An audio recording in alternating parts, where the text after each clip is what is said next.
Sunday, August the 10th, and you join us here at Sydney Parade. After the excitement of the first 11 yesterday, we have the second 11 welcoming Merrion to the ground. Both teams going very well in the league, and this game could go some way to deciding the destination of the second 11 league title. My name is Craig Senior. I join you here on Pembroke Cricket Live, and thank you for joining us. And opening the bowling from the St John's end with a very good delivery, Andrew Bolton. Andrew's been a newcomer to the club this year. I think he's enjoyed his summer with Pembroke. Has made various appearances on the firsts and seconds.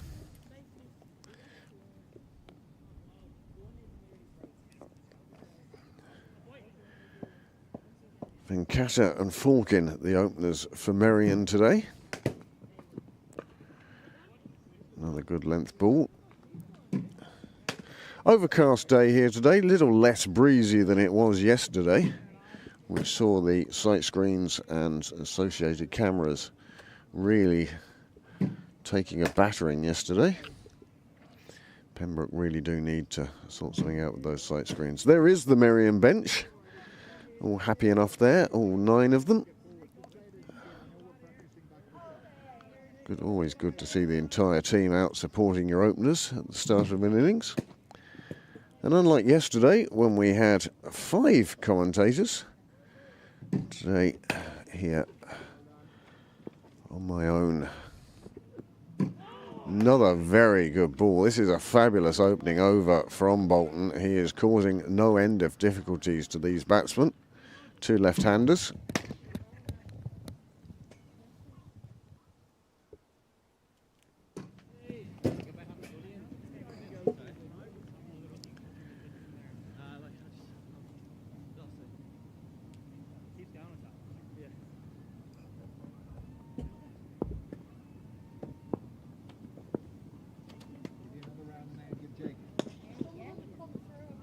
That's a lovely shot through the leg side.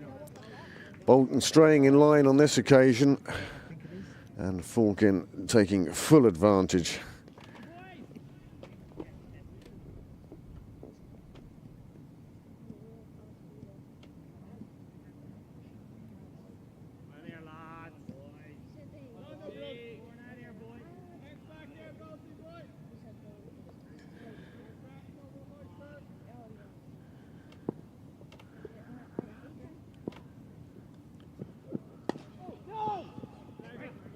This occasion,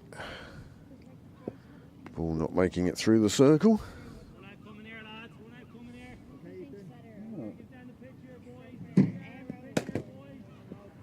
Martin Potts and Vinay Kumar are today's umpires.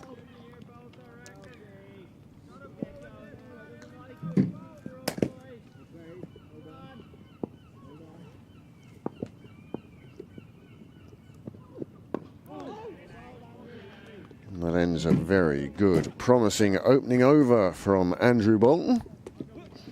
And Merrion survive without too much drama. And 5 runs coming from that first over.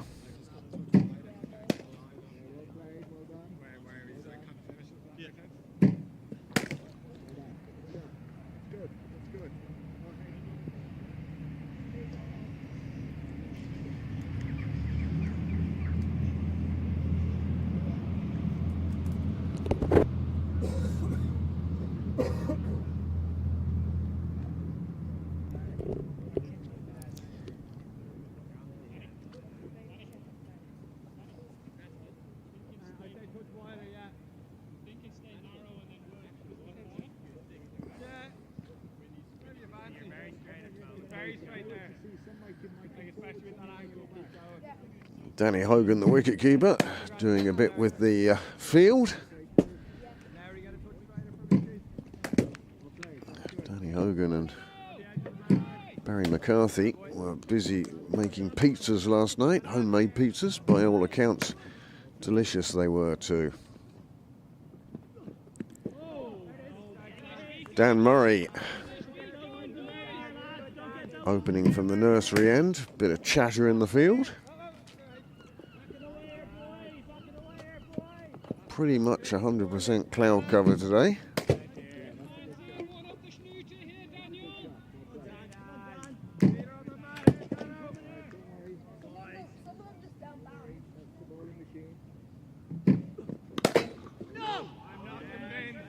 Very quick, definitive call of no.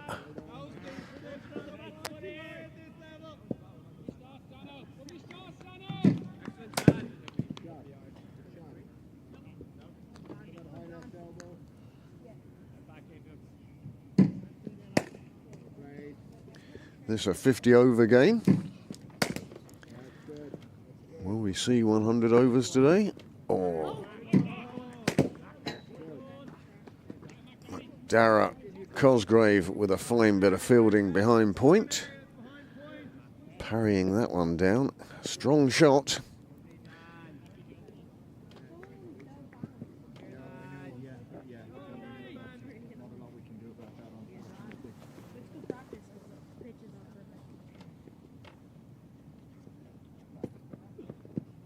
Good length, causing difficulties to the batsman. He seemed to think there was a bit of bat in there as well. The umpire certainly, whether he agrees or not, certainly agrees with the fact that it was not out, but another good ball from Murray, and this is a good opening start from the two Pembroke bowlers. That one probably sliding past the off stump. The angle saving Venkata at that stage. Oh, hesitation in the run.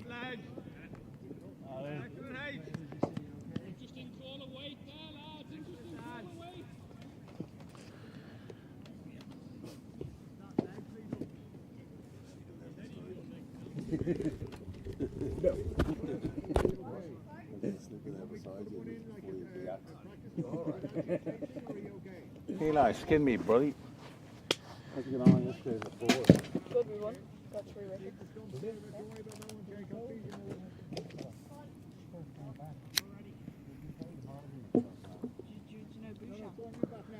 Last ball of Murray's first over. And he's given him. Dan Murray picks up the first. The wicket has fallen with the score on 6.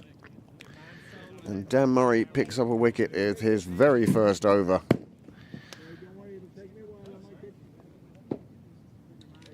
And that is just the start that Pembroke would have wanted. Falkin on his way. And the umpire deciding that that would have crashed into the stumps were it not for his pads getting in the way. Straight enough, hit him in front.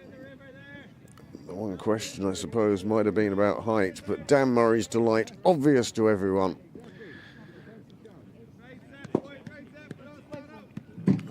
Two overs gone then, and the first wicket falls. A good start for Pembroke, and Falkin, very definitely one of the danger men for Merrion, and he's back in the shed.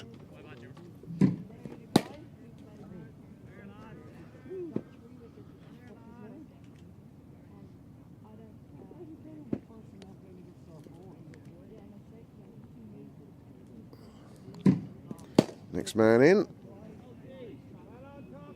Dijkstra, Sebastian. He will face a fired up Andrew Bolton now.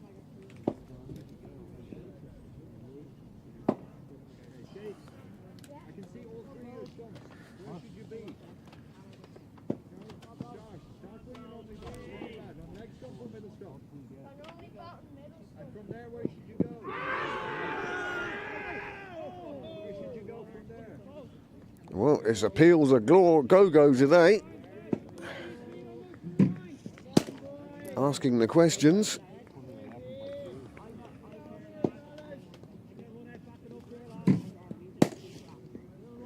That one definitely missing leg stump. Bolton's appeal, one felt, was fired up by those people behind the sticks.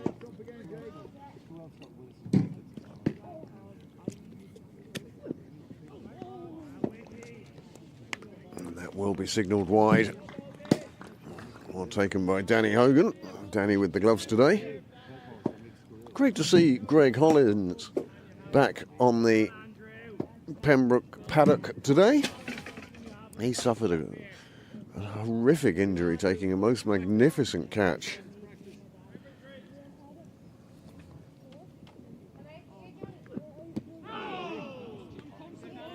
Again, Bolton is asking questions. The Merrion batsman, well, they don't seem to quite have the answer yet.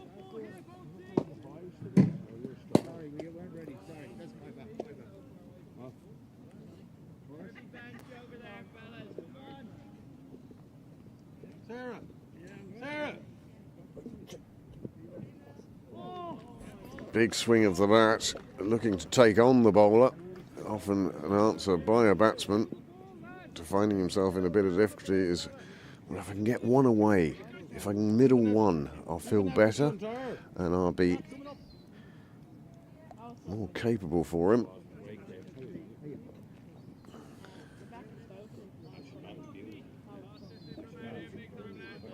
Same again, and if you step on the bat, then you know you're doing the right thing. Again, still looking to be positive against the bowling of Bolton is Venkata.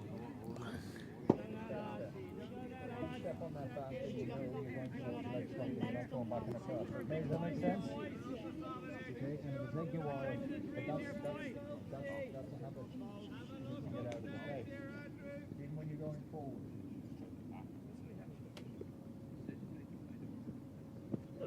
Short ball onto that nice and quickly. Bolton straying a bit there in length. Too short, a free shot goes away to the covers down in the Willfield Road corner. As I say, there is promise of slightly better weather. We see that ball heading off towards Compost corner.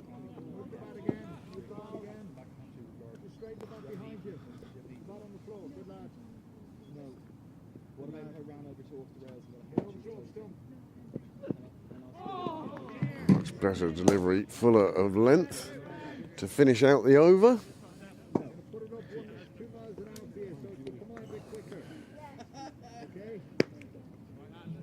Best over so far for Merrion, 5 coming from it.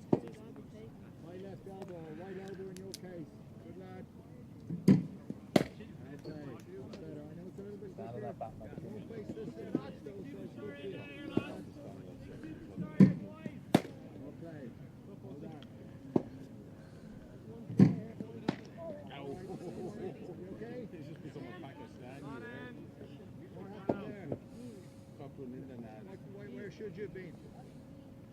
Well, yeah, and what about, remember what I told you about your back hip? Stay side on. You end up like that, your back pass needs to come this way, doesn't it? You okay? Is it a bit sore? Get back on it, young man. There's another quick one coming.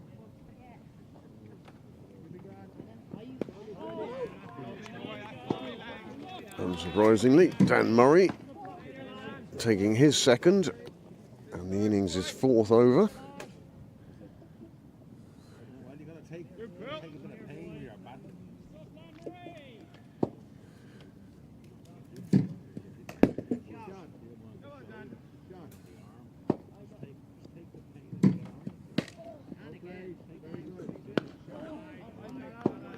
Murray sticking for the line and length that seems to be causing the most difficulties for the batsman at the moment.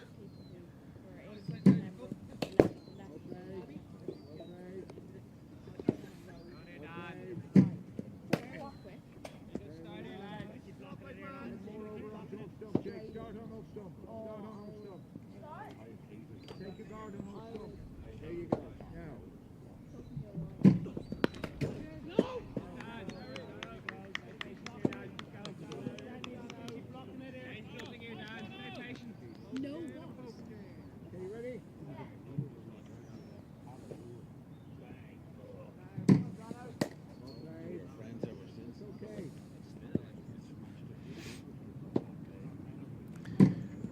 first 11 fell to defeat to Clontarf yesterday here at Sydney Parade. Game covered by Pembroke Cricket Live.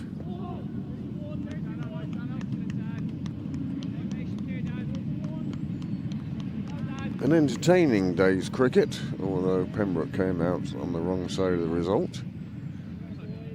Certainly the innings from Gavin Hoey, you'd have got good odds on him being leading scorer for Pembroke when you saw the Pembroke lineup. He went on to get 69 or so.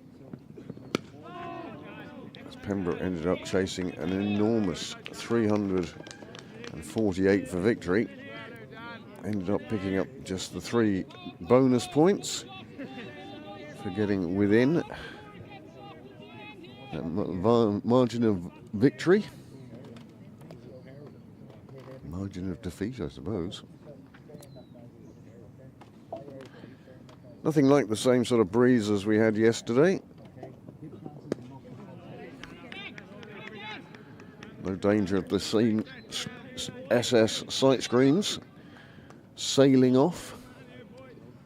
One of them made the journey all the way across the junior rugby pitch yesterday.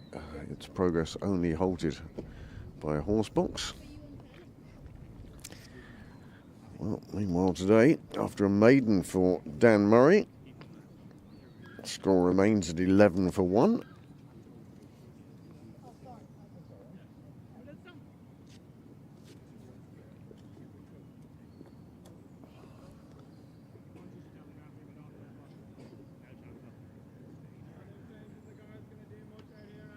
What cracked me up of the sight screen disappearing was watching you and Johnny struggling to push one of them up against the wind as the other one just goes, bye-bye. Oh, this one goes through to slips, and that is a fabulous catch taken by Sunil Gupta. Whoa, what a fabulous catch down low to the ground. People diving in front of him. See that again on replay, I suspect, and you will admire that. Well, Bolton picks up his first, the second falls.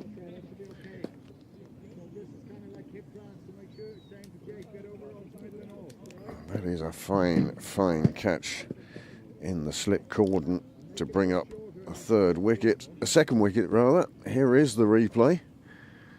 There was the replay. Screen's gone blank. Oh, it's replay. Oh, there we go. And it's back again. Just that line and length, the slashing blade. Second slip diving across, but it wasn't enough to put off Gupta from taking a fine, fine catch in the slips. Second wicket down then.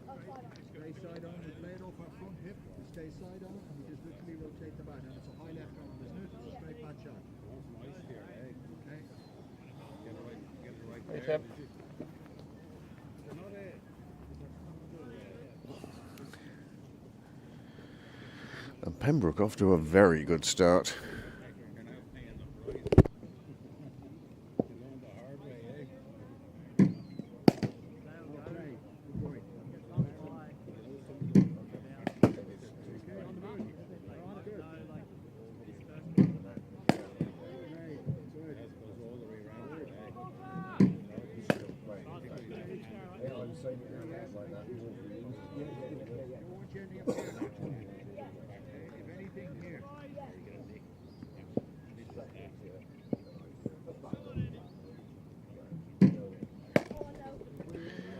Well, Pembroke making a fabulous start here. Bolton now in.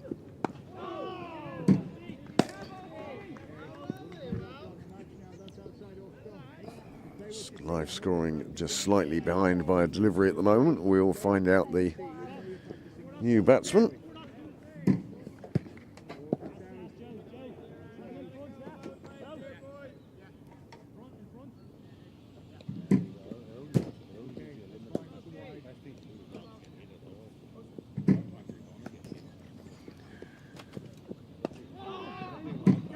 There's a yes, no. It's the wrong end. Direct hit might have been interesting, but a throw to the bowler's end would have been even more interesting. Fine fielding, McDara Cosgrave again. And there's just hesitation. It's almost like Merrion not quite arrived at Sydney Parade as yet. down, takes that cleanly. And you could see, well, he was probably in at that end. But Dale McDonough was covering the stumps at the bowler's end, and that may have been the way to go. This one takes the outside edge and flies away past the slips, and it does make it down to the boundary. That will give the skipper something to think about, whether he decides to put in a further slip. 2 slips in at the moment. Don't often see 3 here at Sydney Parade. And the question would be, would it have carried to third in any case? 4 more runs onto the total. Very welcome runs from a Merrion point of view.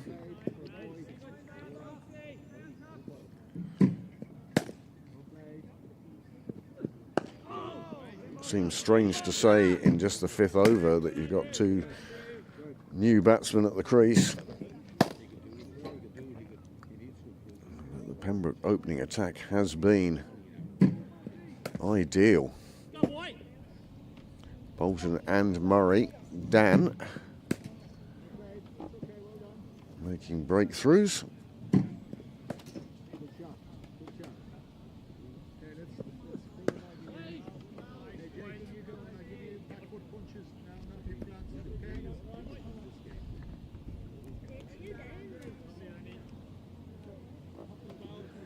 End of a 3rd over for Bolton, 1 for 15, his figures.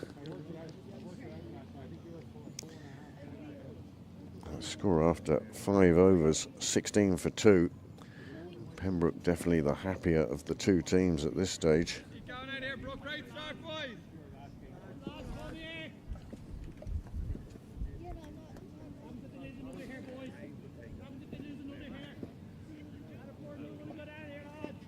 A bit cooler than yesterday.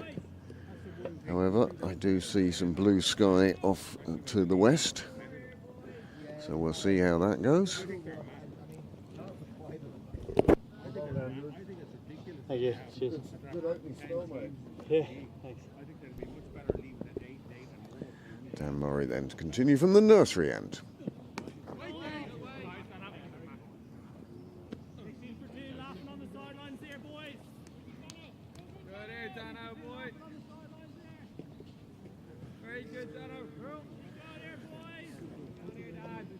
A little bit of a crowd building up here today. I suspect a few of our patrons, our early patrons, will be heading off soon enough to Clontarf as the Irish women look to complete a 3-0 whitewash against Pakistan in T20s. This one takes an edge, only 1 slip in place for Murray. A sparing dive of Gupta, not enough. 4 more runs onto the total. Here it is in replay, and just a foot wide of second slip.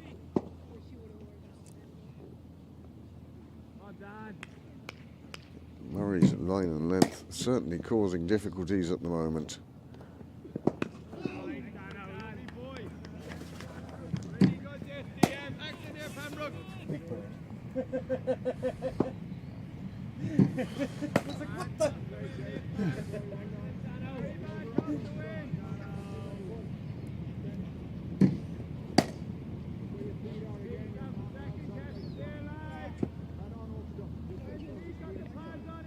Wickets falling in the 2nd and the 5th overs so far.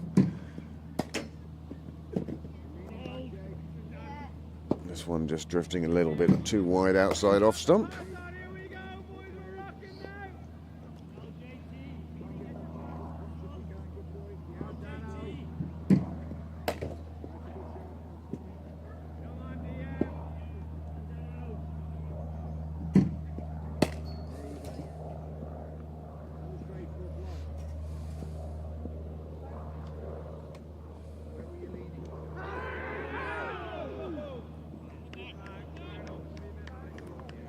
Another good ball from Murray. Another question for the umpire.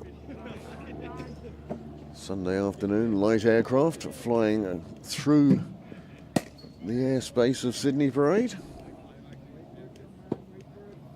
No need for a Patriot missile defence system here.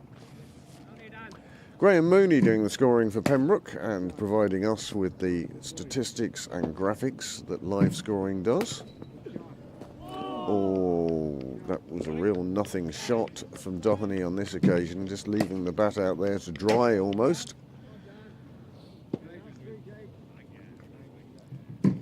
There are our scorers, one from each club. Graham Mooney, resplendent in his pink.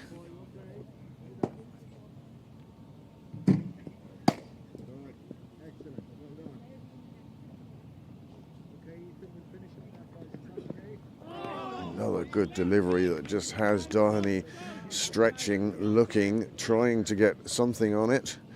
Well, the only thing he was going to get on that was going to be an edge. Another over complete, 21 for 2.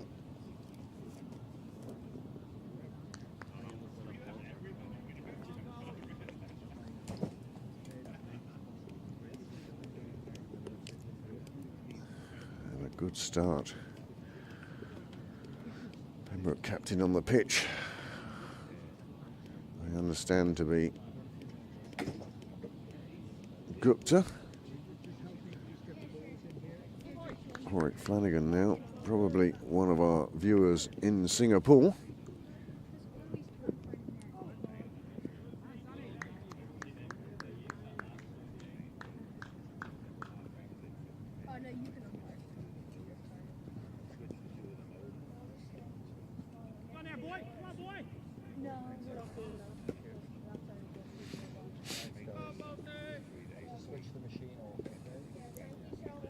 Wait, is my dad here?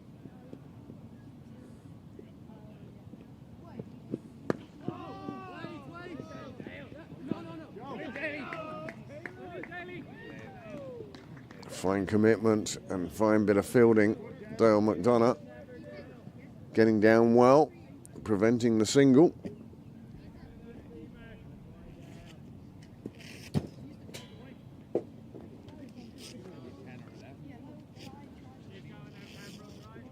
Smothering the ball and making sure that the single can't be taken.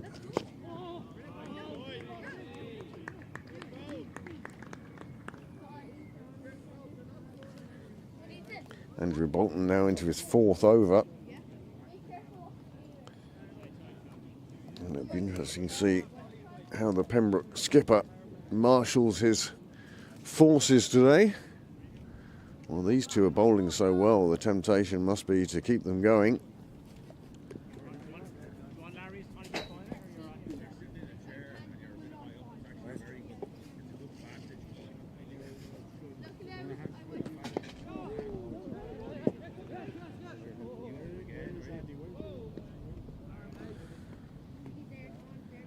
The 22 for 2 disappears with that single.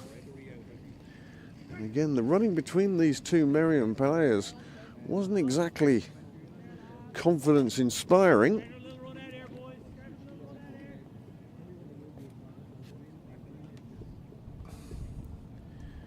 A few of yesterday's first 11 down to watch this second 11 game.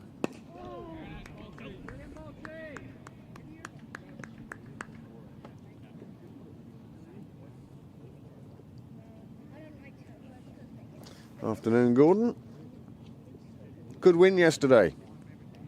On a very tiny ground. With 3 spinners.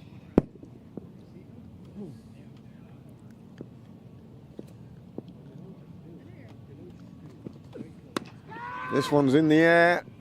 And the catch is taken by the man running in.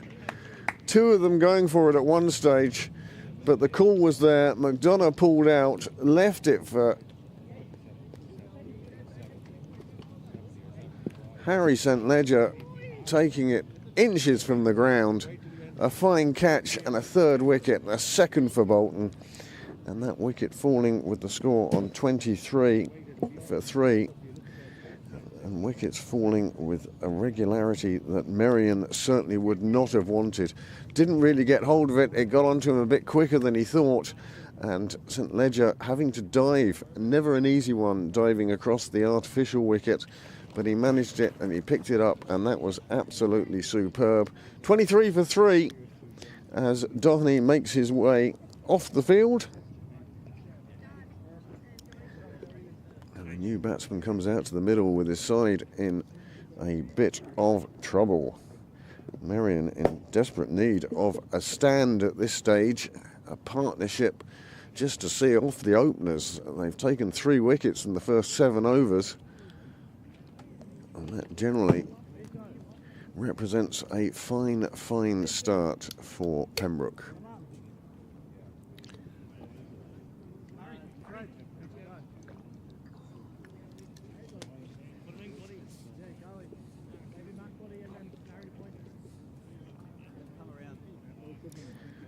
See amongst the crowd here today, Sandra Dawson. As I mentioned, a number of players from the first 11, and Dom Joyce also in the crowd. And that's another good over for Pembroke, 23 for 3.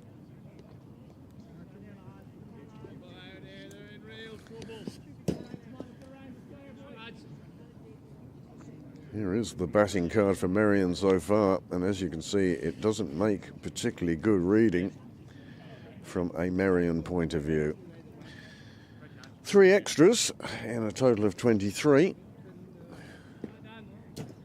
Well, if nothing else, they've got past the Hills total of yesterday in that game against Pembroke in the Championship. What a game that was. The Hills all out for 19. Top scorer extras was 7, as Dan Murray continues from the nursery end.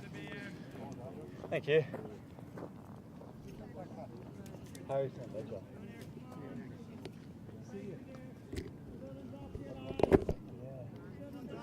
Great effort.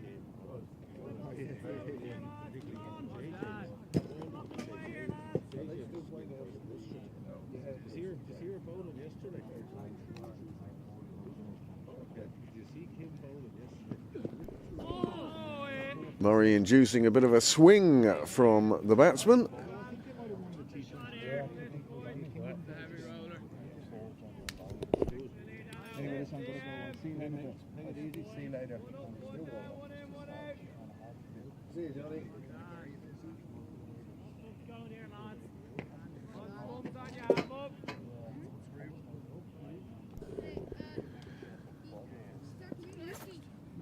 This opening attack from Pembroke. Oh, another edge goes past the slips. This time Bolton does his best to try and pull it in. Saves the boundary.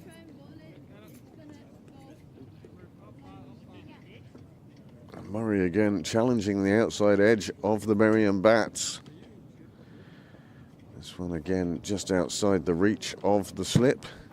Would it be worth putting in a second slip here? Bolton doing super work to prevent the boundary.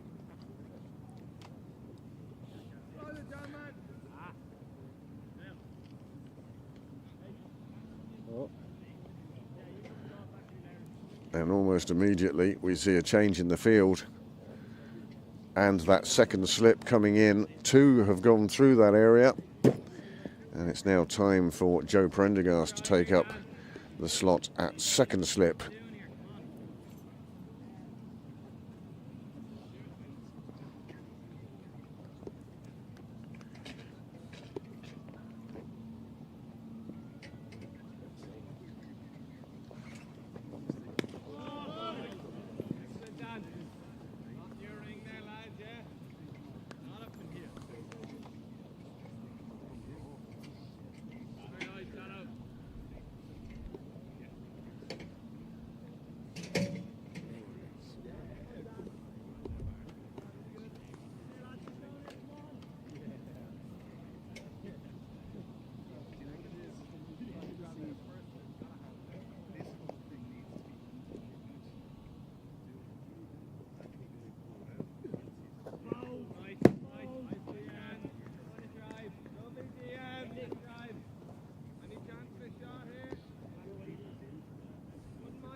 Oh, yeah.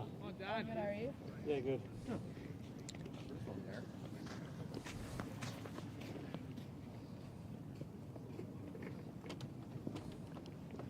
Don't ask me what it is.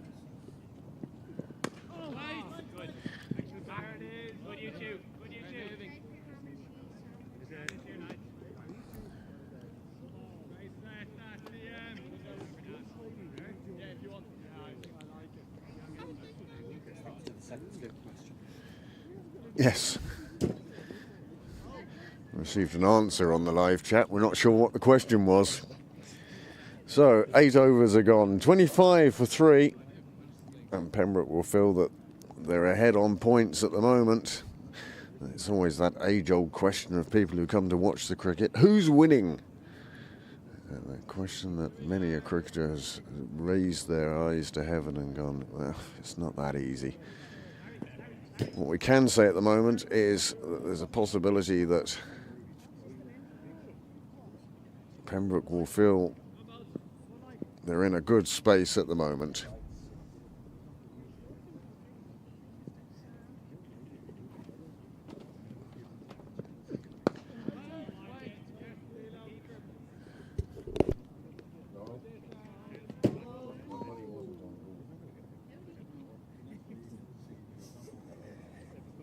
I should have put my money on him.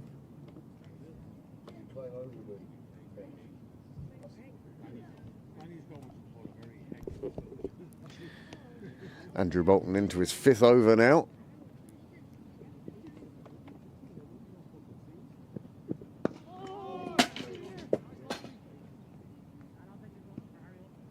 Oohs and ahs in the middle, not so much on the sidelines.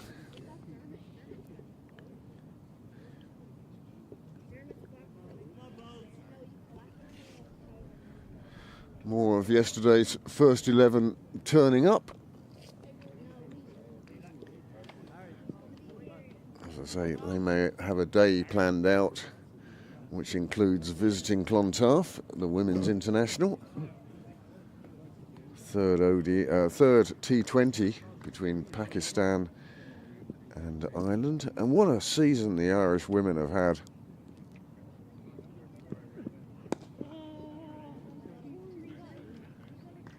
It's been one of the joys of watching Irish cricket over the last couple of years.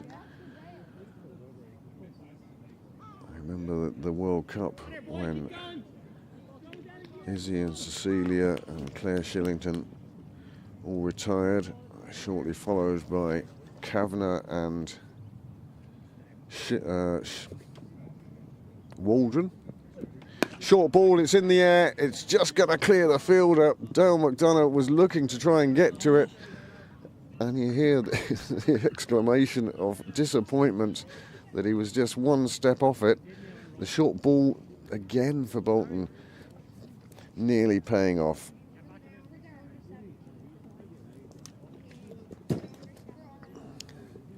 Just dropping over his head.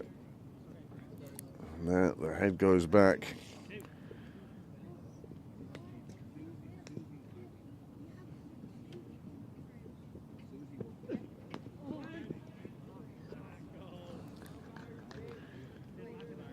Played into the corner. It's important that Bolton doesn't get carried away with the short delivery now. It should be the surprise ball.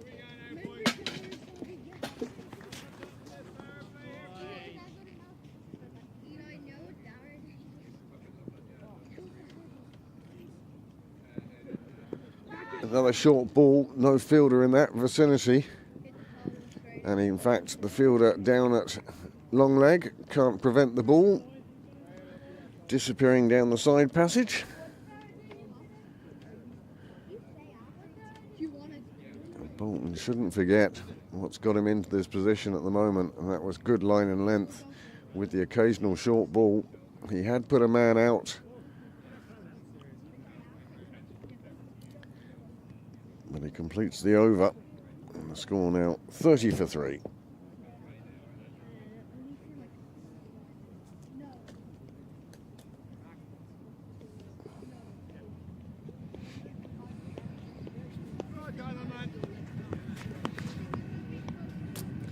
flippy floppies of Eli Clark as he goes past the ground mics.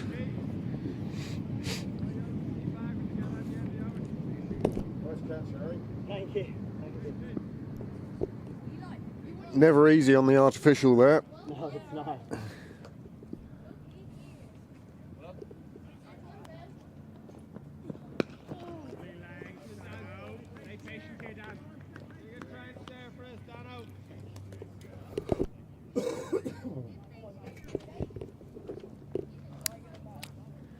Back to one slip. Yes.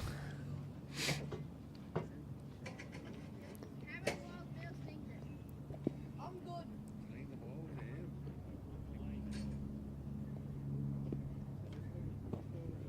That goes in there and Finally a drive down the ground. They're going to come back for two. Oh, the direct hit wasn't too far away. Two more runs onto the total.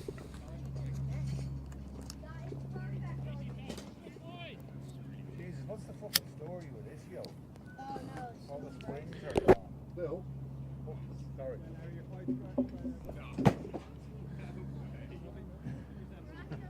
Sorry, Craig. Being my colourful mouse, eh?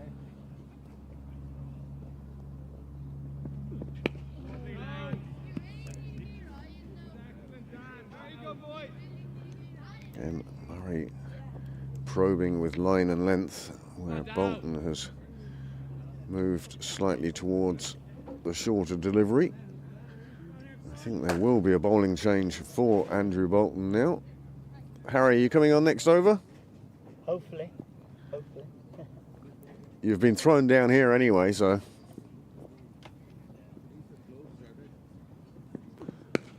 Harry St Ledger fielding down at third man.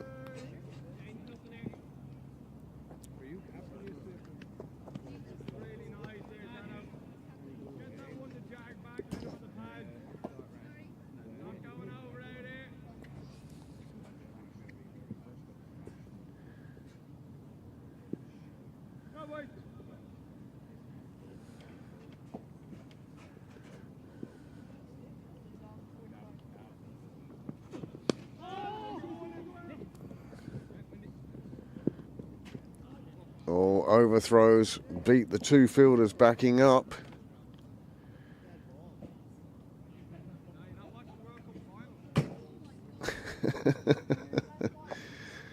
Question as to whether this was a dead ball, having hit the batsman. And that got it past the two fielders and it ran away for, well, I would certainly call a much needed boundary for Merrion.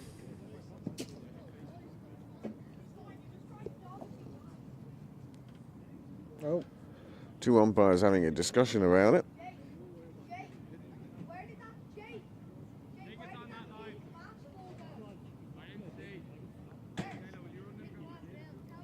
go? Some discussion going on.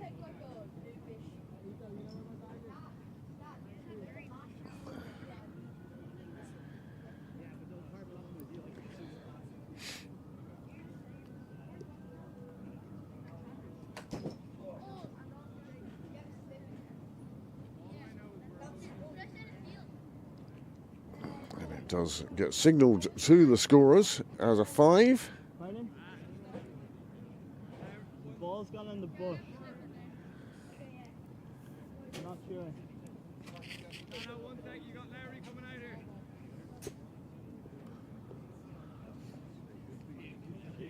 Joe, jump across to Larry. This there for a minute. He's coming out of the change room with my head.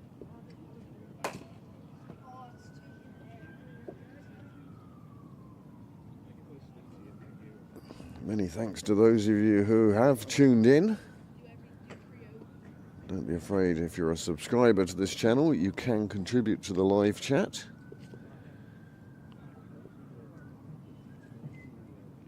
Let us know where you are, where you're watching this from.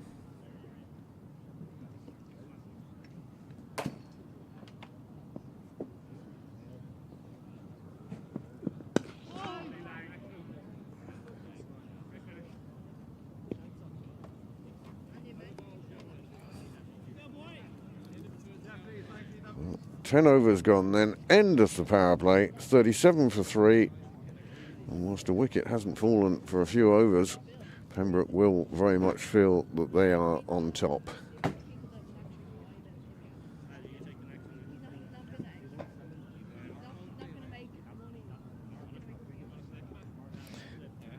So we were quite right. There is going to be a change of bowling.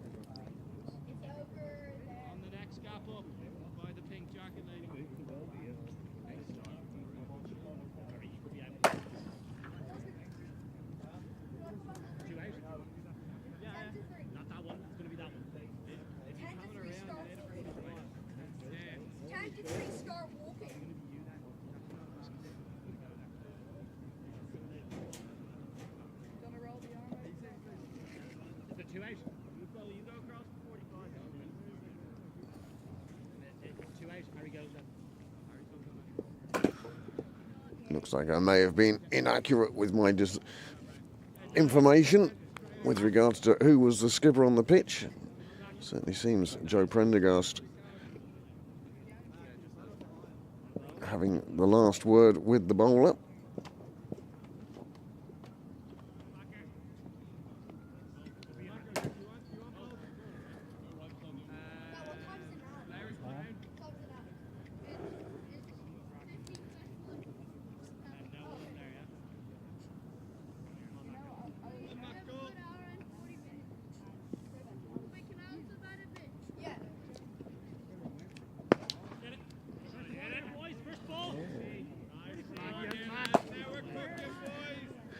This will be an interesting battle here now.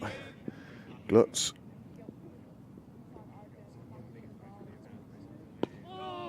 And McDara Cosgrave is the bowler.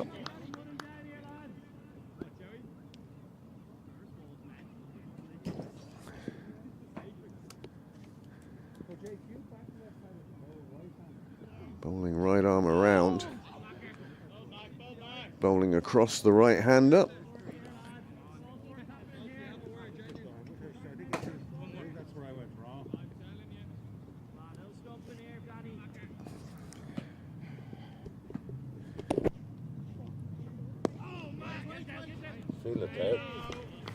Dale again, closing the gaps up in the infield.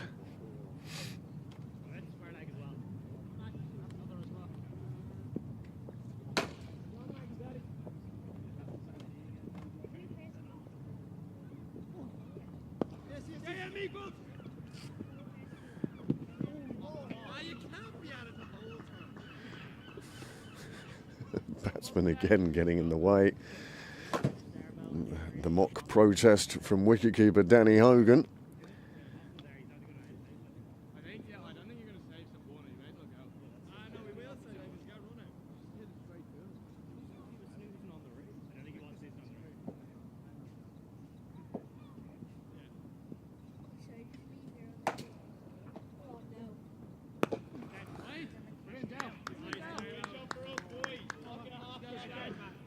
Just the one run coming from McDara Cosgrave's first over.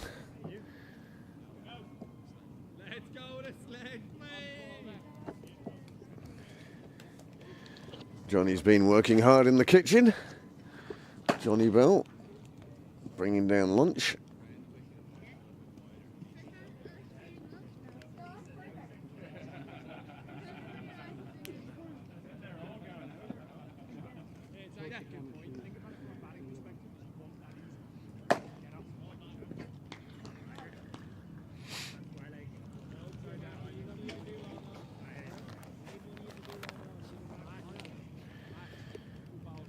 Peanut butter and jam, is it, Johnny?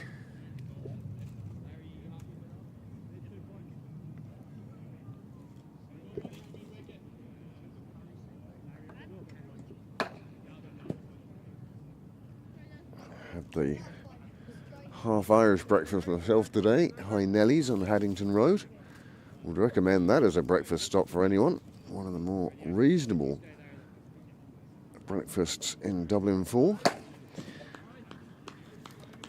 Now we will see spin from both ends.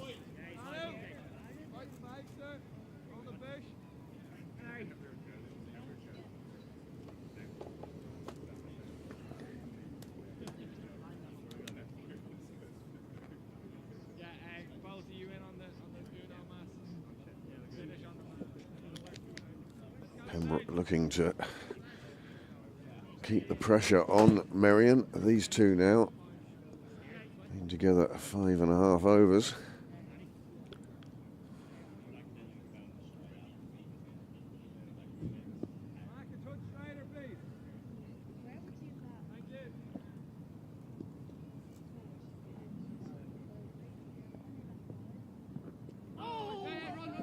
This one beats everybody, including the keeper.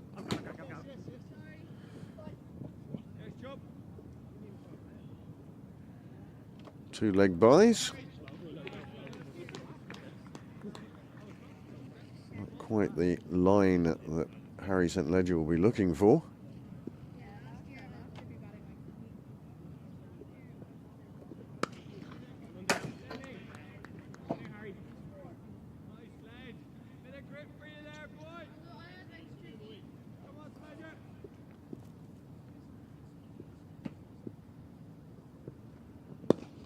Coming down the track and only just getting it past the hands of the bowler, but it does run away from 4, and it does show the intent now of the Merrion batsman to take on the spinners. Comes down the track and just away from the bowler's hand, but once it had beaten him, nobody else was going to get to it. Around the right bush.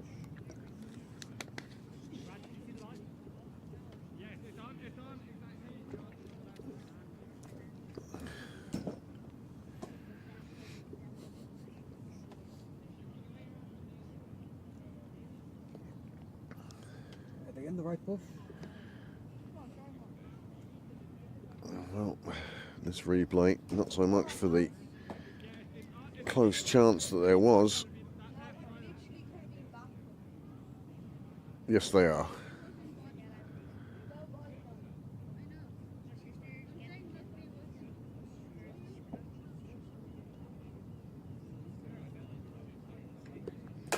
The search goes on, even scorer Graham Mooney getting involved.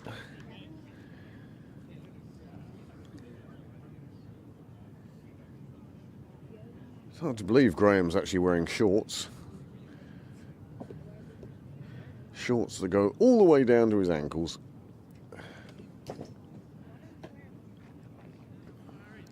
Well, I don't think St. Ledger will be too upset at that boundary. It does show that the batsmen are willing to take him on, come down the track. It brings the possibility of a stumping into play. This one, as is often the case after being hit for a boundary. This one put in with a little bit more velocity.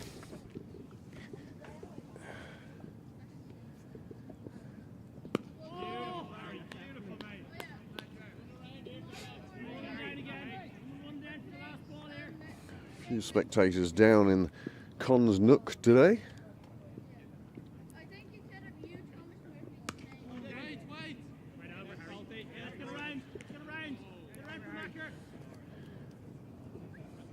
A good start for St. Ledger.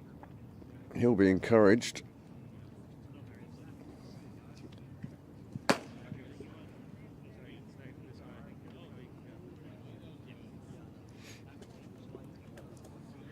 Is spin at both ends the answer at this stage? The pace bowlers have done so well at the start. You still have Joe Prendergast out there, a man who has opened the bowling on the first 11 as well as many times on the second 11.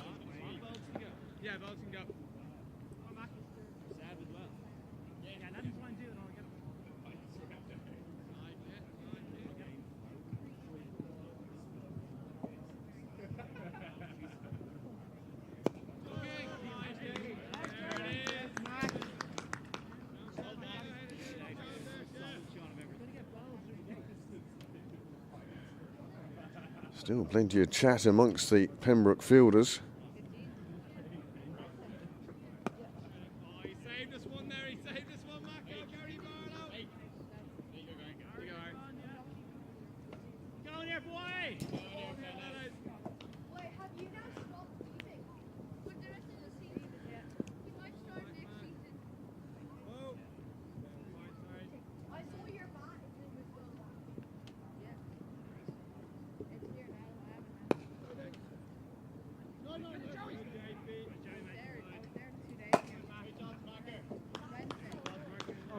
down, Mark.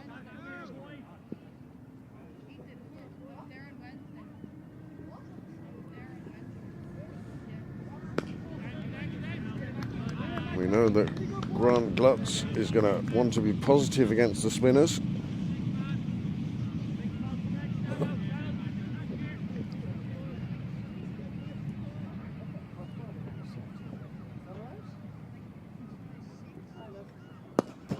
This one hit down the ground. His bowling partner, Harry St. Ledger, does the fielding.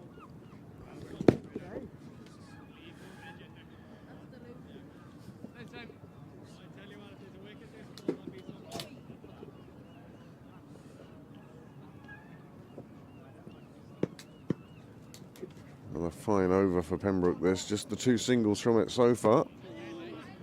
And that's all there will be. 46 for 3. These two have doubled the score since they came together.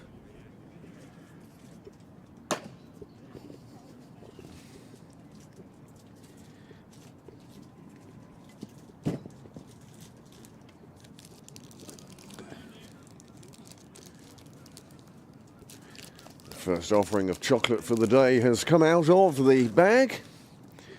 I've gone with the white dipped limited edition twirl. Amanda's gone with the boost.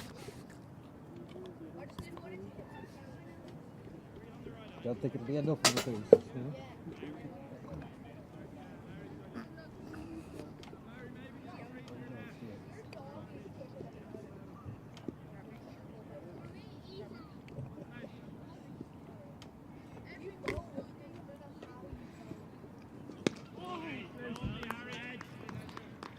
Left arm spinner Harry St.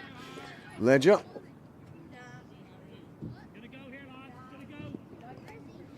I'm wondering how much patience the batsmen are going to have.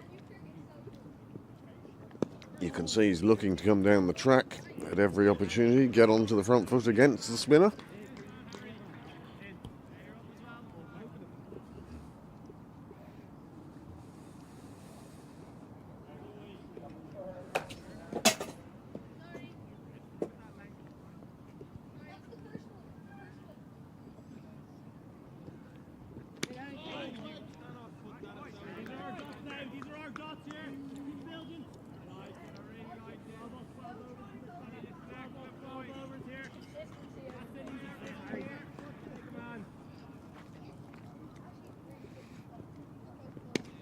Change of pace from St. Ledger on this occasion, played with caution.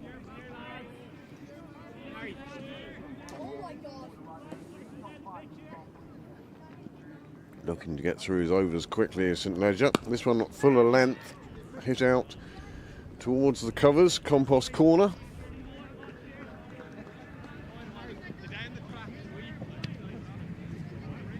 Just a single taken.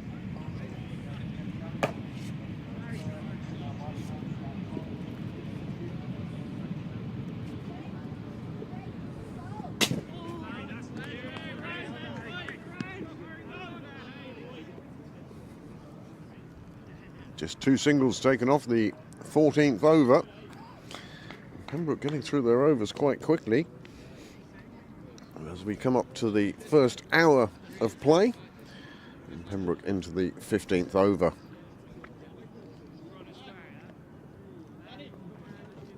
A quick look at the Merrion batting card thus far. Those 3 early wickets putting Pembroke in a good spot. But these 2 batsmen starting to establish themselves. Shorter ball pulled away to square leg.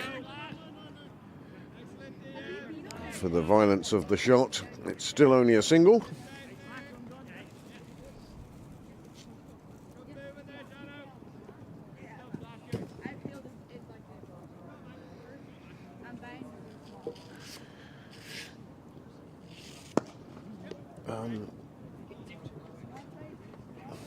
I think a couple of coffees would be nice, yeah.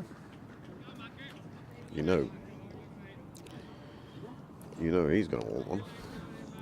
If you could just install a pipeline from the coffee shop to Niall, I think, an IV.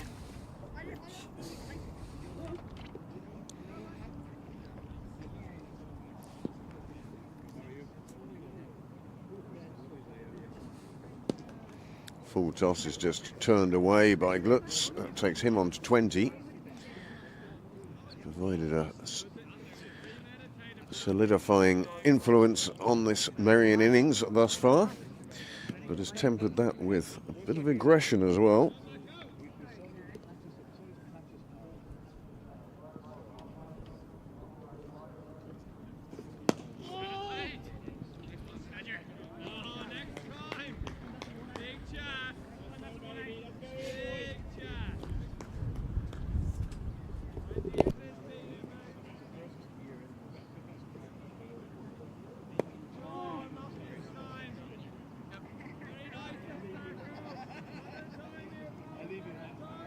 That's actually very fair.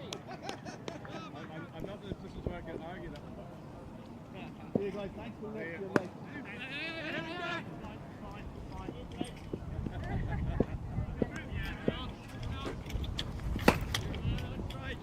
Breeze just picking up a little bit, but still just gentle breeze, enough to keep the flag upright.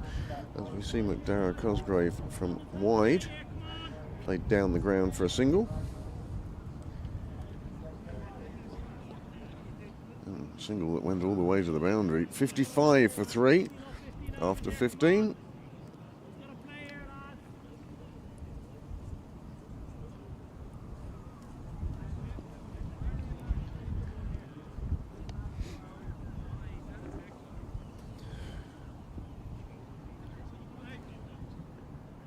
More and more blue sky appearing off to the west, but it's remaining in the west at the moment. If you are coming down, I suggest a hoodie or a sweater, perhaps a light jacket.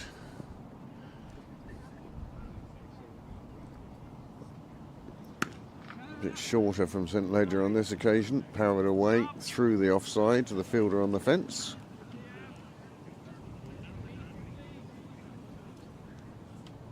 No fireworks as such here at the moment, but a gradual rebuilding by Merrion.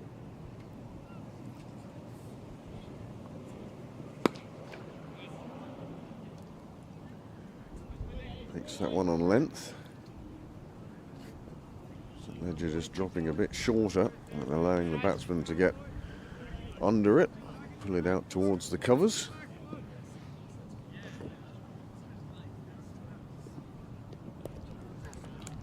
This time swept around the corner. That's going to run away to the boundary. Loose delivery from the bowler and punished by the batsman.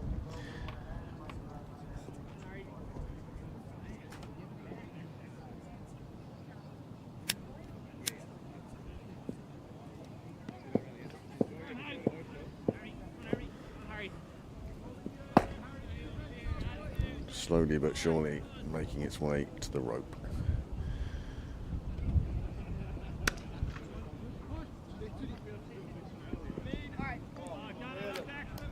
Dan Murray seems to have injured himself. That's great work, mate.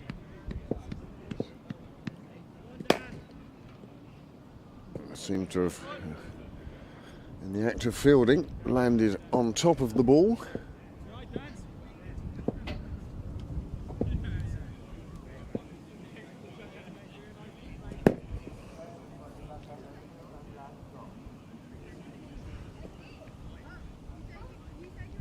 Suggesting nothing too serious, but a bit of pain at the moment, and as a result there's a change in the field.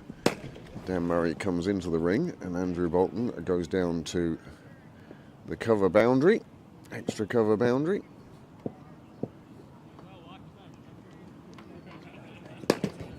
Yeah.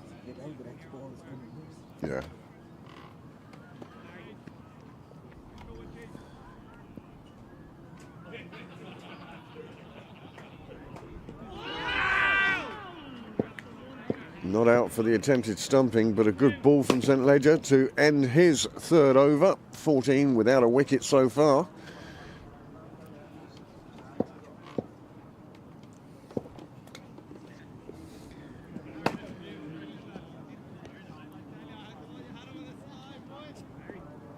Interesting one. Good fast hands from Danny Hogan.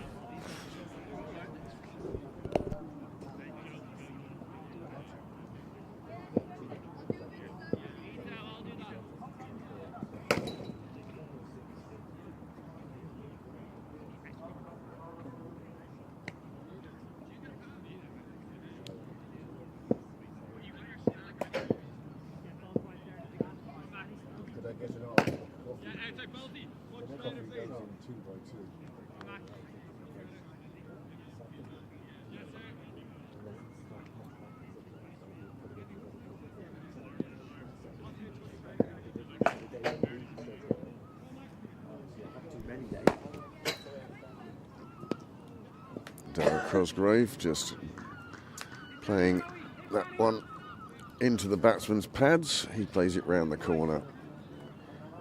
Latte with plenty of sugar in an effort to make me sweeter than I already am, with my white chocolates covering milk chocolate and my Vit hit.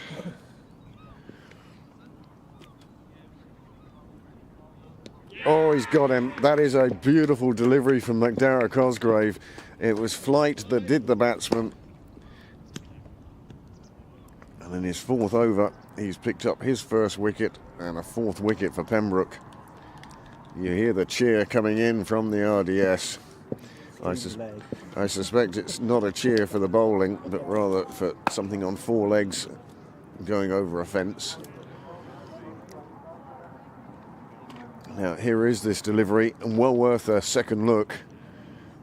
Just drifted it in, and the turn took it back to the leg stump. And Dijkstra is on his way. They had put on 41, those two. It was a good partnership for Merrion. It was what they needed at the time. But now Glutz joined by the other Forkin, Peter.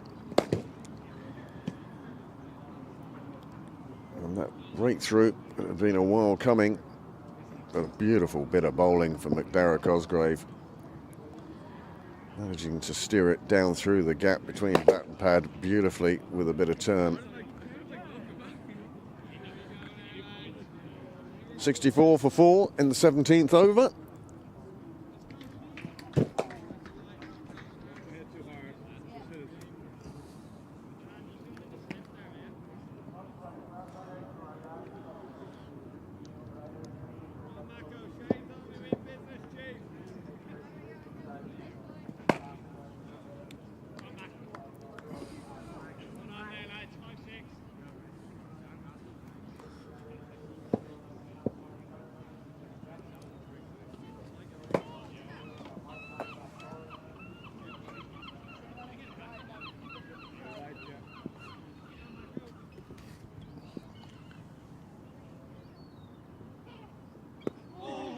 Well bowled and well kept out. It's certainly a challenge between bat and ball here now. Well played. So important to keep it back straight. Yeah. Well played. This one with a bit more width.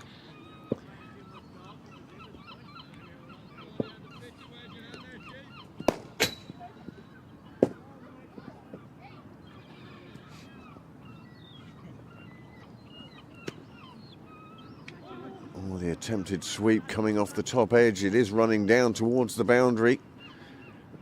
And it does make it there. But that will be one where the batsman feels fortunate at picking up 4. And the bowler feels hard done by. Dan Murray certainly not happy at the moment.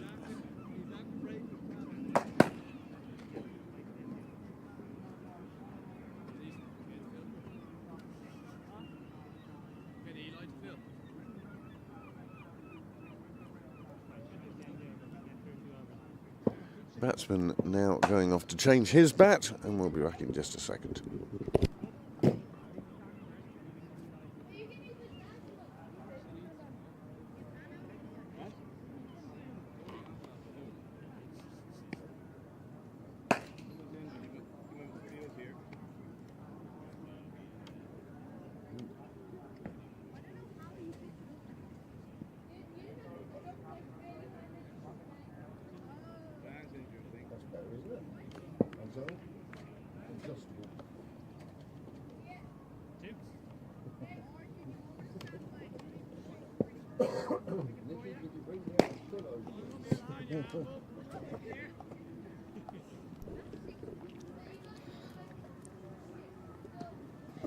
Well, after the change of bat.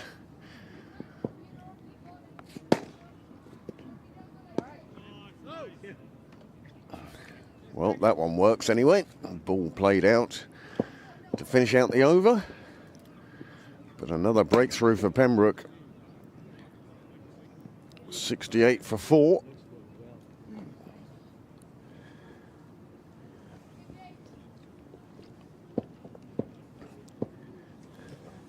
Spinner's going well. That's McDarragh's 4th over. This will be Harry St. Ledger's 4th to follow.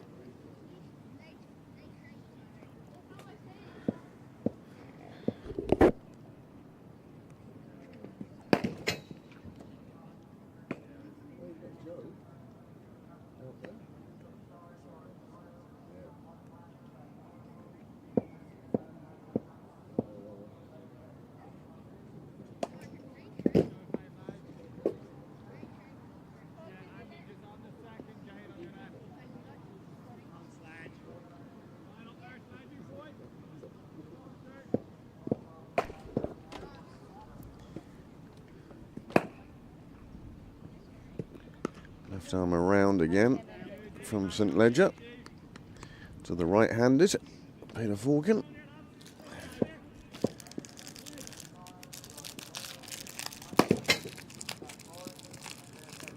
Oh, that's a nice shot. It's coming down towards us here.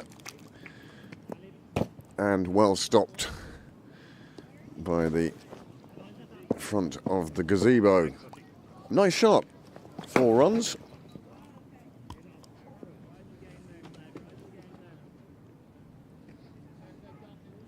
It will give encouragement to the bowler to see such shots. Forgot to hit the replay button in the distraction.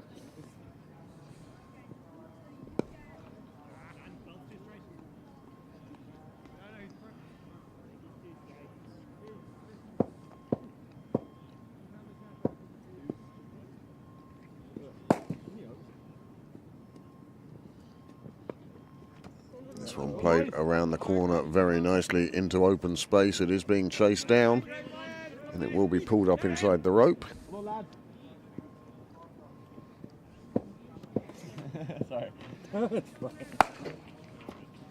to get out of your shot there. Yeah, you're going to have to make a cameo when it's like that. It was pretty brief while we were out there.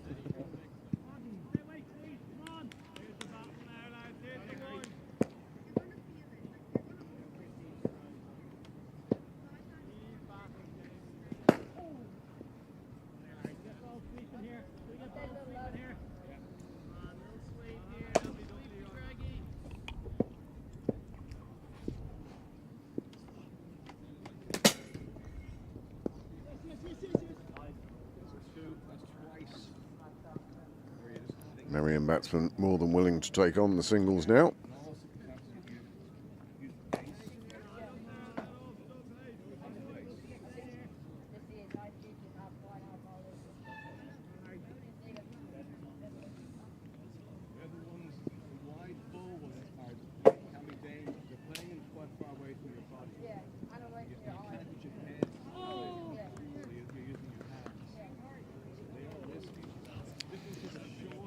.76, a good over for Merrion, 8 coming from it.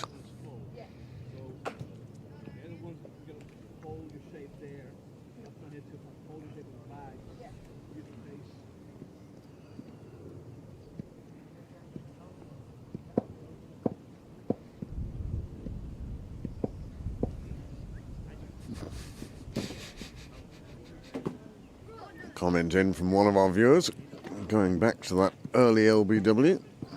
He thought the batsman was going to come down to the media centre just to review that one. Wasn't to be on this occasion. But thanks for joining us, Max, and thanks for the comment.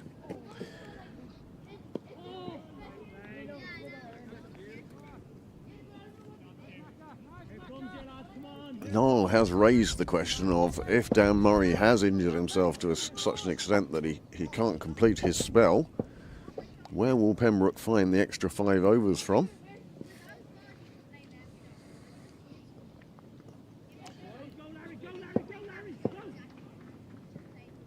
That one runs away down to Cons Nook with the reverse shot, using innovation to get that one away. And the score slowly but surely creeping up. Head wasn't really down and over the ball. It went back a bit, which meant it wasn't fully in control of the shot, but got enough on it for it to run away, to the applause of the Merrion supporter in Cons Nook.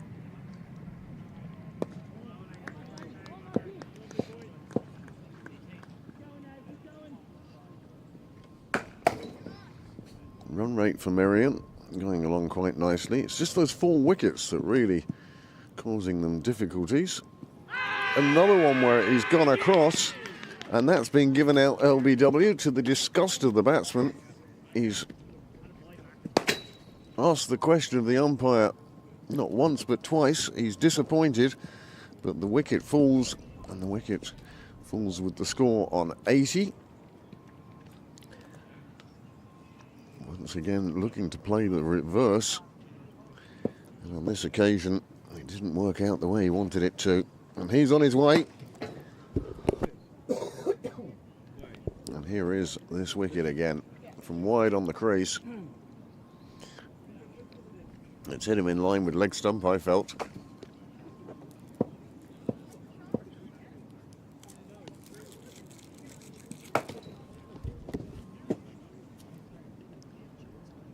I don't think so.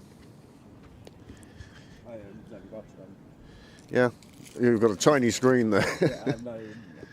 But either way, look in the book, it says LBW. And a 5th wicket falls with the score on 80, just as Merrion would have felt that they were playing themselves back into the game. McDara Cosgrave picks up his 2nd in his 5th over.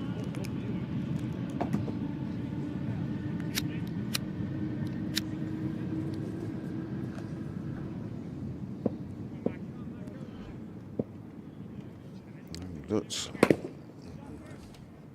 sole man standing at the moment. He's on 29.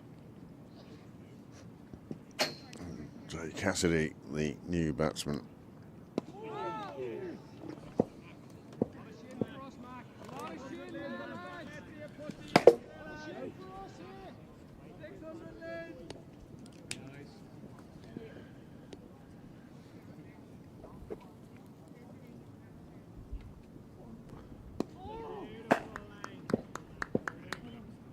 Spinners bowling well in tandem.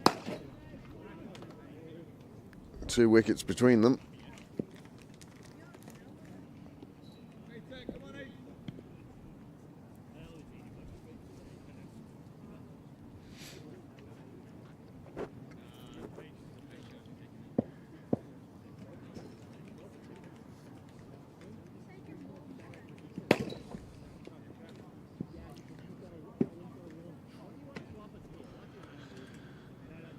Yes, we're now just 6 overs away from drinks.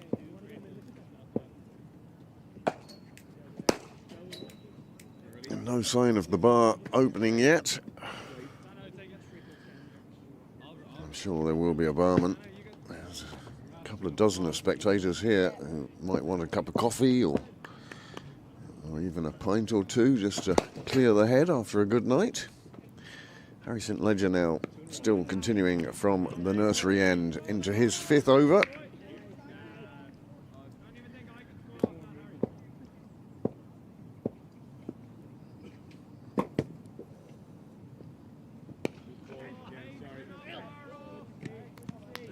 Grant Glutz using his feet well against the spinner. Looking to be positive. This one goes through the bowler's hands, lets him get off strike anyway. Can't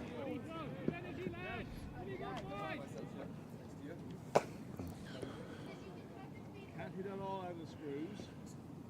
Keep watching the ball out of this, onto your bat. Play a fraction later. JJ Cassidy, the new batsman.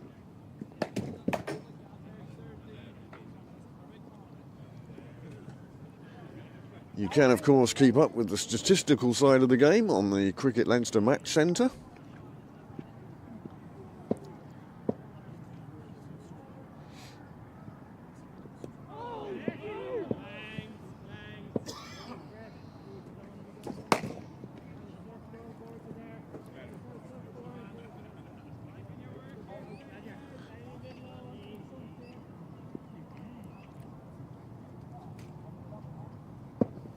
Oh, an edge that goes between keeper and first slip. Runs down towards the fence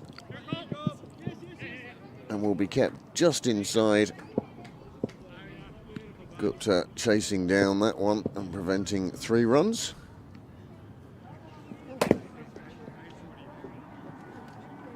A big cheer comes up at the RDS just as Amanda arrives back with the coffees.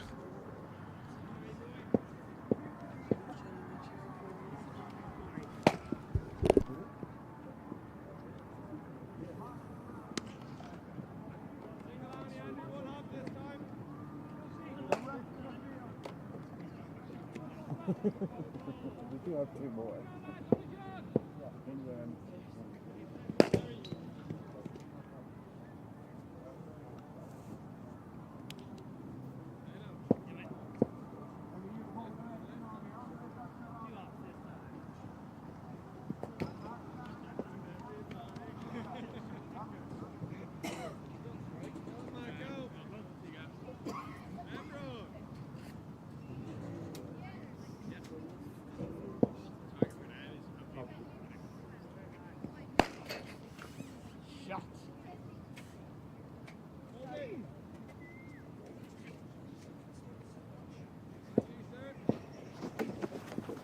I had stolen the second push in the wide.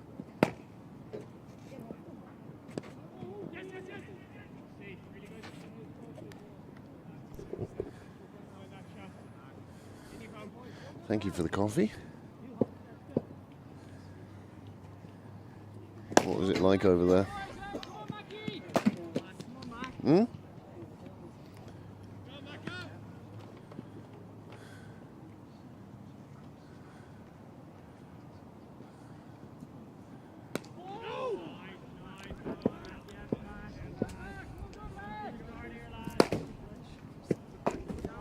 Hmm?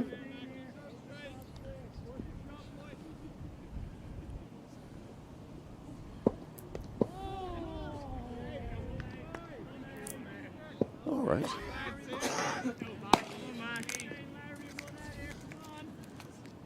Hockey or cricket? Oh.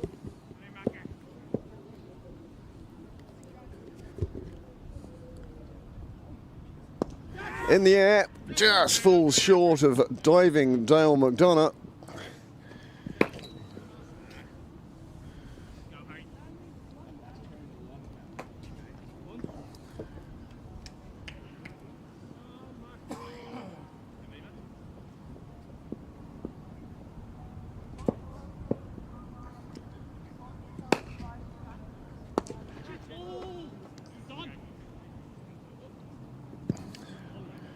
Darragh Cosgrave into his 6th over, and finally a bit of attacking intent from the batsman, coming down and driving that one with some force. Just falling in short in front of Dale McDonough, that previous delivery.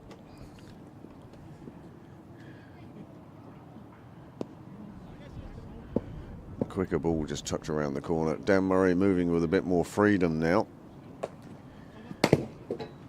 Perhaps that will avoid the question of where do Pembroke find their 6th bowler from. Just the 4 used so far. And 4 that have worked very well in partnerships. The opening pace bowl was Dan Murray and Andrew Bolton. They picked up the first 3 wickets. And since then, Darragh Cosgrave has picked up another couple. But at the moment, Harry St Ledger from the nursery end.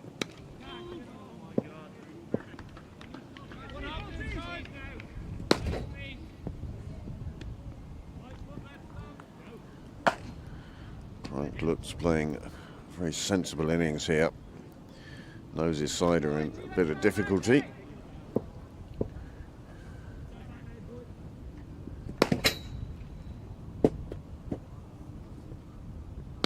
This one given a bit more air. They go through for the quick single. The juggling fielder makes sure the quick single is a safe single. Score moves on to 90.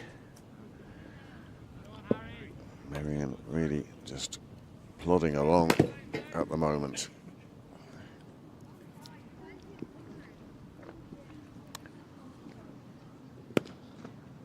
Driven down the ground for another single. That is a fine coffee he makes over in Railway Union. Yeah. Nice oat milk used as well.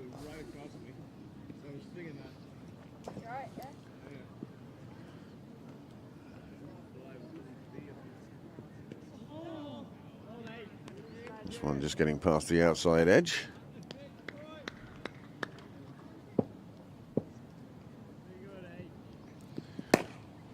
World, of course, will be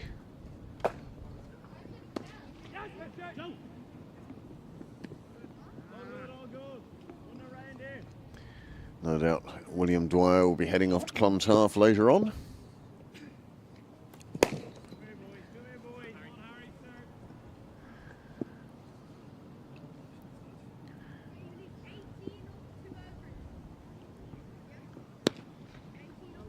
Pulled out square on the leg side. That one does run away to the boundary. Loose delivery on this occasion to close out his 6th over and the 22nd over. And the score moves on to 96 for 5.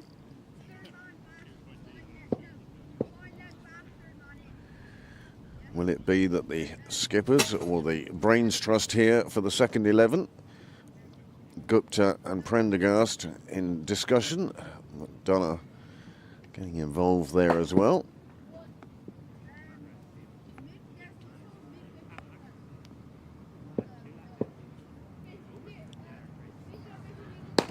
No change at the moment anyway. Dara will get into his 7th over now.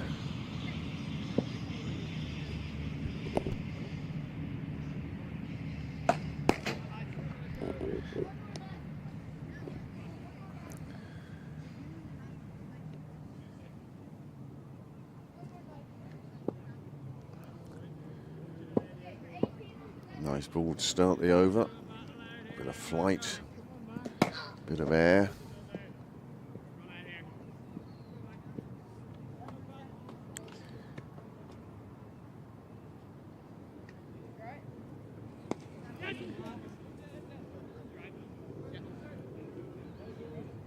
Nicely placed within the ring.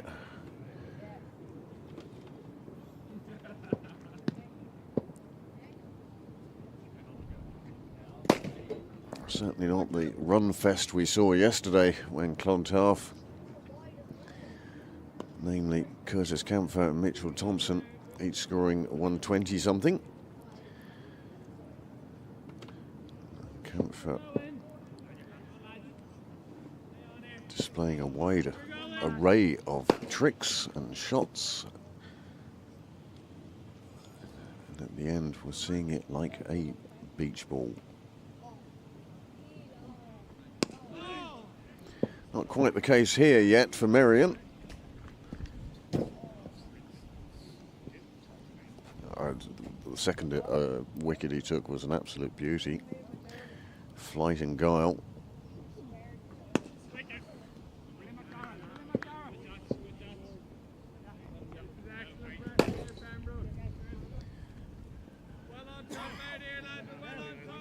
Another good over for Cosgrave here. Pembroke looking to give Cassidy a single, keep him on strike. And that's exactly what they will accomplish. Just 3 from the over. The score moves on to 99 for 5.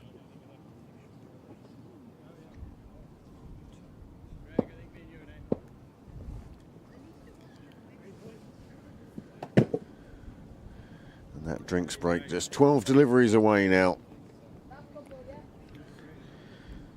Well, 6 of those will be bowled by JP Prendergast. He comes on to replace St Ledger. St Ledger having bowled 6 thus far. Would you go with the mystery bowler for the next over? Do you know? I would. I would, just for the sheer what the Last over before drinks, you never know what you'll get over. Yeah. What did you do, Dan? Did you land on the ball? Keep landing on the one spot in my leg. Yeah, Yeah. that's karma for you.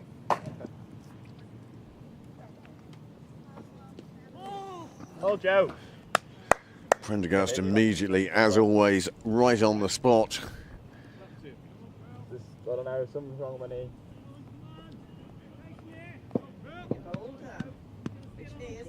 Right one. I'll be fine.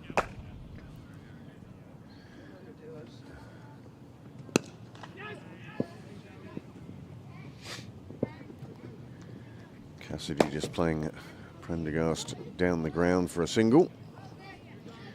Gets himself off strike.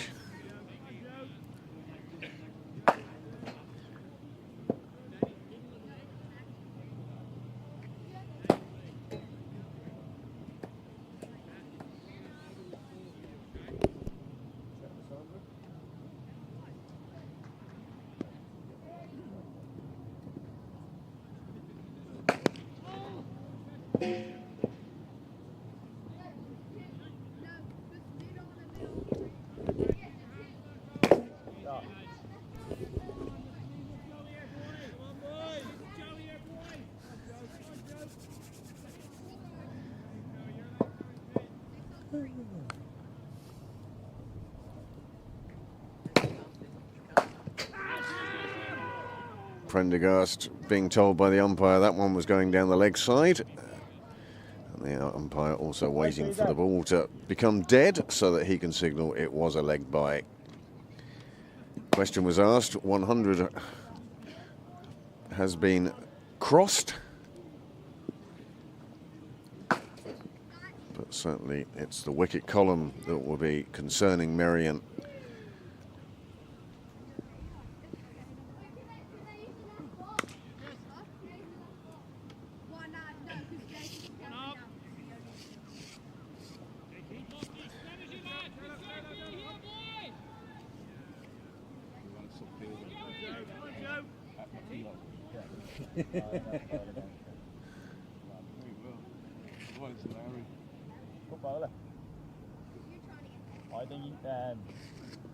I think he's opening that final. That finishes off Joe Prendergast's first over. Just the 3 runs from the bat, plus that leg bye has taken Merrion into the heady heights of 103 for 5.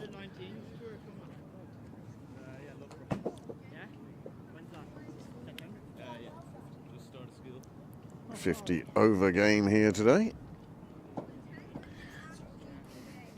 And the last over before drinks will be bowled by McDarragh Cosgrave.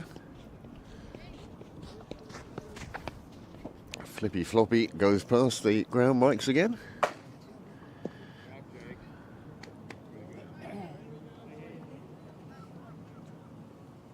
It'd be interesting to see what drinks come out from a closed bar. Closed clubhouse. Big shot down the ground. Half fielded. They will pick up 2 welcome runs.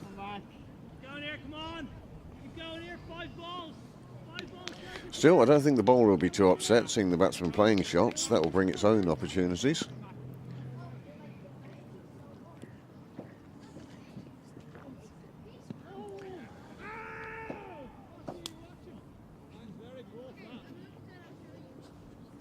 Danny Hogan trying to make sure the umpires at square leg are involved in the game.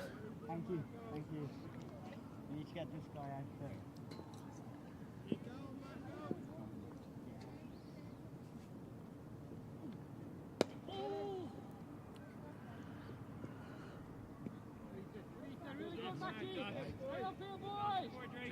Come on, Mark. Come on, Mark. 3 balls to the drinks break.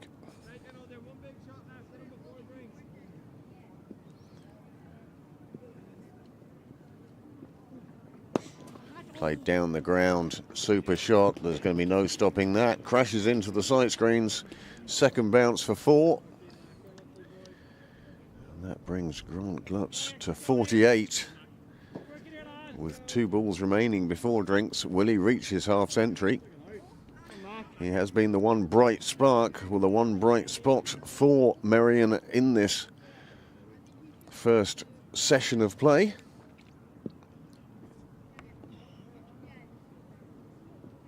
Short, tucked away. That will bring him to 49. But in all probability, he'll be on strike.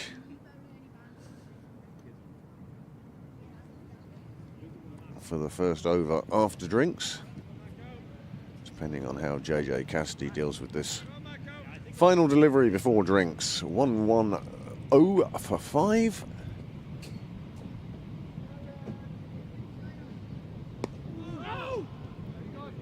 And a dot ball means that indeed we will reach. Oh. There would have been a wide in that.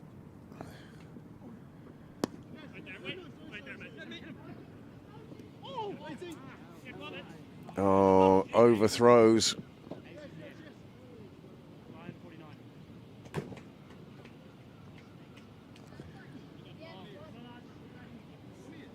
And that will see them through to drinks.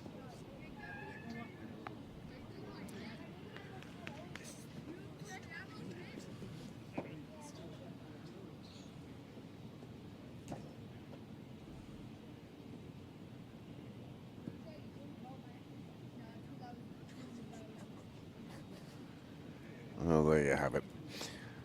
1-1-3 for 5 as a result of those overthrows. Sees us at the drinks break. 5 wickets have fallen. 2 to Bolton, 1 to Murray, and 2 to Cosgrave. 5 bowlers used.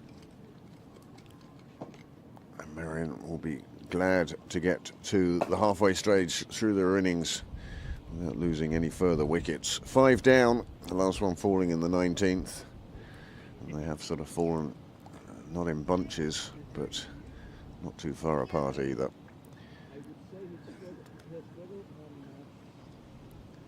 Well, while the players take drinks, we will endeavour to take you through what has happened thus far in this second 11 league game. These two very much in contention for the league. And there you can see, well, just the one man with a decent score. Grant Glutz, 49. He's not out. He's now been joined by JJ Cassidy. 25 overs gone, just the 7 extras, and 1-1-3 for 5. The bowling side, 5 bowlers used, although Joe Prendergast has only bowled at 1 over just before drinks. And wickets for Bolton and Cosgrave, 2 apiece. And the other one to Dan Murray, who has been the most economical of the bowlers to date.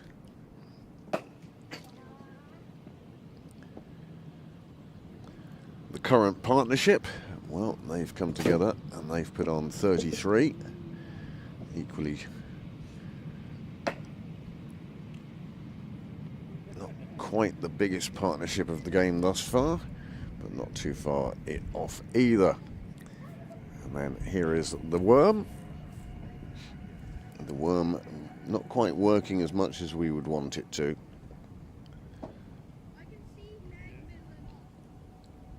See if the Manhattan is any better. No, it's not. So there is the summary at the moment. Pembroke probably the happier of the two sides. As we see, Merrion have reached 1-1-3 for 5.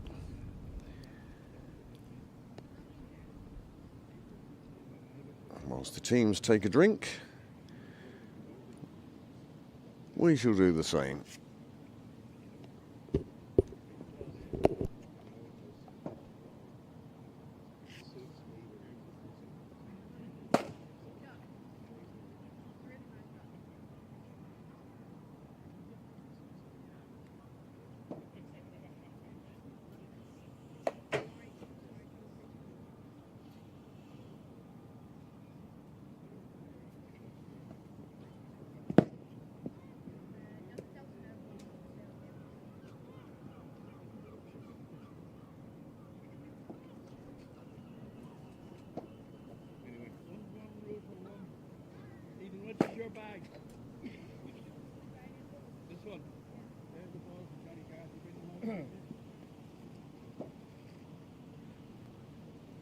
like getting the tape on the front of your helmet covering up the orange. Jake, I'll be back for you, okay? It's not my helmet.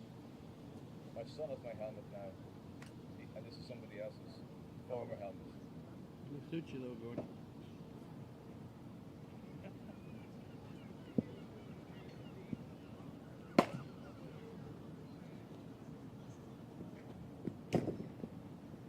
Left.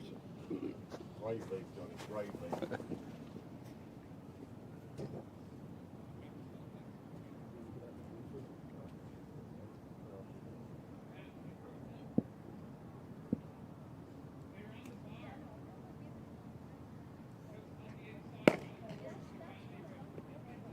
Miss.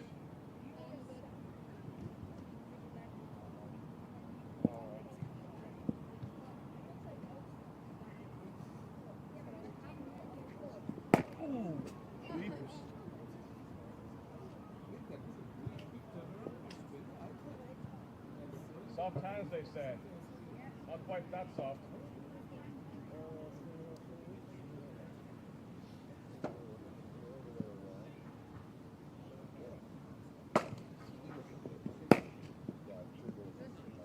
Probably try to get forward.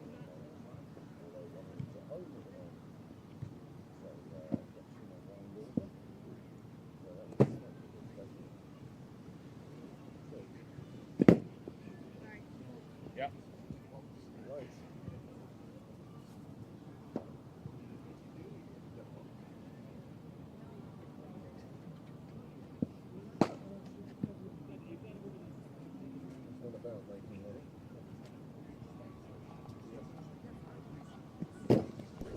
Well, that's the end of a drinks break with no drinks. No, they did find drinks. Did they? Yeah. Oh, good. Obviously prepared the night before. Spectators now, but No, the they're spectators. going over the railway.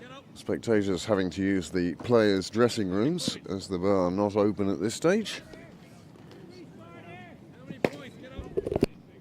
Why? Keep the chain. He's a pre-work player, this guy.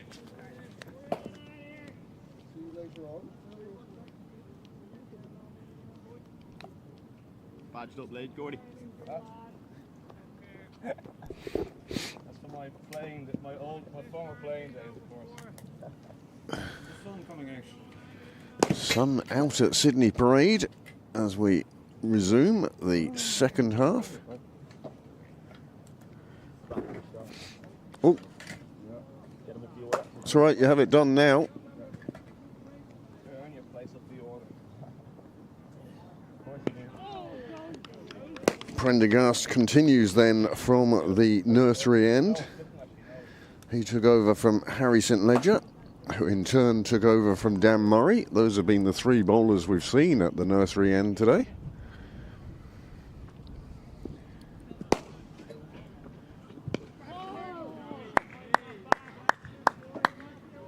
Whereas at St John's end, we've only seen two bowlers. And that was Andrew Bolton, who had a good, fiery opening spell. And since then, it's been McDara Cosgrave with his off spin.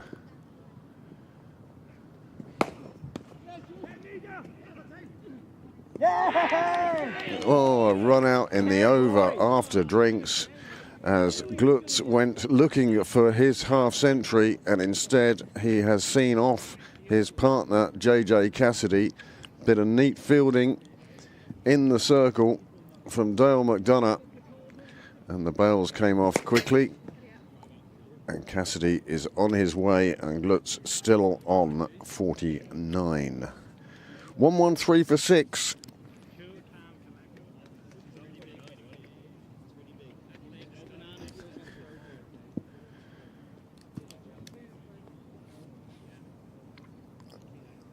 It may not be Prendergast's wicket, but he was the bowler played out into the offside. He's looking for that half century. It pounced straight up into McDonough's hands, and that is the simplest of run outs.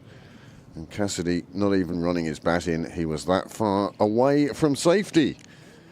Well, 6 wicket falls, and that is just what Pembroke wanted after the drinks break.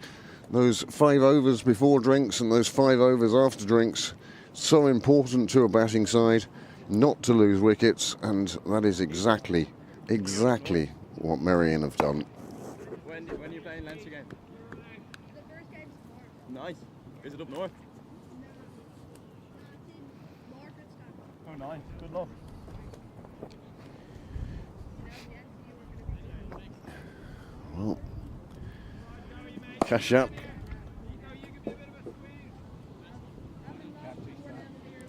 Joins Glutz in the middle. That partnership had been worth 33, and now it's broken. Yeah, Peter, yeah, boy.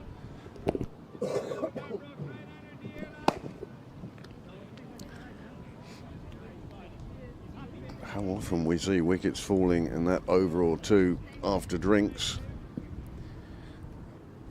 and how important that one will be.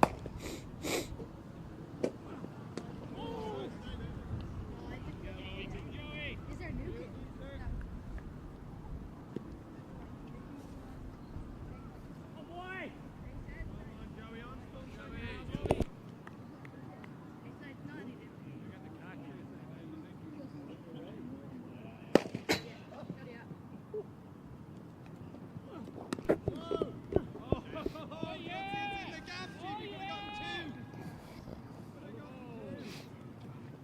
Another over completed and a good over for Pembroke. Wicket maiden for the team and maiden for the bowler.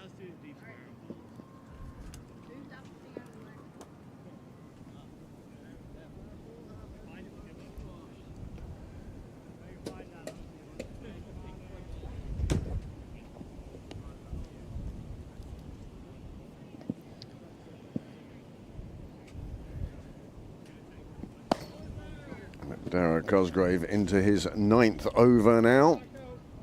How he would love to pick up another wicket.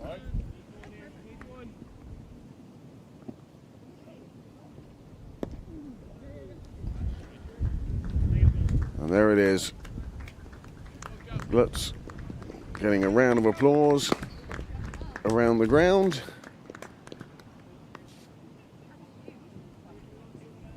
As he reaches his half century. His previous effort to get to that 50, of course, had resulted in the run out of JJ Cassidy.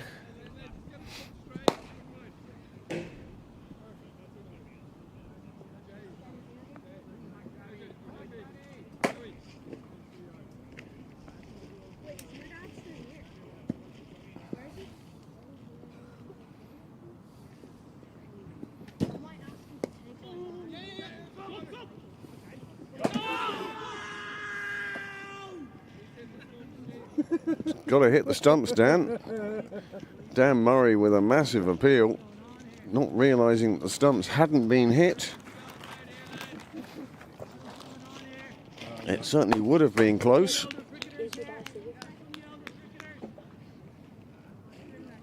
He said he'd be back in a minute if you're looking for Johnny.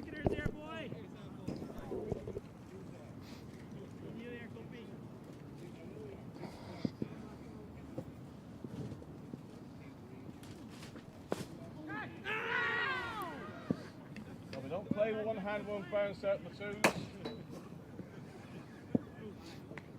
Keep going here. Keep going. Ah. Later, get down fine on that.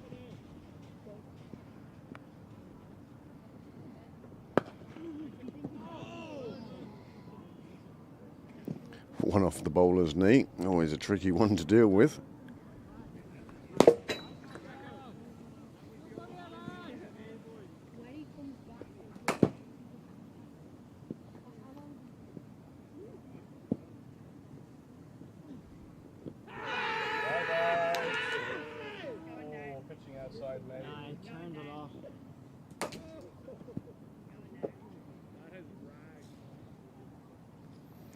Here is a replay of what was a good shout by the Pembroke players.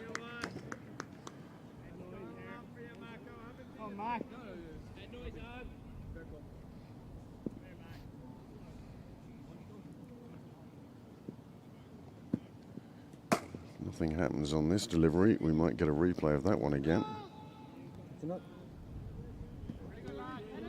That is the end of the over. 9 bowled by McDara Cosgrave, and what seemed to be a decent shout. This delivery here.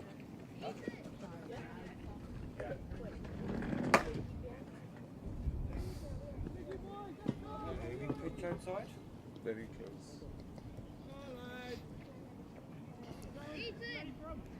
Another good over for Pembroke, another nervy over for Merrion.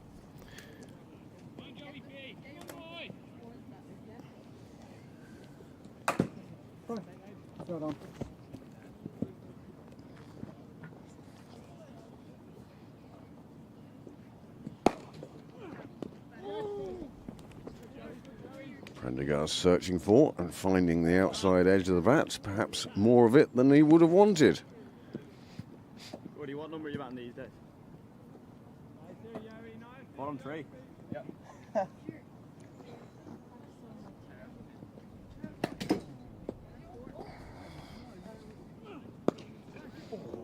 Just over the outstretched fielder's hands. And it runs away for 4. Prendergast standing halfway down the wicket, thinking, what if? Not really in control of the shot, but got enough of it that it ran away to cover's corner.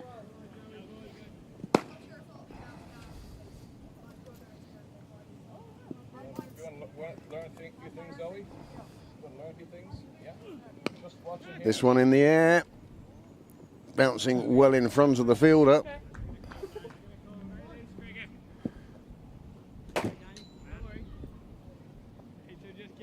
Nice Peter.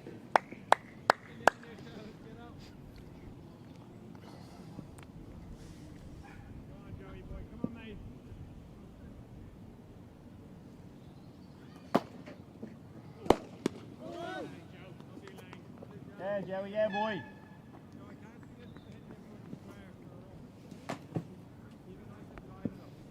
Good game of cricket this for a Sunday afternoon. If you aren't heading out to Clontarf, and you can make it down Sydney Parade, come on down. And if you can't, stay with us here on Pembroke Cricket Live.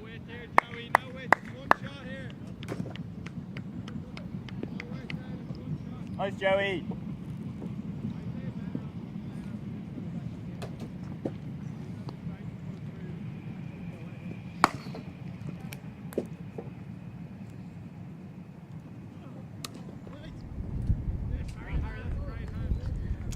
Harry St Ledger doing a good job of parrying that one and preventing it running away to the boundary. Andrew Bolton does the tidying up. End of another over. Prendergast having gone for just 10 runs now in his 3 overs. That was certainly the most expensive of them, 7 coming from it. 122 for 6 after 28 overs. Grant Glutz, the only man to stick around for a while. He's reached his half-century, albeit at the cost of JJ Cassidy's wicket as he looked for that 50th run.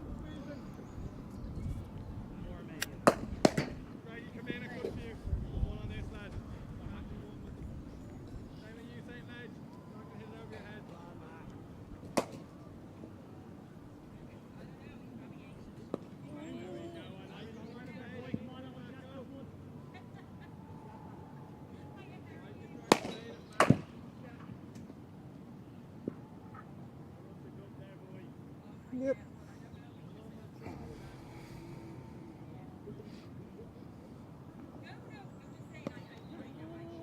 Short.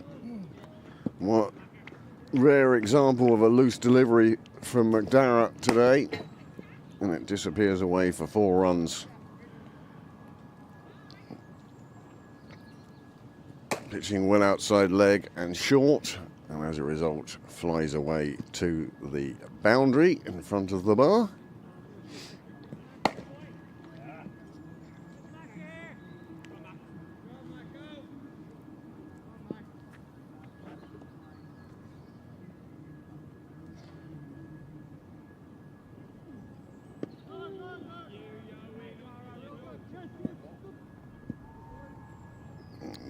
Sloppy misfield at cutting the single.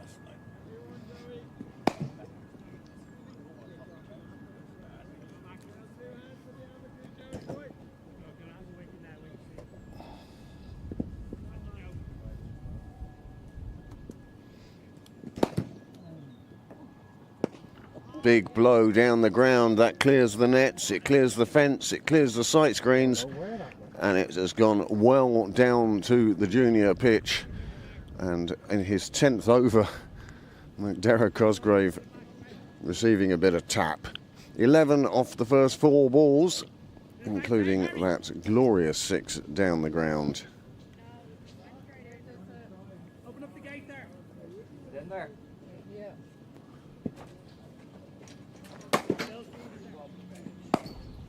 There'll be a break in play while they go to fetch that one.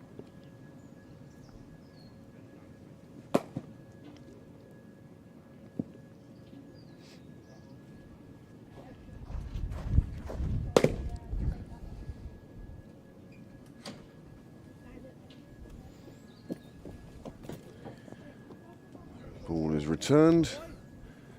McDara with 2 balls left in his spell now.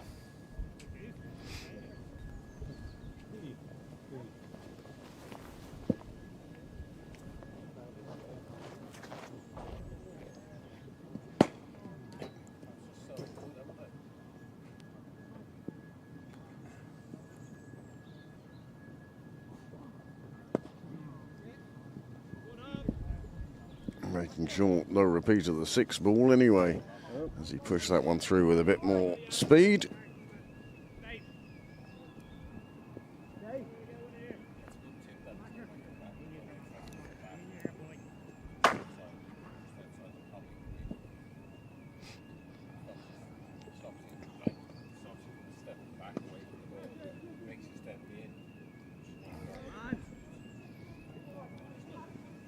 And that ends the spell for McDara Cosgrave. He ends up with 2 for 50 from his 10. I know, yeah.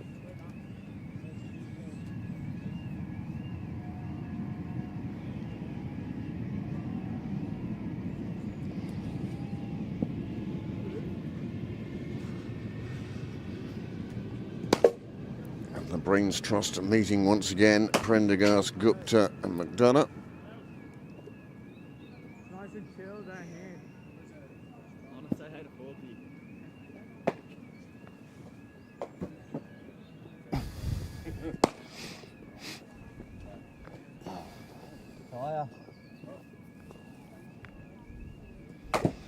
Great to see how many people have come down to watch the second 11 today, from both Merrion and Pembroke.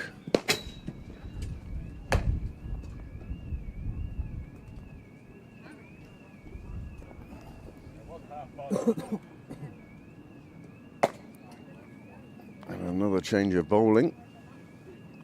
Looks like Harry St Ledger returning for his 7th over.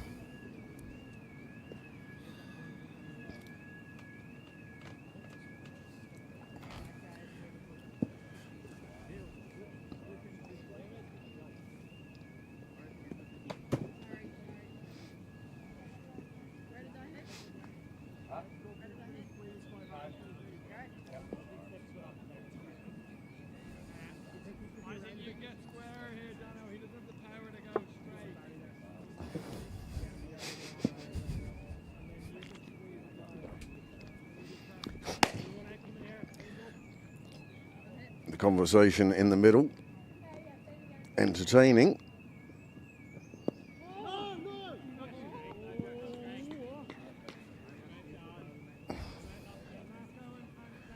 Danny Hogan, the wicketkeeper, suggesting the batsman not having the strength to go straight. Is that a mind the windows Tino moment? This one, a little bit uppish.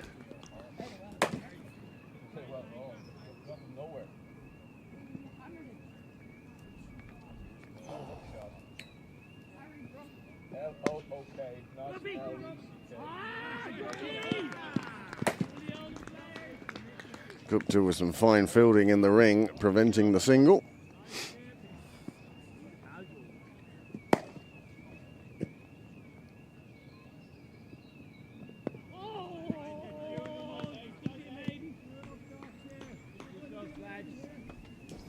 Four dots so far in this over. St Ledger not affected by the break in his bowling.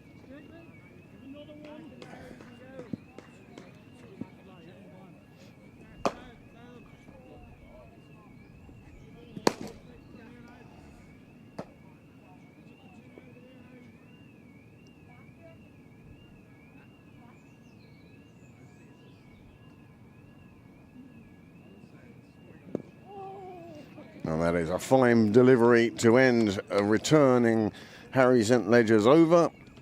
And it is a maiden, 135 for 6. After 30 overs, just 20 overs to go. But Merrion, just with 4 wickets remaining, well, their assault. And that is a fine example of fielding, keeping an eye on the ball, outstretched, going down and saving any run there.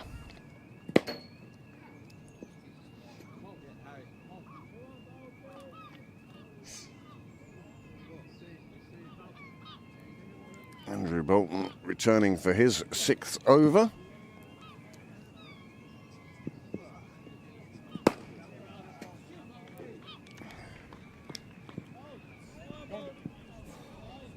Bolton had a fine opening spell. He'll be looking to repeat that again, if he can.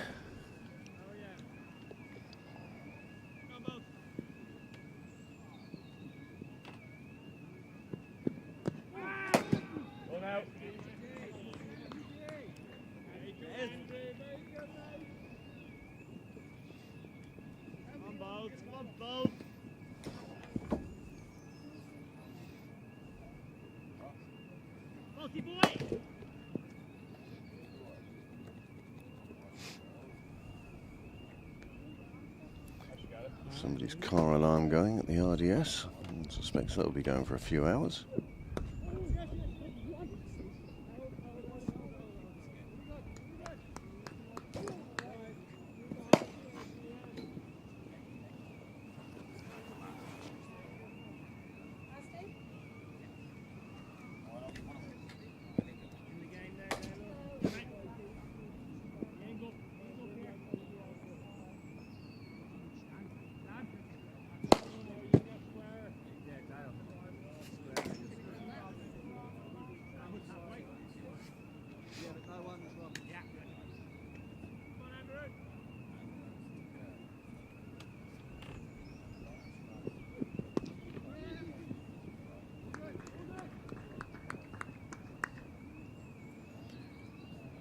Really nice action that Bolton has. Very repeatable. Enables him to have that consistency.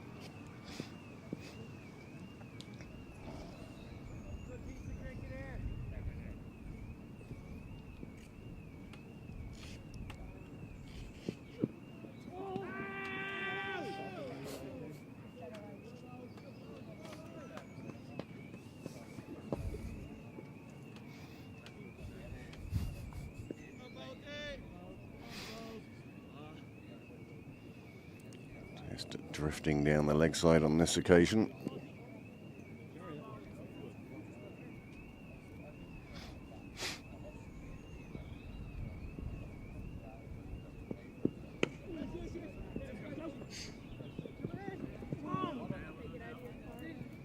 Run taken in a hurry, needed to be, with Prendergast in the field.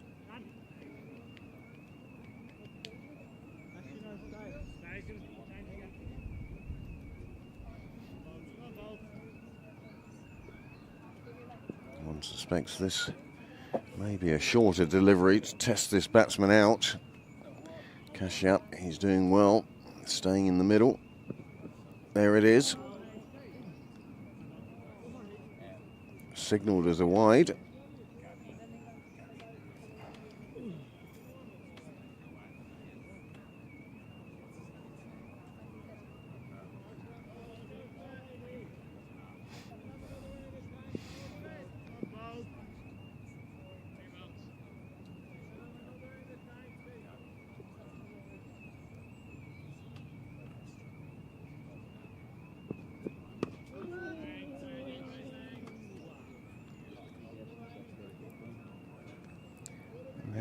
the ground, the arrival of the Balburnies.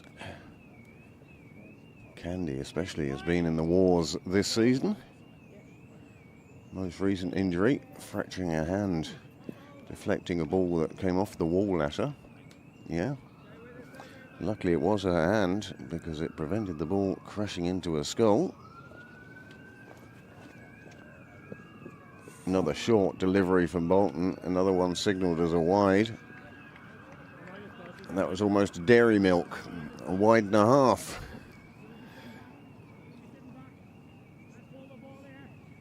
It's good to see Scout Murray down for some more exercise. Saw him earlier on.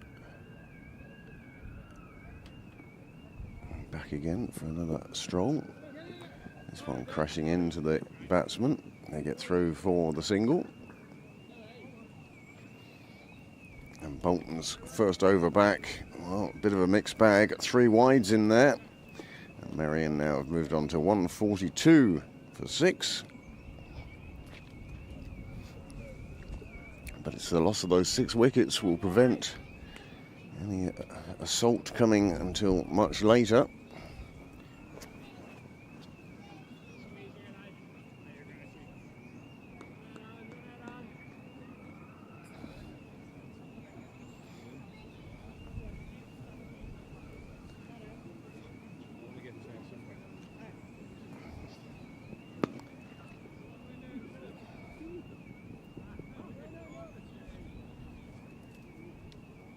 It looks like Harry St Ledger now will bowl his 8th, 9th and 10th on the bounce.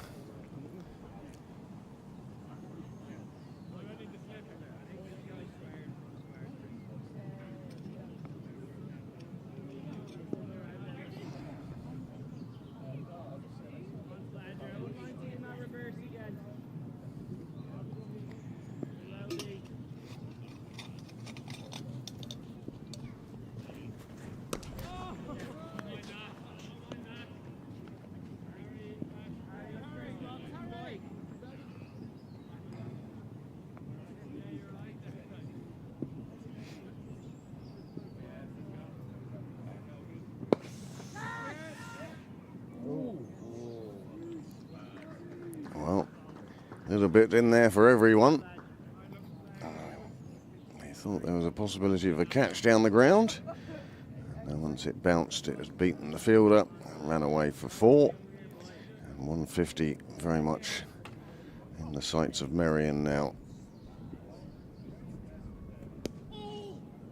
And that will bring it up with a lovely reverse shot, improvised. Runs away down towards the scoreboard. And that does in fact bring up 150.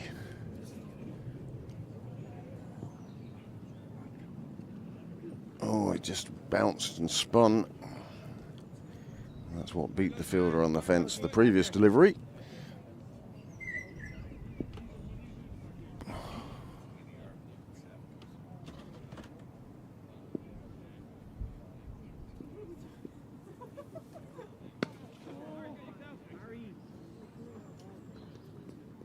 Lutz now moves on to 73 with that shot past the bowler. Good over for Merrion this. 10 runs coming from it thus far. At least 4 out there.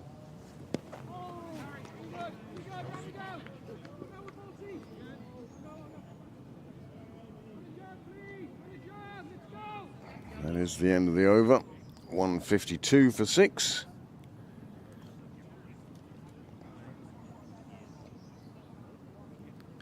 Andrew Bolton now will be into his 7th over.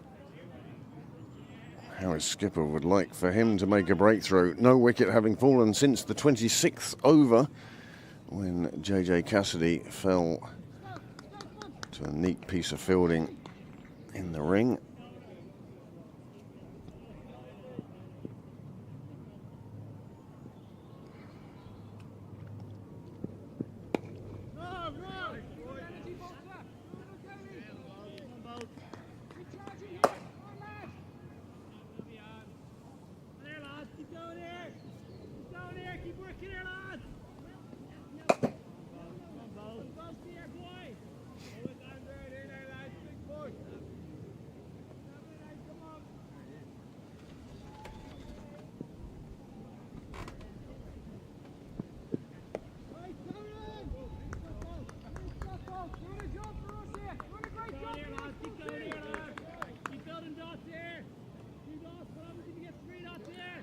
The level of chat amongst the Pembroke fielders has sort of remained constant throughout this innings.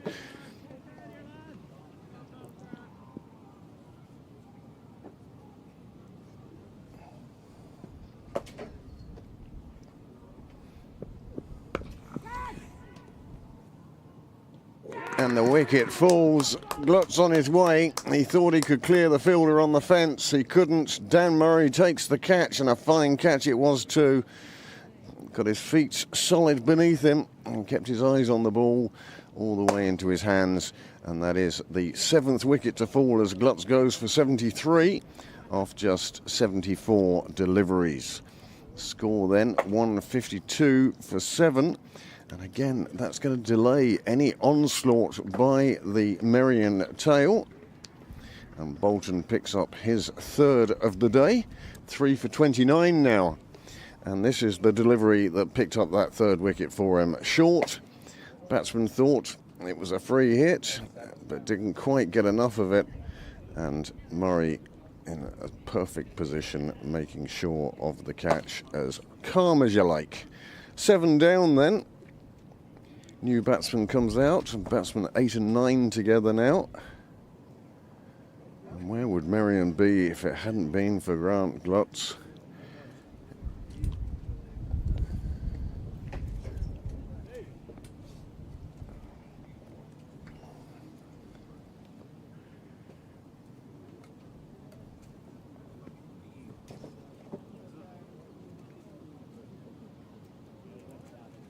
John O'Hara, the next man out.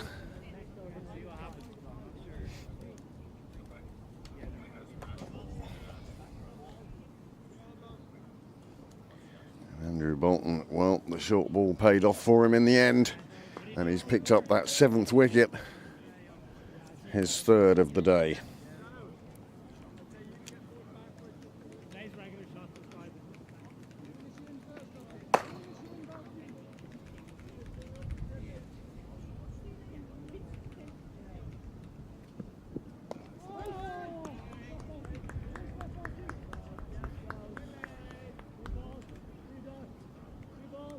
Pembroke. There's a maiden on show here. There's a wicked maiden on show, is it?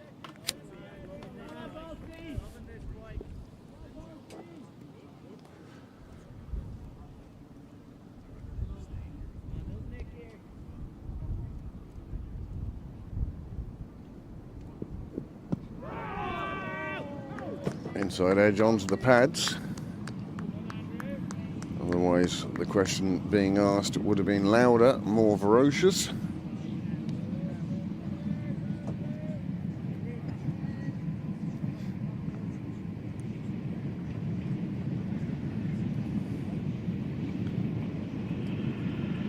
It won't be long before those darts are filling up with people heading out to Clontarf for this afternoon's 3rd T20 between the Irish women and Pakistan women.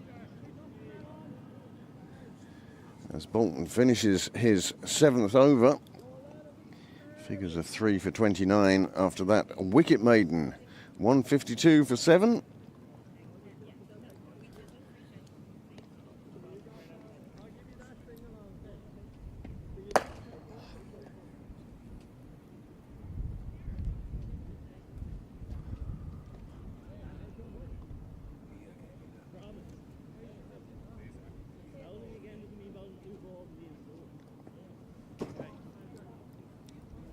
Civil Service entertaining North Kildare today, one that Graham will always have an interest in.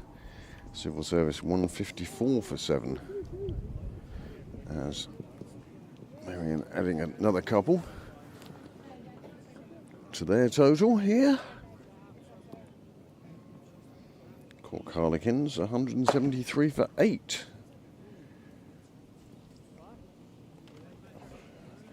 Also in this league, Leinster all out for 82 and Malahide 31 for 1 in reply after 8 overs. Looks like Malahide will be picking up a good win there.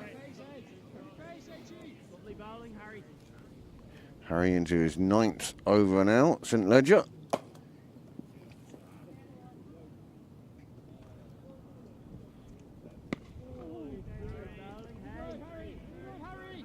Excellent, Harry.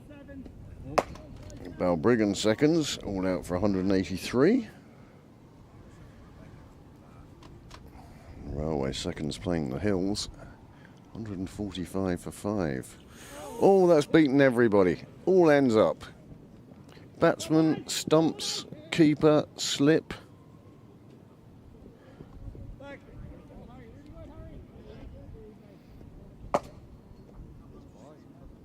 North County fourth not having a great day, 81 for 8. Use your hands, Daniel, please.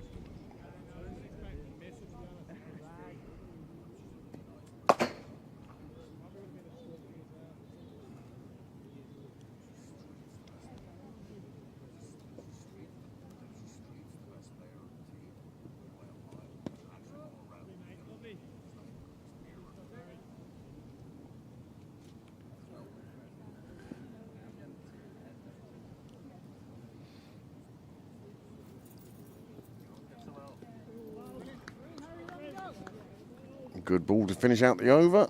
2 off the bat, 2 byes. And that byes, well, could very easily have been a wicket. But 156 for 7.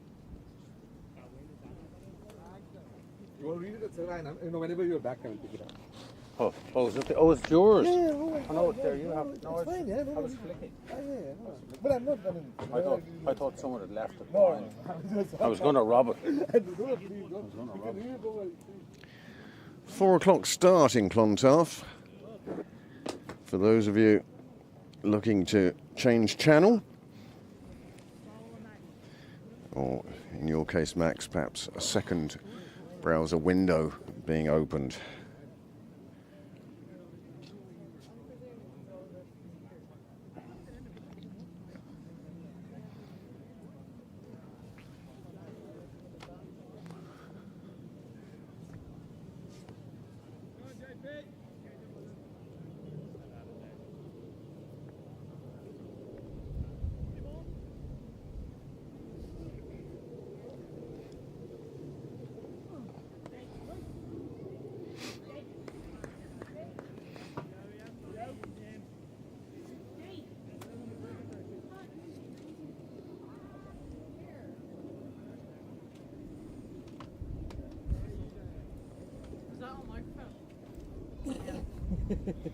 Everything is on microphone, Zoe.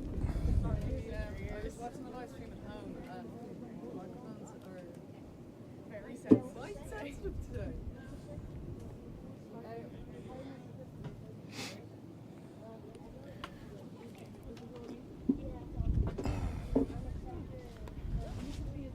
Prendergast back into the attack for his 4th over. Now coming in at the other end.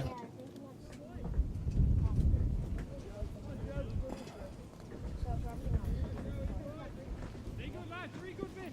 Patient.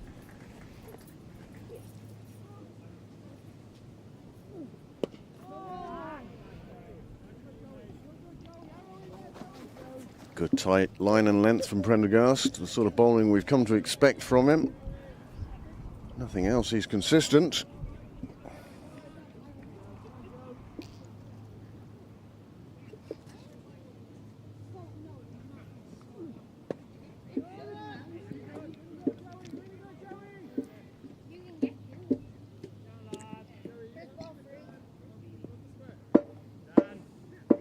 Good there as long as you stop in one.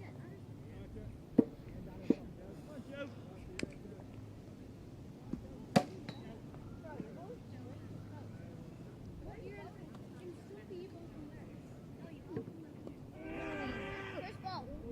Take the first ball.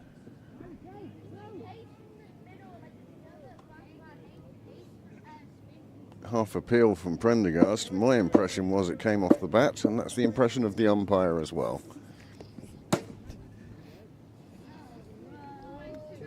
Come down low. Hit the bat. Well, yeah, I know. We already said that one.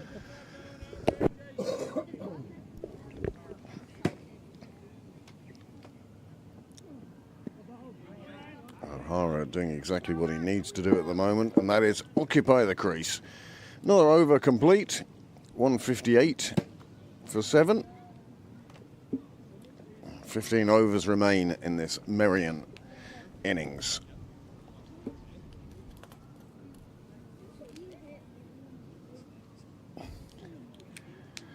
One suspects now we will see the final over of Harry St. Ledger.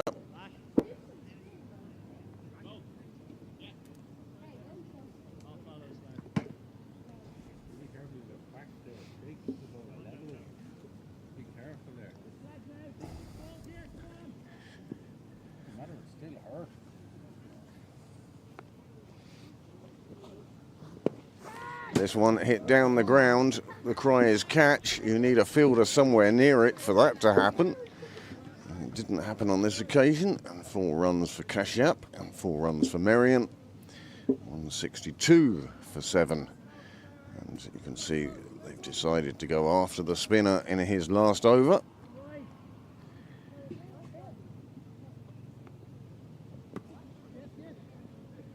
This one played square up. Just a single on this occasion.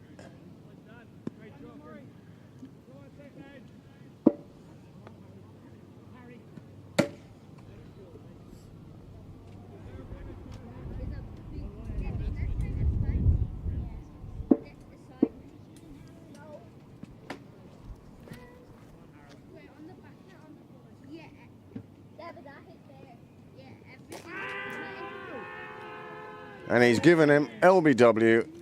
In his final wicket, Harry St. Ledger picks up the wicket of J. O'Hara for 1, and 163 for 8 is the score. No more than he's deserved in his 10 overs for St. Ledger, and on this occasion getting one through the defences of O'Hara. 8 down then, 163 on the board.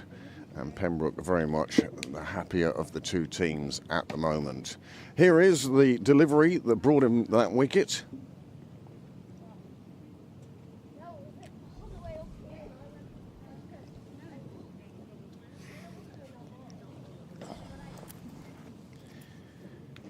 And that will bring Hugh Kennedy to the middle. A slight disparity in size between the two batsmen. Although one could be just further away.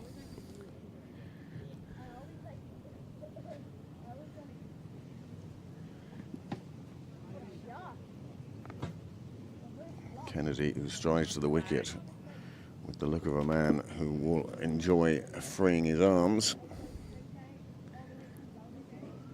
It's good to see a couple of past Irish international players from Merrion down watching the game today. The brothers Joyce, Dom and Ed. And they're joined on the wall there by Gavin Hoey.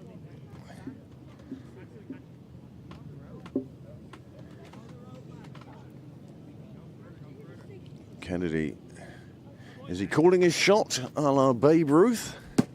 Is he looking to land one in Anglesey Road?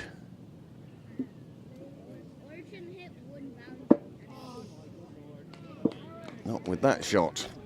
The front foot planted down the track, and the bat following shortly afterwards.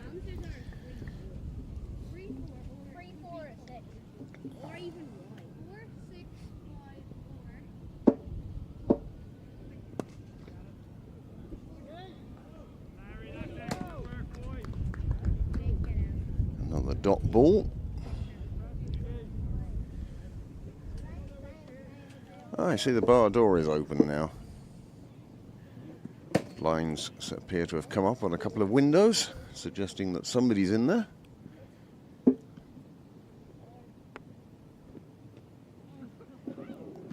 Kennedy playing the shot after the ball had arrived into the keeper's gloves.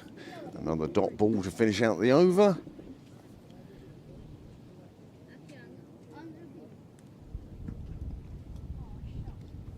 Well, Harry St Ledger finishes with 1 for 52 from his 10 overs.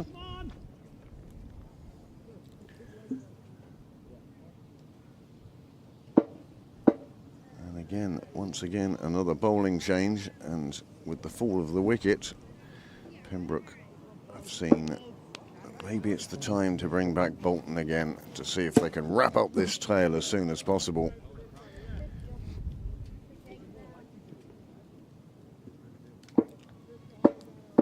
Bolton being used in short spells today, 5 overs to begin with. Finished his first spell in the 9th over and then didn't come back until the 31st. Bowled the 33rd and now bowling the 37th. This one beats everybody, all ends up and goes away for leg byes.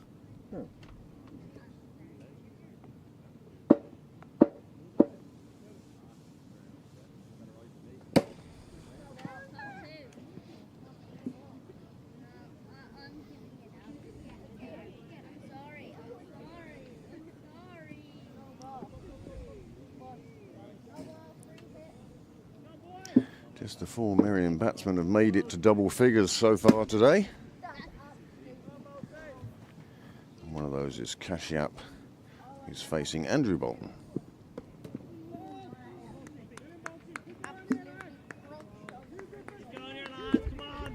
Pembroke just 2 wickets away from wrapping up this innings.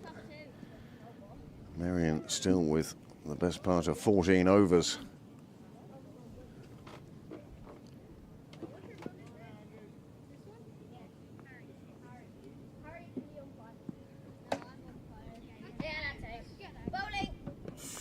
And there's one of them. Stump uprooted. Fine delivery. Line and length doing the job for Bolton. He picks up another. And 167 for 9 is now the score. Merrion just 1 wicket away from being bowled out on what yesterday was a fabulous batting track. And Pembroke will be delighted, having been put into the field at the toss. They couldn't have asked for much better than to have Merrion 167 for 9 in the 37th over, and this is the delivery that saw them there. Kashyap, he was disappointed. His reaction to being bowled, big swing, ball getting between bat and pad, and you could see he wanted to knock the other 2 stumps over. No need to though, just one of them out of the ground was enough to see him on his way. And he goes for 20, the 3rd highest score in this Merrion lineup today. A disappointing performance, they will feel, with the bat. But cricket is a strange game. You don't know what par is until both sides have batted. And Bolton now in search of his 5th wicket. He has bowled with pace and aggression today. Good line and length, and the occasional short ball has paid off for him too. Squire's in at number 11, and he keeps out the first one.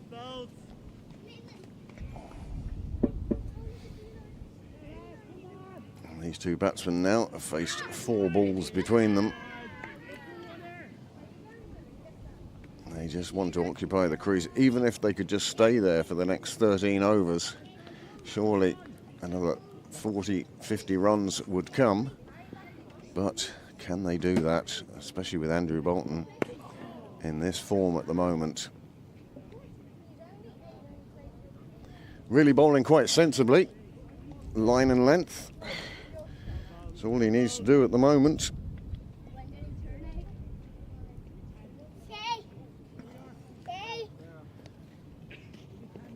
Jake. Jake.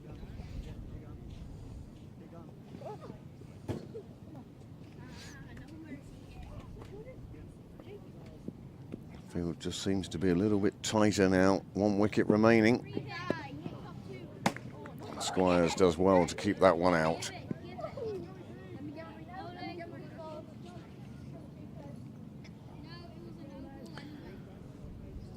Bolton finishes his 8th over, 4 for 29.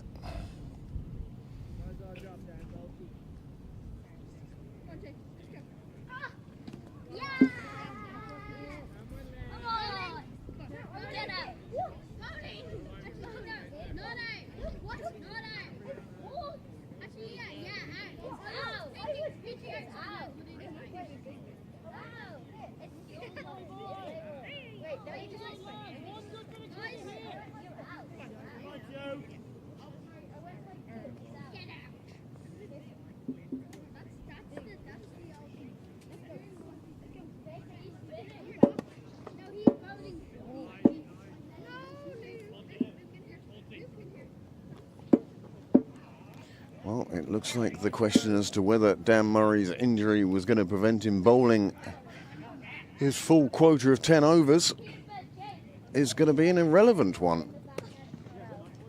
Kennedy cracks one through the covers, and the aforementioned Dan Murray does the fielding and doesn't look to be in any discomfort.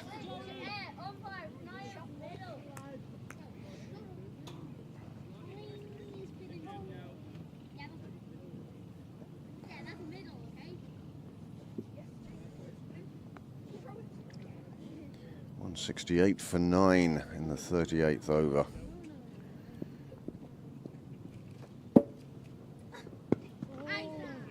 Squire's doing well just to keep the bowling at bay at the moment.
Hogan determined to pick up a stumping today, taking every opportunity he possibly can to whip those bails off.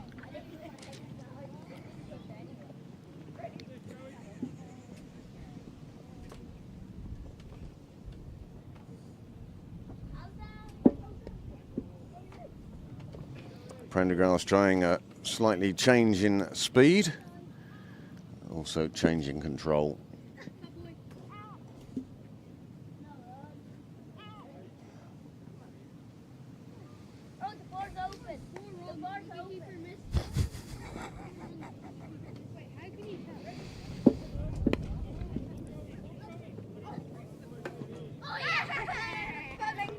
Oh, another good over from Prendergast, just 2 runs being added to the total.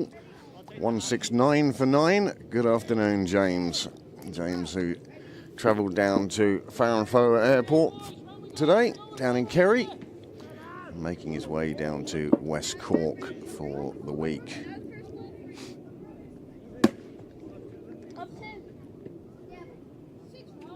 That's out, that's out. Yes, he did. He caught it 2 hands. Not out. 6 runs.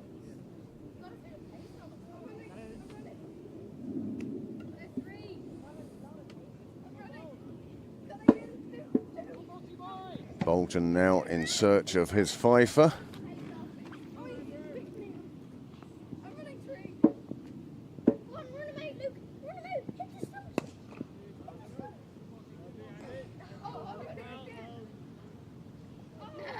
Kennedy with the solid defensive shot, keeping him at bay at the moment. What a catch by Merrion.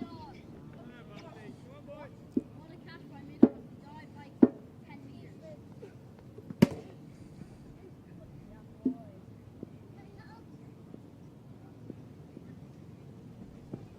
Short ball.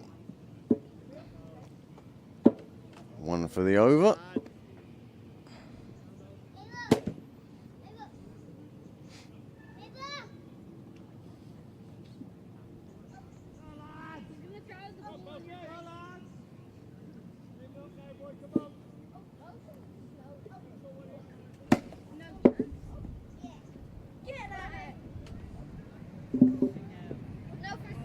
Another good short delivery. Bowler just swaying out of the way. Kennedy with plenty of time. Now playing that he wanted to lift it over the keeper's head. Perhaps he'll think of that next time one comes that short.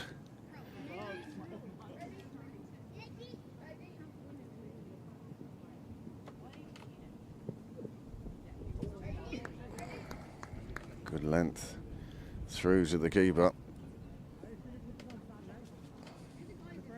More and more blue sky. Some of it even close to Sydney Parade now. See a bit of sunshine in the west, or at least brighter clouds. Could turn into a lovely afternoon. Come on down to Pembroke.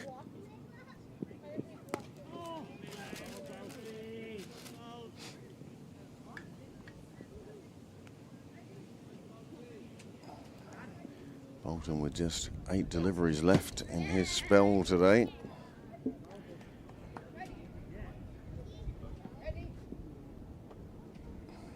Deserves the 5th wicket, there's no doubt about that. Each time he's been brought back, he's made the breakthrough for his skippers.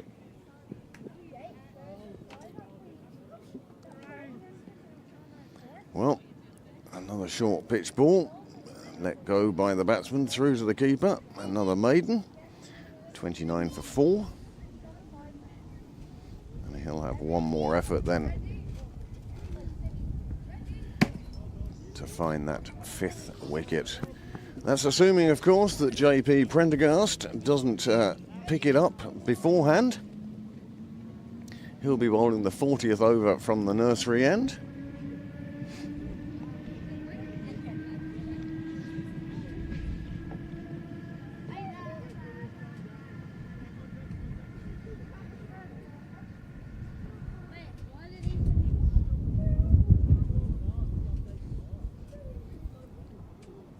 Bit of a breeze blowing through the comms box.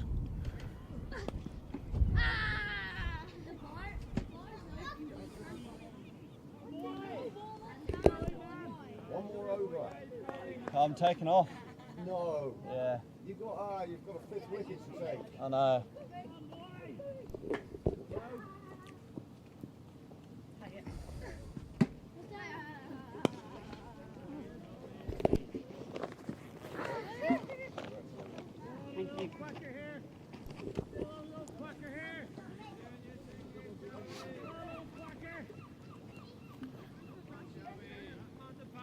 Young Luke Balburney will be getting a new title soon, that of Big Brother.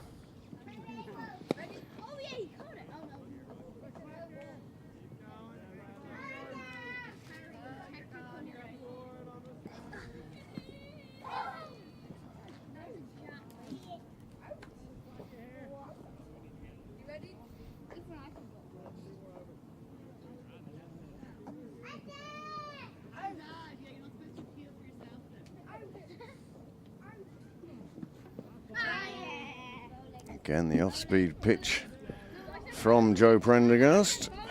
The last 4 overs have seen just 6 runs scored.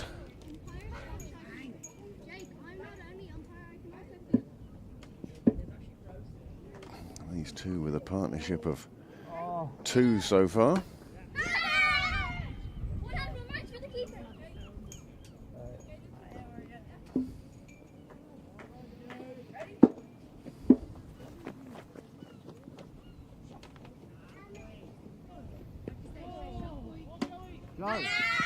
Another one through to the keeper.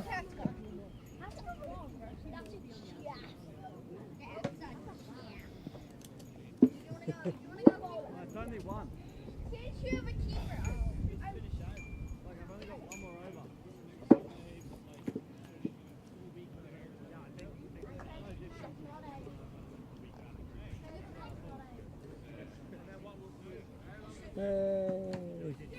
Yeah. Sanity prevails. So Andrew Bolton will get the chance to finish out. He's 1 over left. He has 4 wickets to his name thus far. Only seems fair to let him finish out in an effort to pick up this 5th wicket and close this innings out.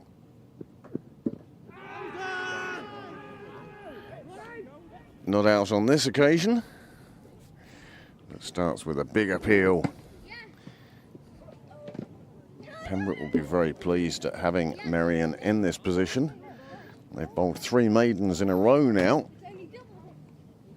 since that wicket fell.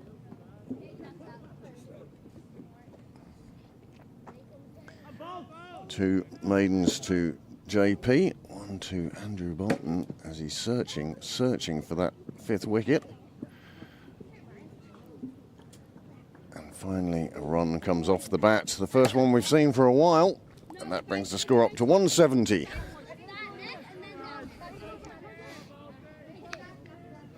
Be interesting to see how the Pembroke top order go about this chase.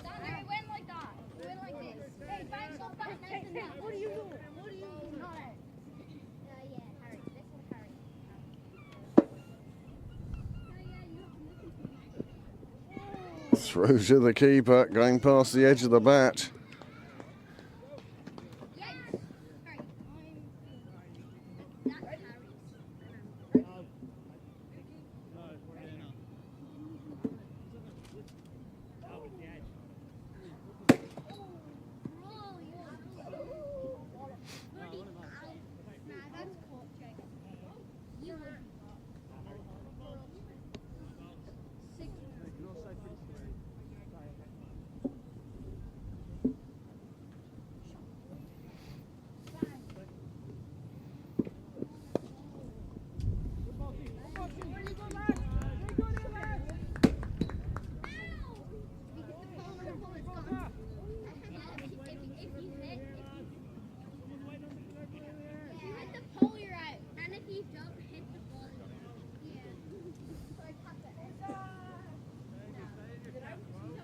Well, live scoring showing 4 dots. I thought there was a single taken. If you hit the ball, you're out. Well dug out by the batsman. Frustration here for Bolton. He would so love to take that 5th wicket.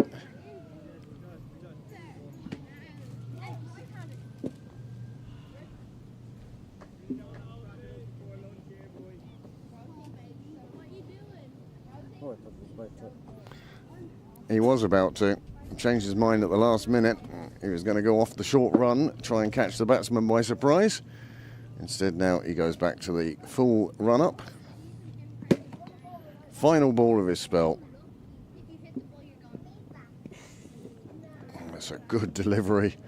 Thudding into the batsman. He'd have felt that one.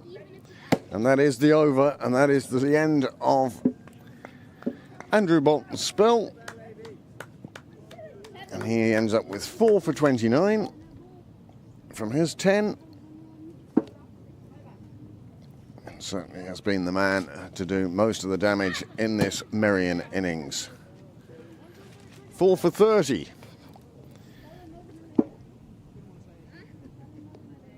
A superb economy rate and a superb bowling performance.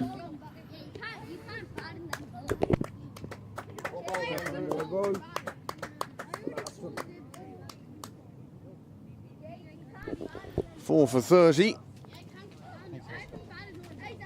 And now JP on this run of maidens.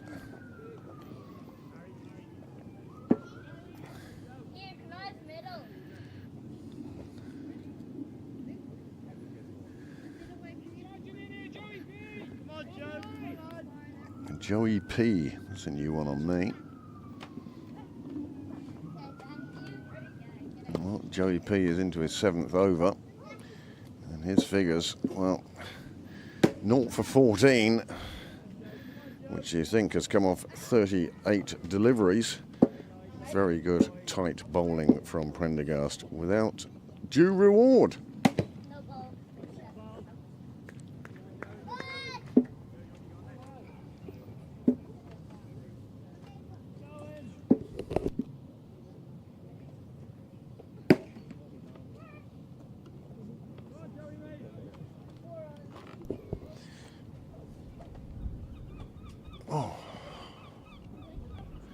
Floated up by Prendergast.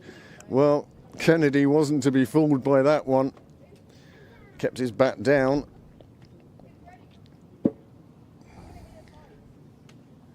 Nice sunny day here at Pembroke now. People enjoying the heat along the wall. Bar manager Phil Byrne, he's turned up. He's having a look round at the scoreboard. Oh, that's a very loose delivery. But it will only cost him 1 run. But it also does break his run of maidens.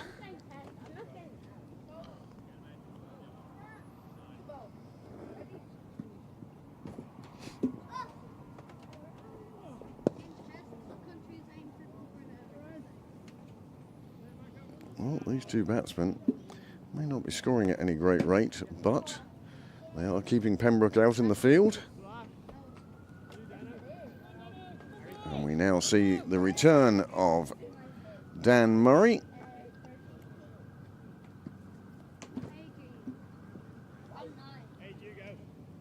Six, 7, 8, 9.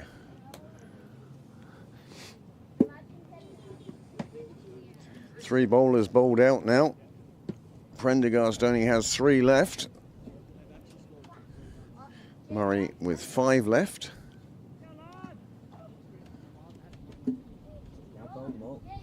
He can't bowl from both ends. So, 1 over to find. who will it be? Greg Hollins? Nope.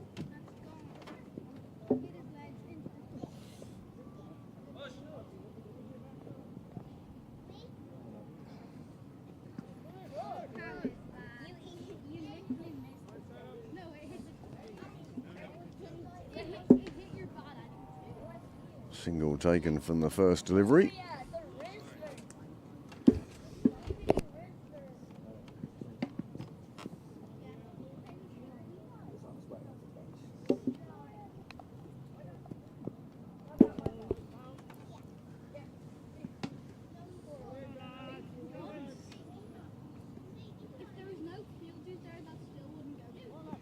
My guess is we won't find out. But my bet is also Dale. That could be an interesting one, all right. There, Connor.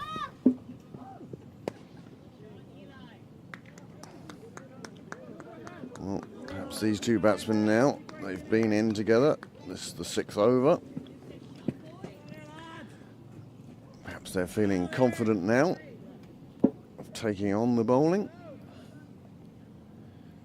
Came together with the score on 167 on the 37th over. We're now in the 43rd. Good ball from Murray, challenging the edge of the bat.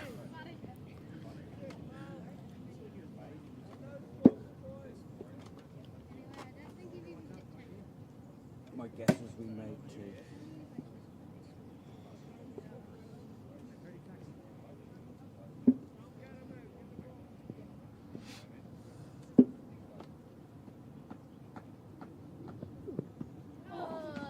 Another one past the edge of the bat.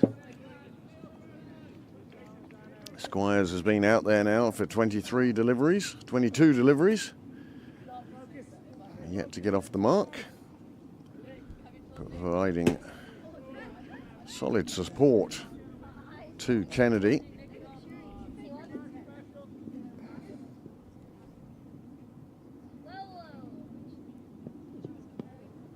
This one hits the pads. Drops down to fine leg.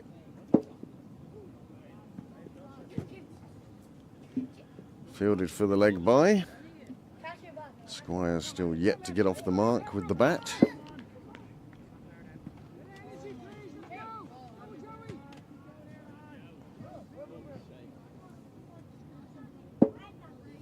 Thank you.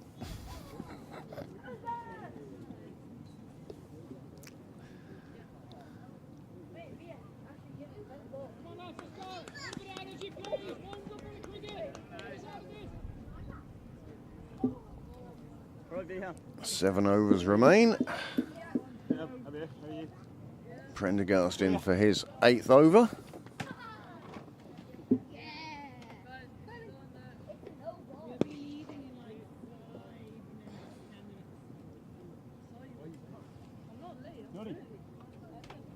that. Are you injured? Ah, You're looking pretty sore. I've been better.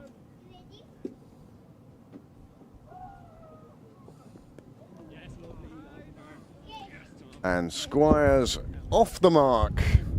His 25th delivery. He places one wide of the keeper and gets through for a single, and he is off the mark. 1 from 25. A strike rate of 4.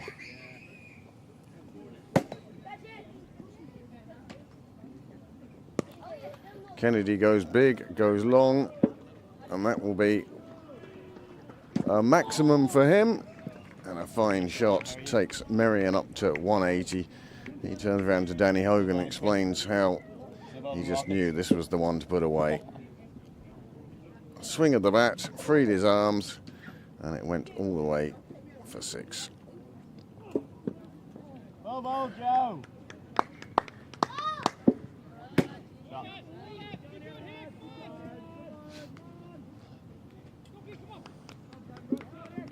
Come here, fellas. Come here, boy.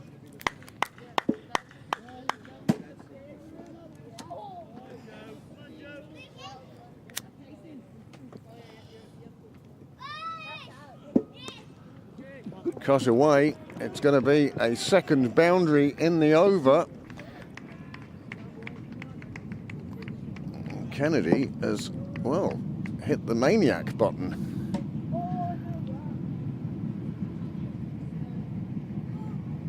Ten in 3 deliveries.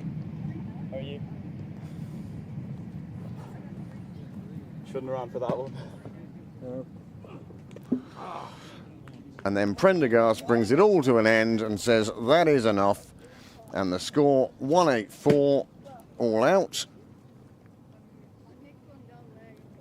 And Prendergast picks up his first wicket with the final delivery. With the final delivery of the 44th over. And Pembroke will be chasing 185 for victory.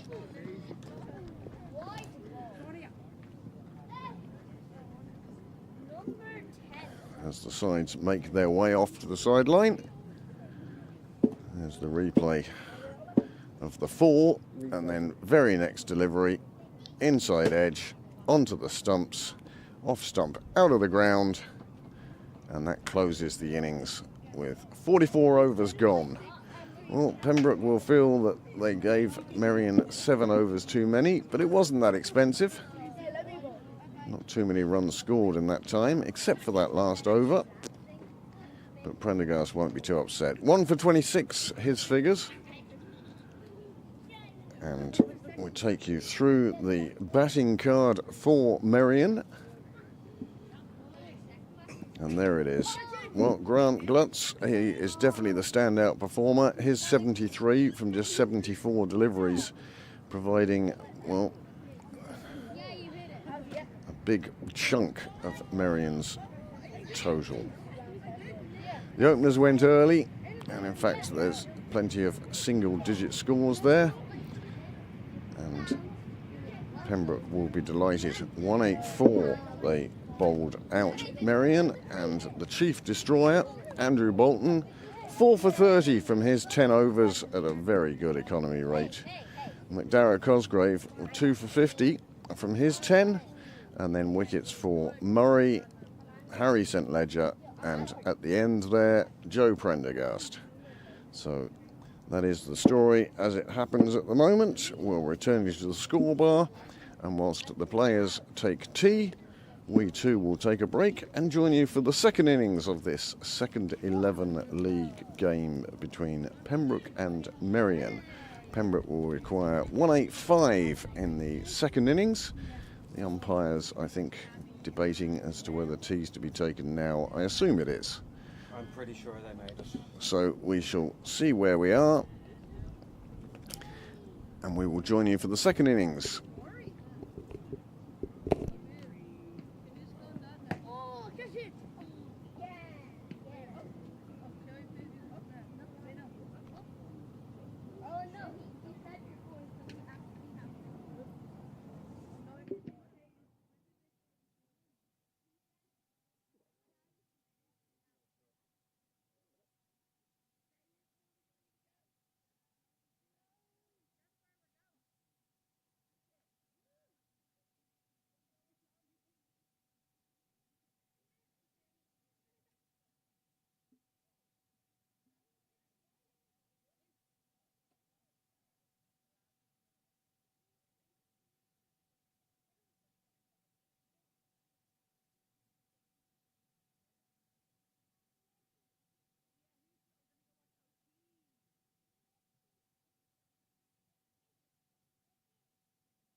Well, many thanks to the 15 of you who have stuck with us through the break.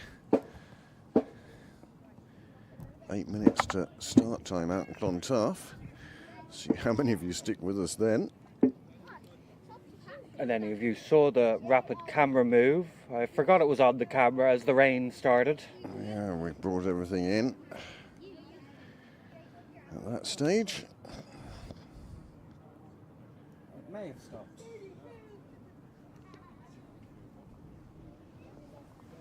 I think it's at least stopped enough to let Craig see. Very kind of Noel. So, Pembroke require 185 for victory.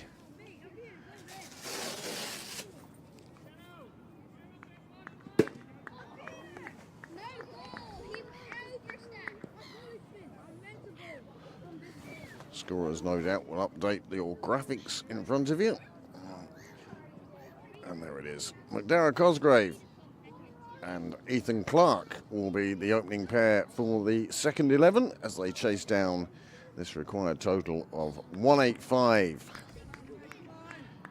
Looks like it will be Hugh Kennedy, who enjoyed a sandwich or two at the break. And he's going to open the bowling from the St John's end.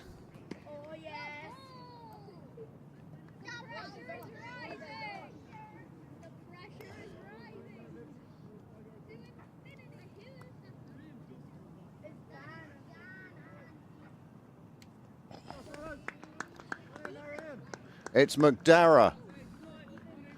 McDara is batting.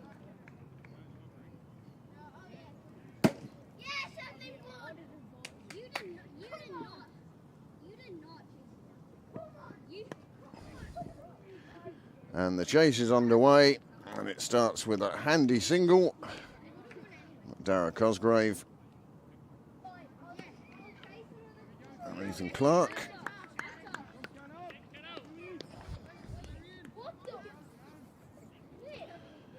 Well, if Merrion are to defend this total, they're going to need early wickets. Hugh Kennedy could be the rapier Merrion employ. Not quite happy with his run up there, Kennedy. He'll go back and do that again.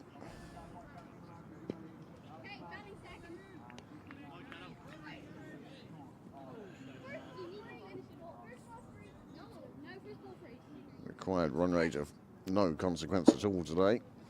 This comes down to can Merrion take 10 wickets before Pembroke score 184 more runs.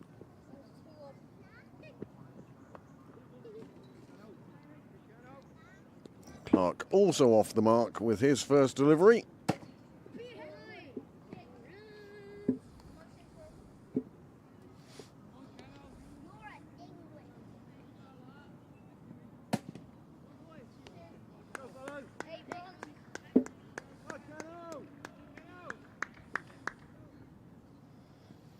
Bit of encouragement for Kennedy.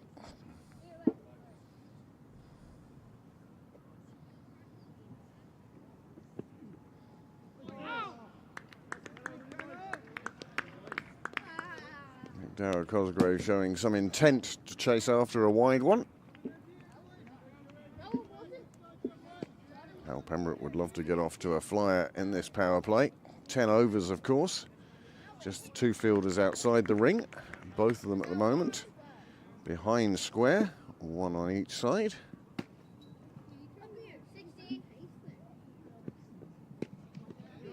Another one that goes through to the keeper.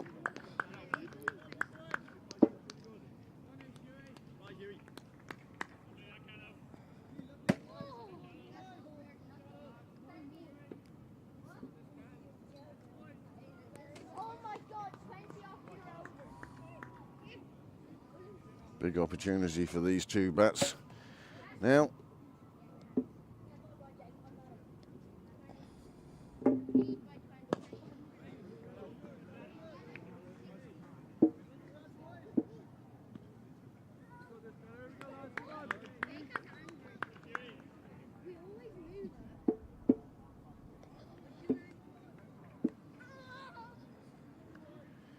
Merrion and Pembroke on the league tables published by Cricket Leinster played 9. Each side has lost 2. They have exactly the same bonus points. This one, well, duffed around to square leg for a single.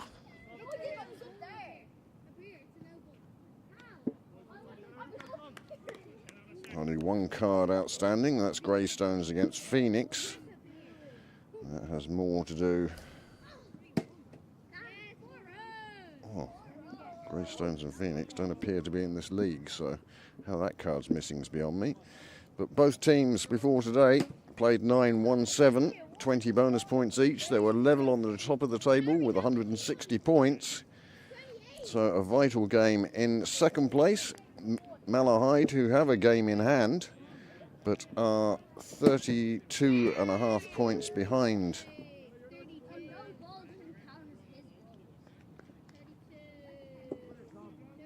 Good chance for them to overtake one of the teams at the top.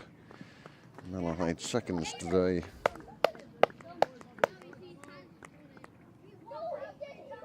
Oh, they're 5 from 8.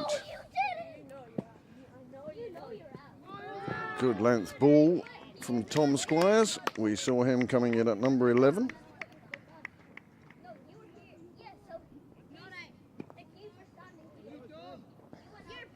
Come, Tommy!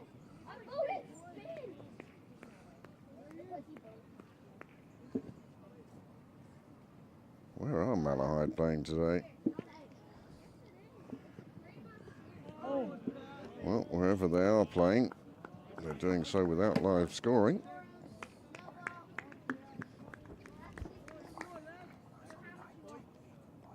It could be a bye week, but they're already a game behind.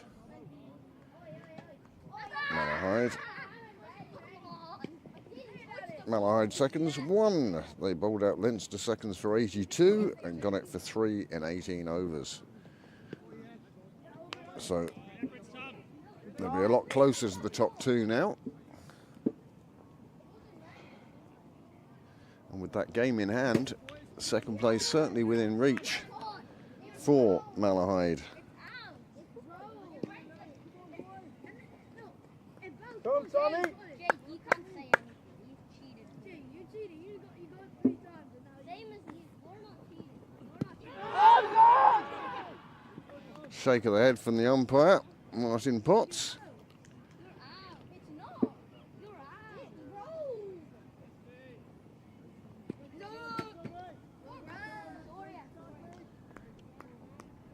Just going down the leg side, the umpire deciding.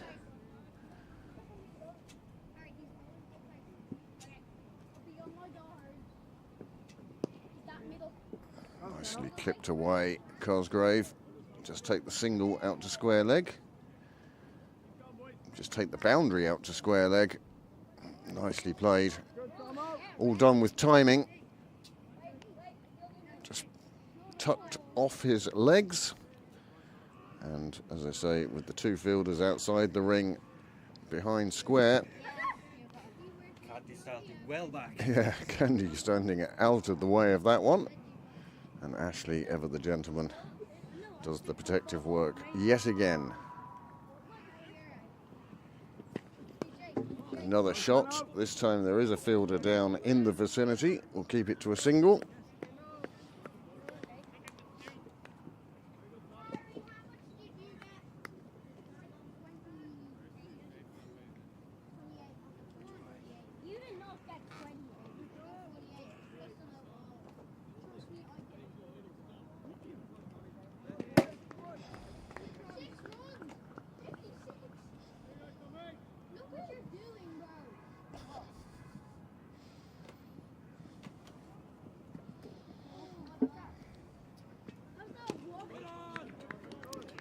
McDowell Cosgrave, over 600 runs this season.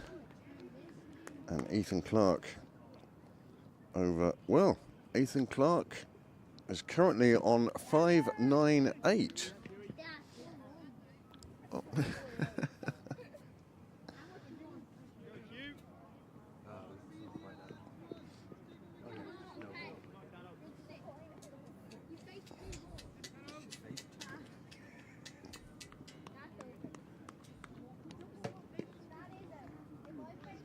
So 2 of the 3 big run scorers in Pembroke this year. Interesting reading.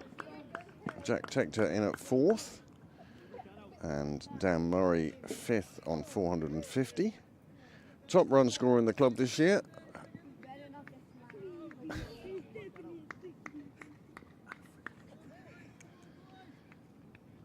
Averaging 56 with the bat and a high score of 263. 789 runs for Blake McDonald. A successful season for him. He's now done his bit for Pembroke as another 4 is played square of the wicket off the bowling of Kennedy.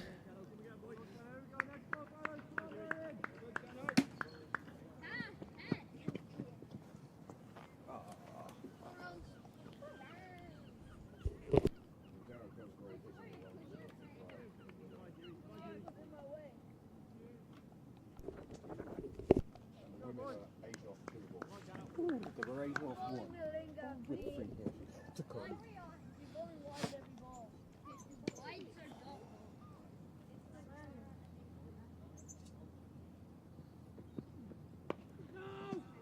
This time, that one too close to the fielder to take the single.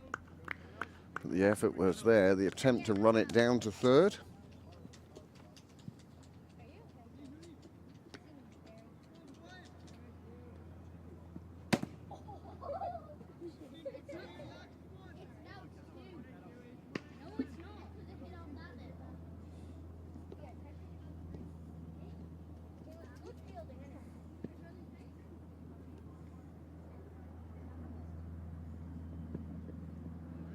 Fired down the leg side.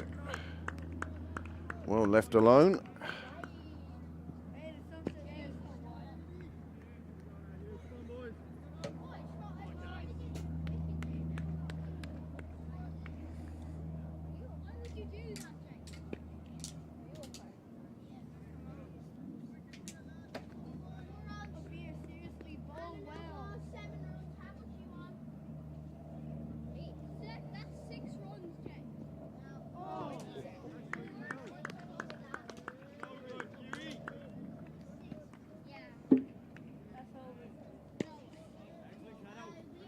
Six centurions in the club so far this year. I'm talking about open cricket now.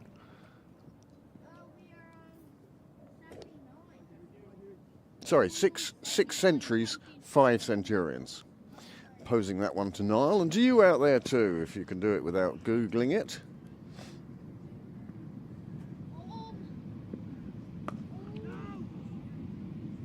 I'll give you the man who scored the 2 centuries, first of all.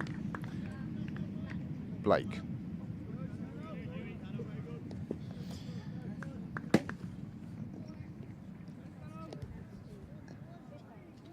Jack is 1, yes. Jack Tector. I saw his century out in Adamstown, and what a delight it was to see.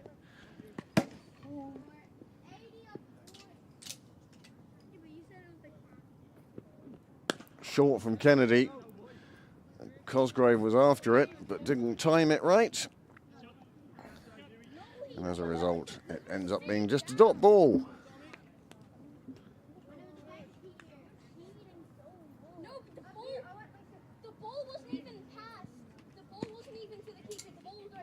Yep, that's another one. No, just the one. It was a big one.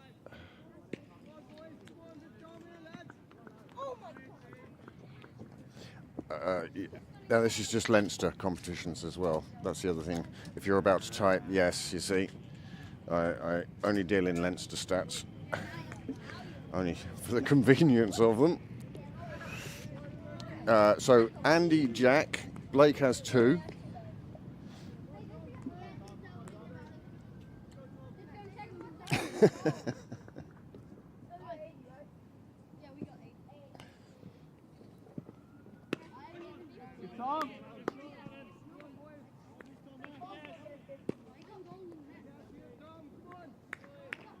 McDowell Cosgrave, another.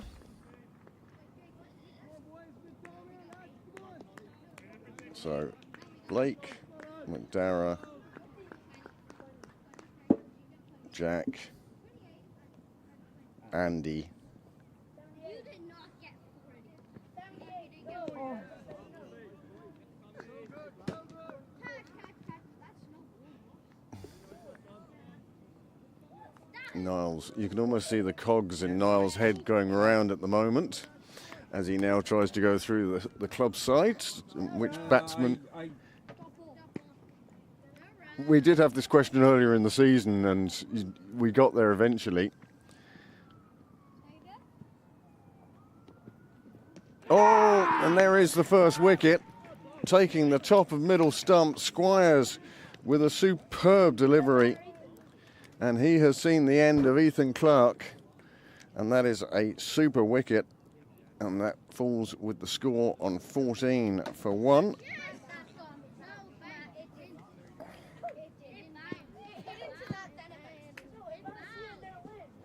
And that is a first wicket, and that is what Merrion need. Another 9 of those. But that was a beautiful delivery from Tom Squires, proving that he may come in at number 11. But you can't put a price on bowling like this. Jagging back, hitting the top of off. Well, as a captain or a coach, that's what you try and tell your bowlers to do. Hit the top of off, and he did so beautifully. Past the defences of Ethan Clark, he departs, and 1 wicket down, and that will see the entry of Joe Prendergast to the middle. JP, one of the brains trust on this team.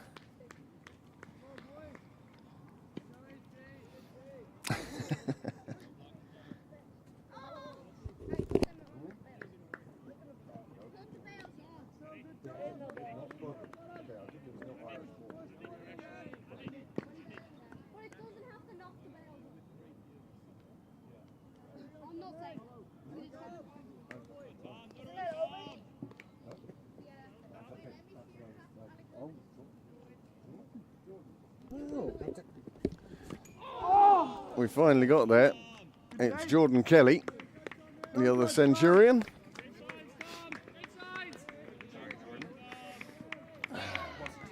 Unfortunately, with his dismissal, Ethan Clark now on 598 runs for the Leinster Senior.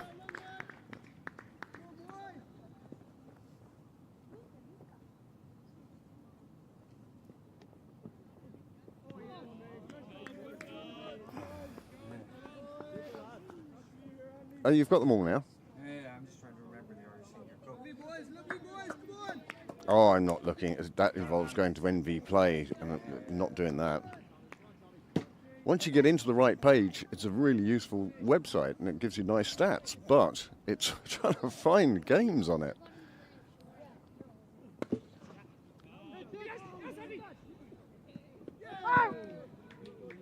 JP keen to get off the mark, perhaps a little too keen there, and the right decision made to send him back. 4 overs gone. Squires has 6 for 1, and Pembroke find themselves 14 for 1.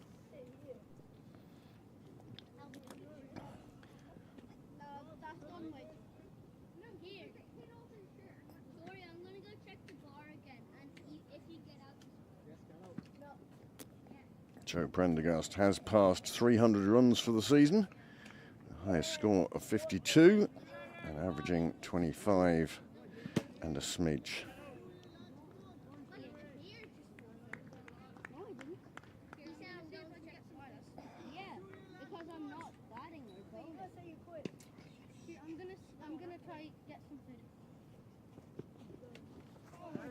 It's probably not.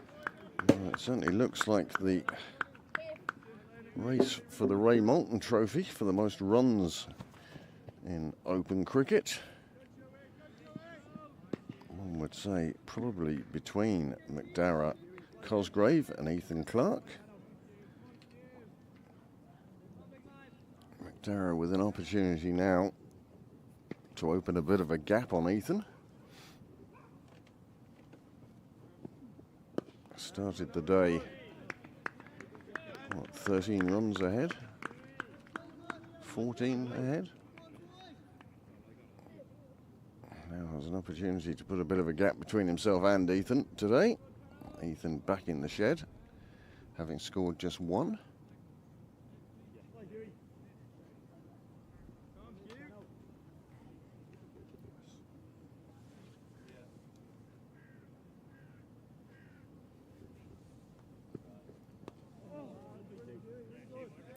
Again, Cosgrave opening up the face of the bat.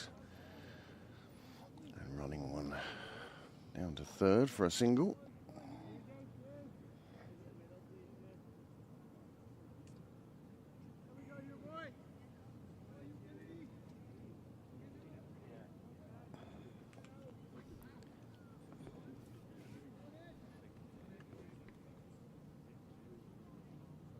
Good. Hmm? I was all set to do the wrong thing.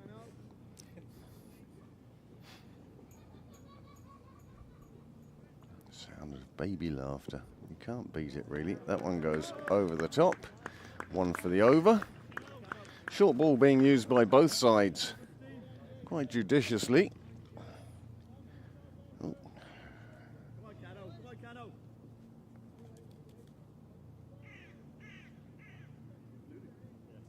Hugh Kennedy into his third over now.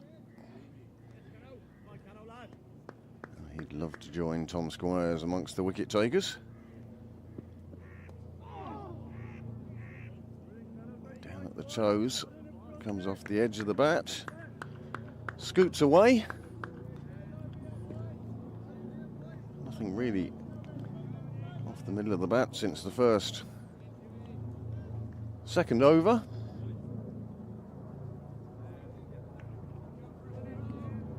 Bringing in an additional slip. There's the helicopter in the distance.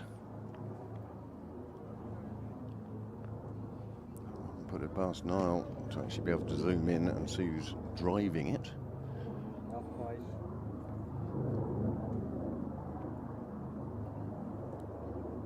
That's not bad, Niall, though. You could see if the pilot gave you a wave anyway.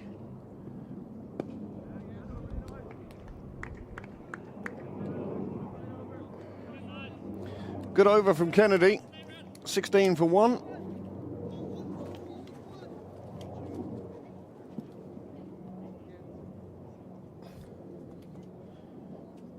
And one assumes that the dangerous Tom Squires will continue from the nursery end as Merrion go in pursuit of another 9 wickets.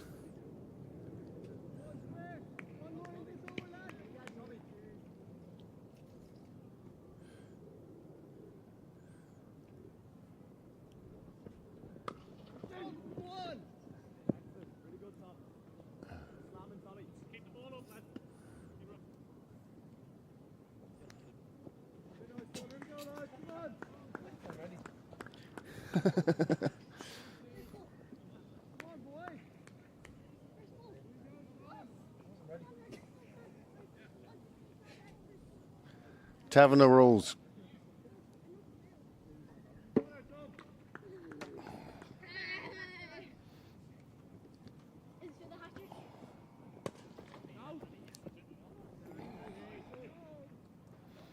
Looking at his bat, wishing he'd hit it with the middle of it, as opposed to off the sweet spot. Both batsmen doing a good job at the moment, quite circumspect. Important to see off, really, this opening spell. In the air towards square leg. No fielder there, means it's a safe shot.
Short delivery, this time being used by Squires.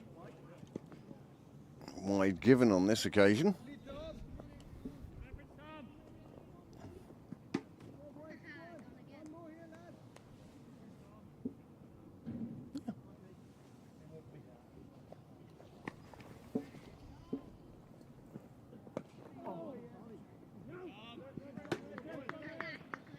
Doing enough fielding from his own bowling to prevent the single to end the over. Nope. Oh, life scoring, selling me a dummy again. Shake my fist at Graham Mooney.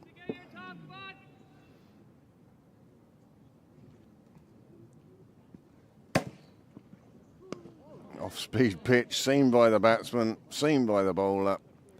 19 for 1 off 6 overs. I don't know what's happened with the worm on cricket clubs.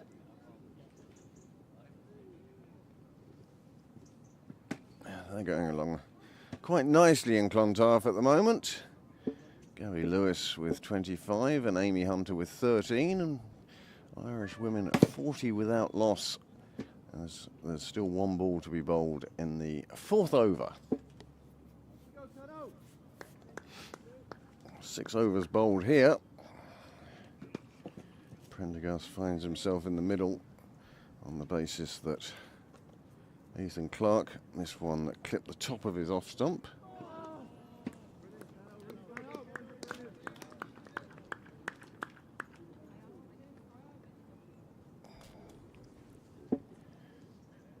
Absolute snorter of a delivery.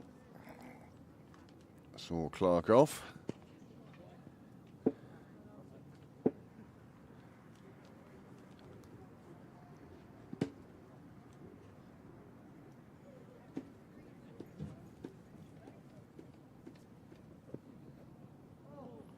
This one's staying a little lower. One thing I have noticed about Pembroke wickets this season is they've been consistent. There hasn't been a huge amount of shooters or ones lifting off a length, like poor James suffered on the mat of Ashbourne a couple of weeks ago. Nothing extreme and not common. The odd ball that... Yeah, but you know what? But You it's about 1 a game or 2 a game. you see that happen at Lord's. Yep. You know, Trent Bridge, where they spend thousands and thousands on agriculture. Hit the same spot you've hit with the ball once already. Yep. Can be all sorts of things. But the wickets here have been very good this year. We've seen plenty of good cricket, that's for sure, in the 2025 season. This one pulled around the corner, and that's why you have a man outside the ring in the opening overs for that errant delivery that gets punished. Another single, so the punishment, did it fit the crime? Yeah. I was going to say, I keep hearing doors. Yeah. Like cars. Then remembering, oh, they're over there. Unlike Merrion, though, we continue to play cricket with the horse boxes on the ground. Nicely clipped away again. The fielder again demonstrating the wisdom of having a man there.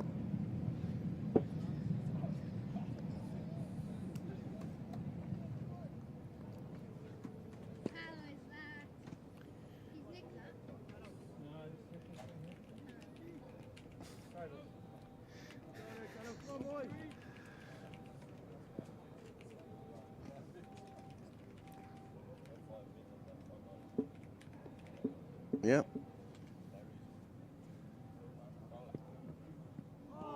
Looking to pull that one. Maybe not there for that shot. Sees out the over. 7 gone, 21 on the board.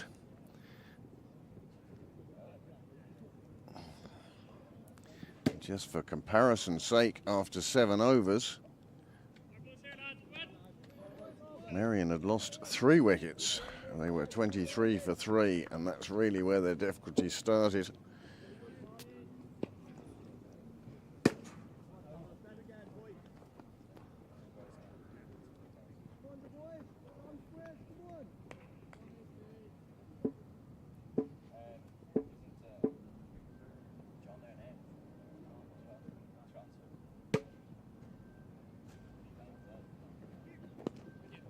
Go, Cano.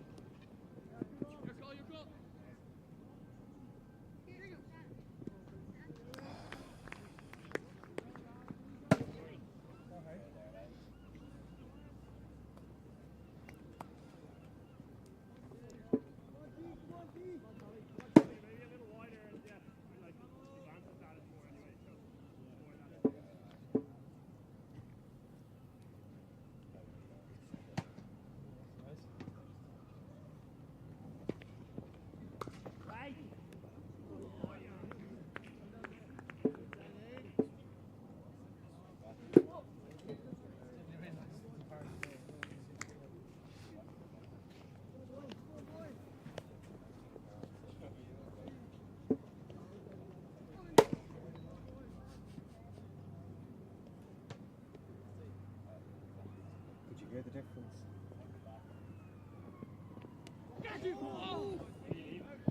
Goes wider first slip. We saw that happen a couple of times in the first innings too, where the top order batsman placed it wide of however many slips there were in place, 1 or 2. Will it bring a change in the field here for Squire? Doesn't appear to.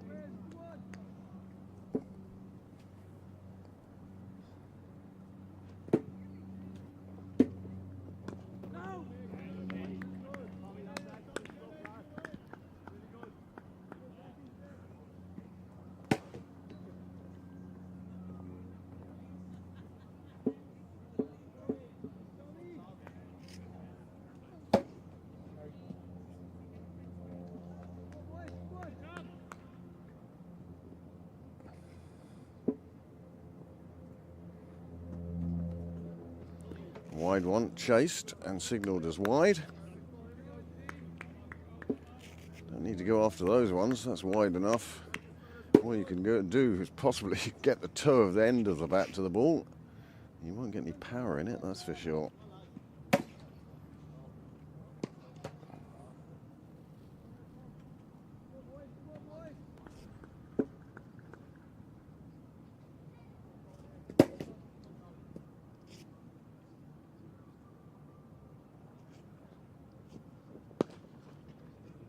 Beats the fielder in the ring. It's not going to make the boundary, but they will pick up a couple at least.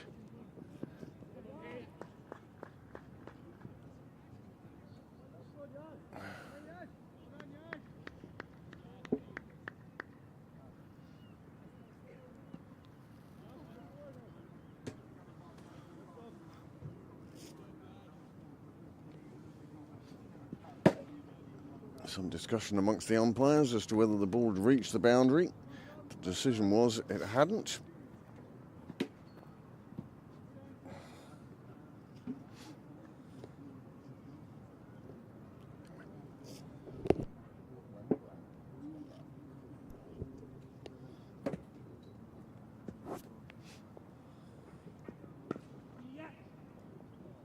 Nicely just dropped inside the ring. Single taken. 8 overs gone. 8 runs coming from that over.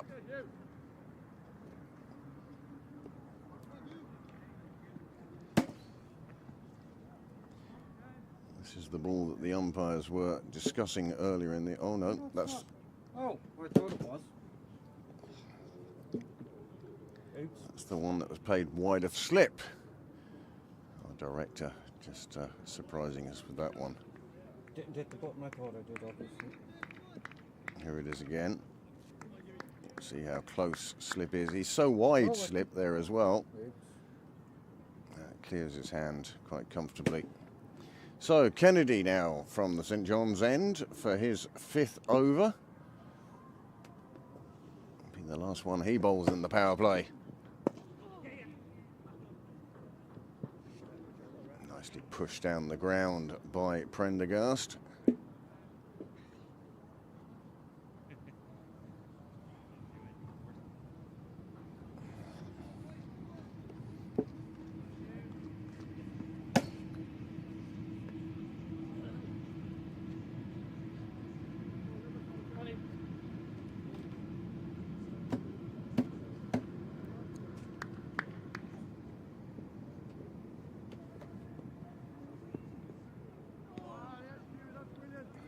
Nice line and length from Kennedy outside off, through to the keeper.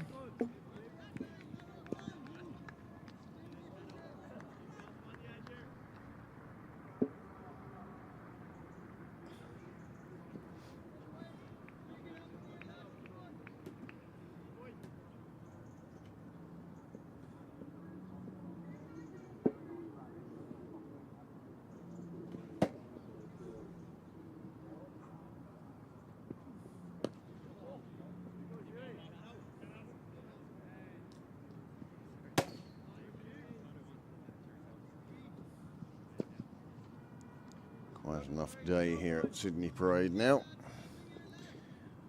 The obligatory nets continue.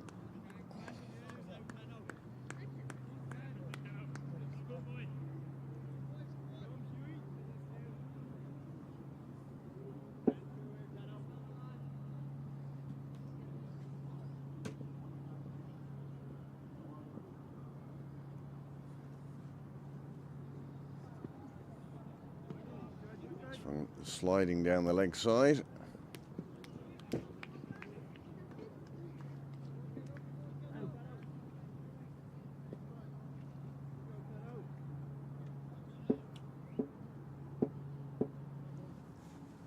Lewis has departed in Clontarf. Irish women now 54 for 1 after 6.5. Lewis departing for 36 of 22 deliveries.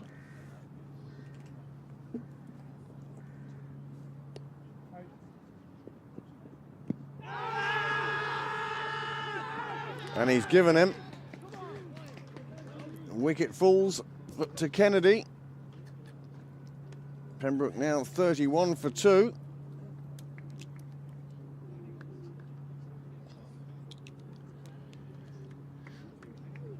And Dara Cosgrave looks disappointed heading back. Has he any reason to be?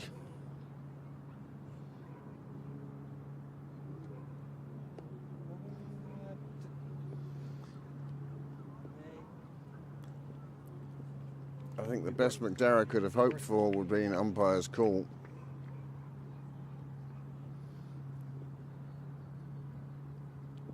Once it was given out, he was in trouble even if he could review it.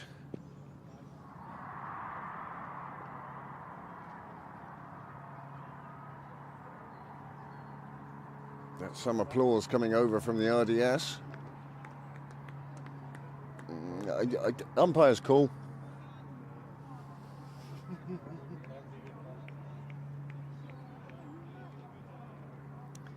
I think the strength of appeal was as much a deciding factor.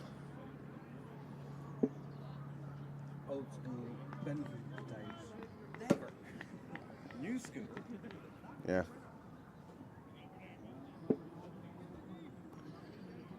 What was it that always used to be said? When you see the scores in bowl-outs, 1-0, you can see how many times the ball is actually going to hit the stumps, and that's without a batsman there. Well, that brings Andrew Bolton to the crease.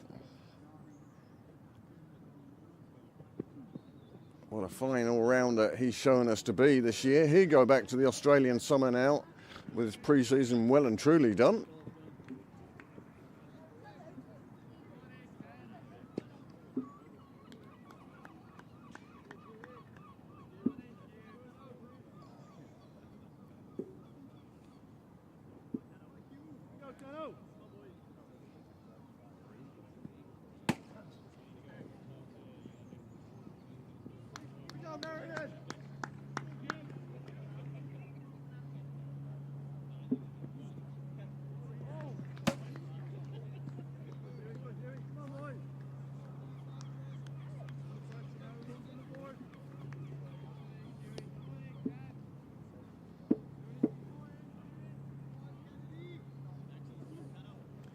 Andrew Bolton, another man with over 300 runs this season.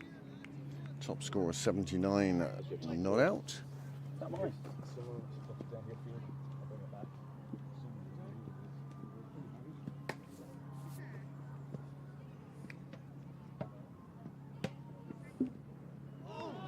Short ball, well left alone. feels that if Bolton had been in for an over or two, he would have gone after that one. As it was, on this occasion, he let it go through. 32 for 2 after 9. And the sides not really that far apart at the moment.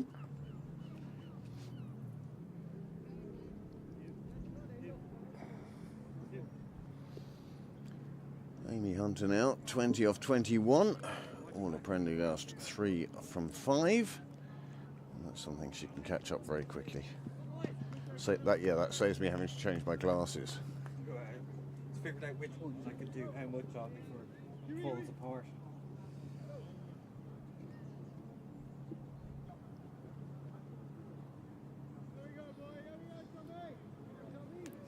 Squires to continue then, and he'll bowl the final over of the power play.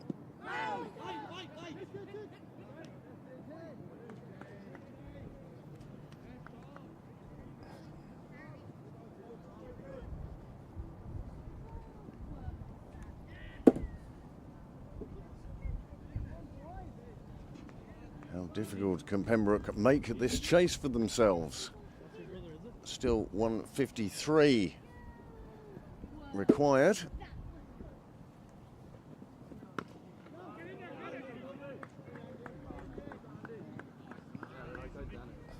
Bit of enthusiasm amongst the Merrion players now. Feel that they could be in this game. 2 wickets down in the power play.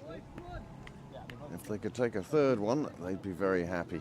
Amazing how many runs were scored here yesterday and how few are being scored today. Making 185 is the target. Oh, Tommy. Flashing blade outside off. As I say, before today's game, these two tied at the top of the table. They were 32.5 points ahead of Malahide. Malahide have won today, and one suspects they've picked up another 23 points, so gap down to just victory or defeat.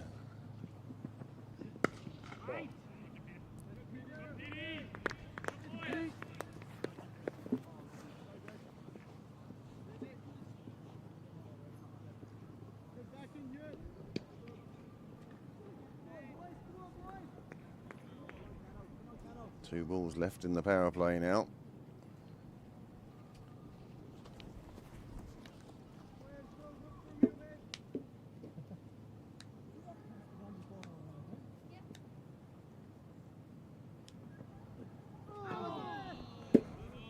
And just as Pembroke's openers did a fine job in the first innings, so Kennedy and Squires doing an equally good job in this second innings of keeping Merrion's hopes alive in this game.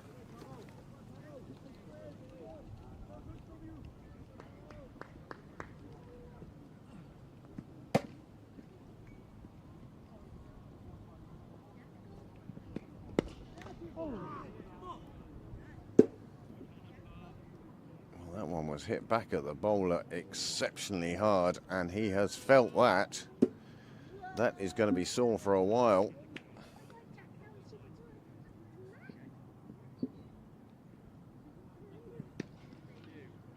Batsman just commiserating with the bowler because that was hit firmly back at him, and he will undergo some critical staring from his teammates, and the umpire will also have a little go and see what's happened there. Some difficulty then for Squire. It really was hit back at him exceptionally hard into his midriff. Couldn't get his hand in there in time behind the ball, and it hit him on that part of the hand between fingers and thumb. And you'll see the actual delivery here now.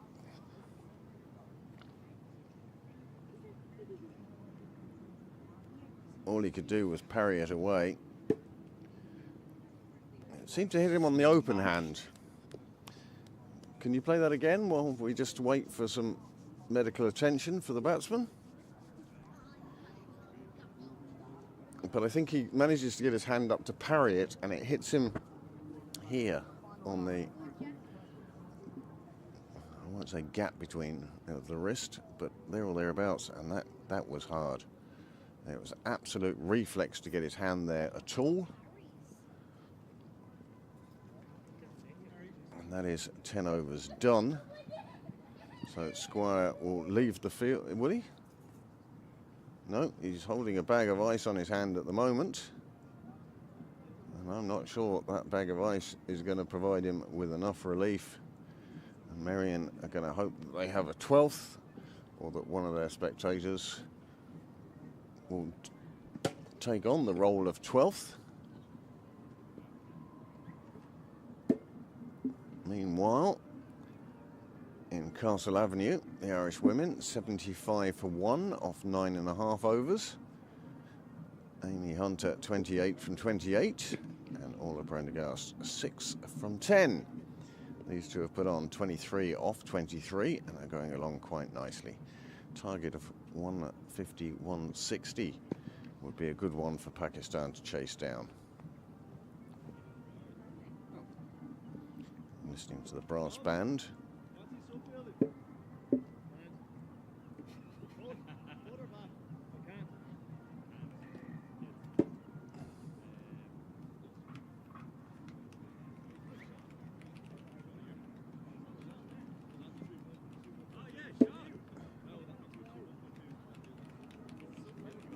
Well, I think that's the end of Squires for the day.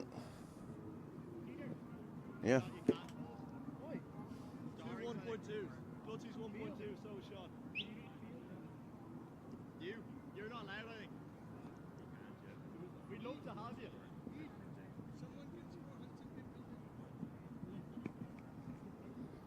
Well, some discussion as to who's available around the ground to do some sub-fielding for Merrion. Johnny, could you take over scoring from Hansel and Hansel can sub-field? Appreciate that. Does he throw that? Yeah, Hansel. Very strong. I think he'll be fine. Let's go for now anyway, let's go. You still want to gully or draw me in there? Just wait. Go there, go there. Daniel, stop, John, you go there, Daniel in here. It looks like the scorer is going to come on as the 12th man, and one of the spectators. I don't mind scoring. Yeah, would you mind doing it? He's over there. I'll go ask.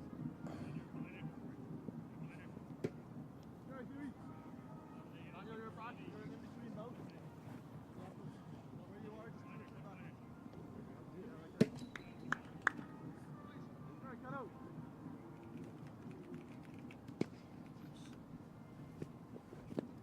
Kennedy with an off-speed delivery. Back down to it, steered it away.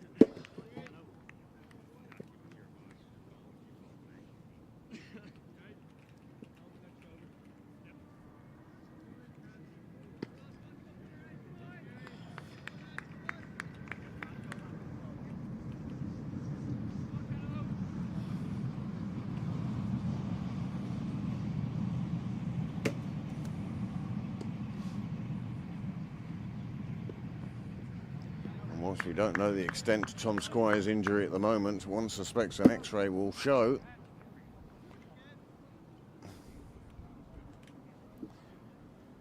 Possible fracture or break in there. It appears it has swollen up quite badly, quite quickly. That's the body trying to protect itself. It's a shame it couldn't do that a split second before the ball hit it. But of course, Tom Squires goes with ours, and everybody at Pembroke and everybody at Merrion's best wishes. And I hope that that won't see the end of his season. He bowled beautifully this afternoon. It was him that took the first wicket with that one that just clipped the top of off stump, and what a delivery that was. And Merrion may rue the loss of Squires.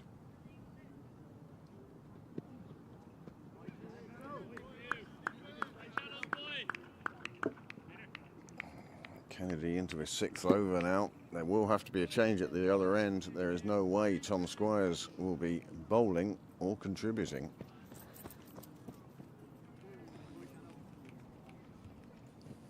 Yeah.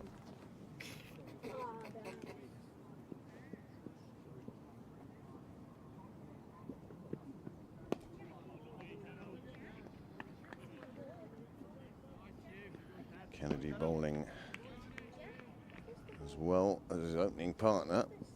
16 runs conceded in 35 deliveries and 1 wicket taken.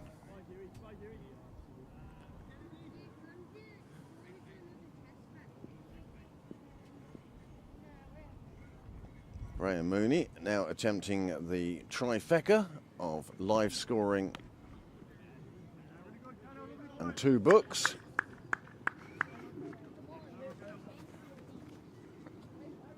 "11 overs gone then. 34 for 2. And the biggest thing to have happened in this innings so far, that unfortunate injury to Tom Squires, as one was absolutely middled back at him and all he could do was deflect it by his wrist. And, well, there was a lot of force in there.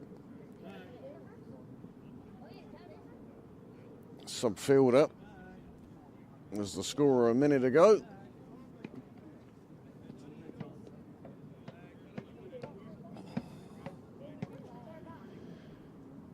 As he ties his shoelaces and fixes his Velcro.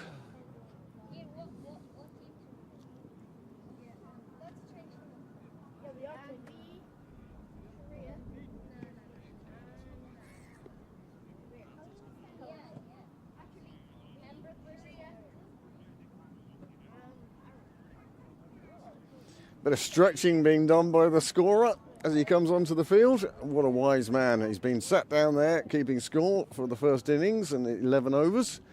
And now he comes onto the field as a sub-fielder. As his replacement gets into the chair.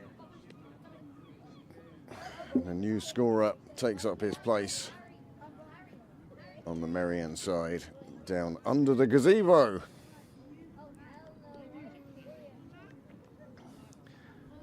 So Peter Falcon comes on for his first over.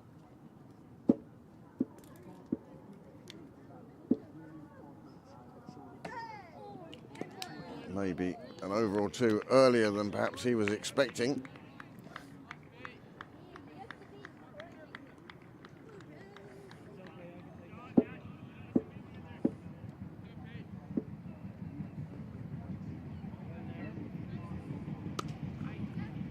Wider on this occasion, and the man in the ring does his job.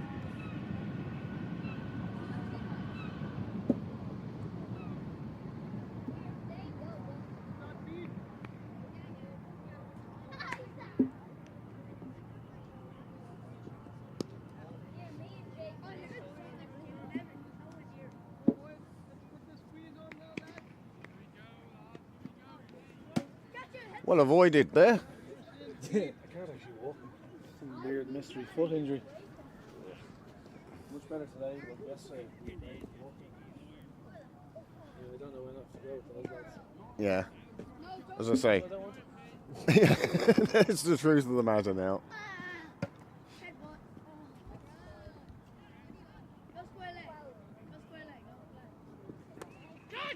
Oh, just avoided the diving fielder and slides away to the boundary.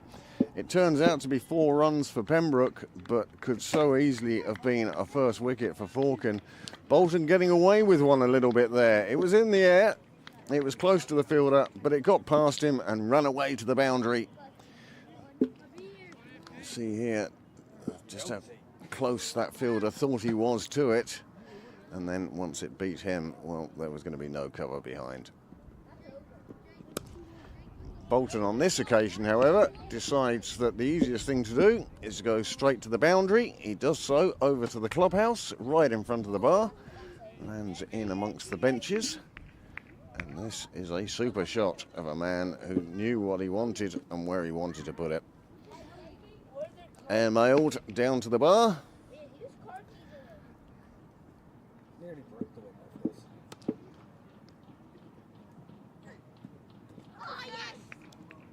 Sensibly takes a single to the next delivery. And that ends Falcon's first over, and a good one for Pembroke. 12 runs coming from it. They've moved on to 46 for 2. Is it going to be a double change? It looks like it might be. Kennedy makes way.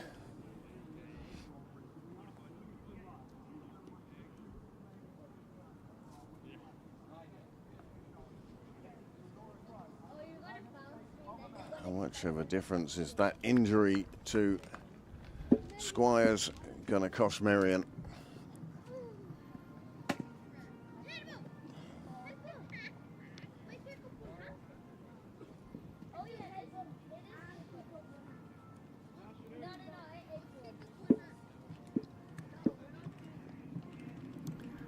Outside the power play now, of course. The field can spread. Meanwhile, in Clontarf, Amy Hunter has departed. 86 for 2 from 12 overs. Prendergast is now caught up and is 16 off 16, and she's been joined by Leopold. Still 8 overs remain there. Oh, John, up on the gap in the gate there.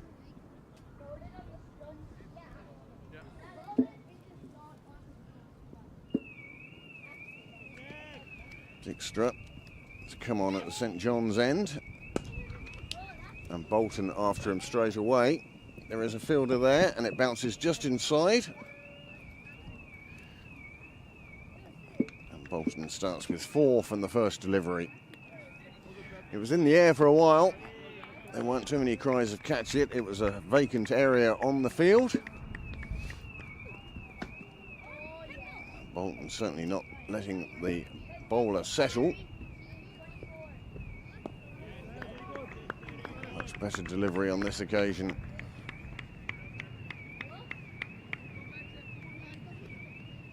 $50 up for Pembroke now in the 13th over.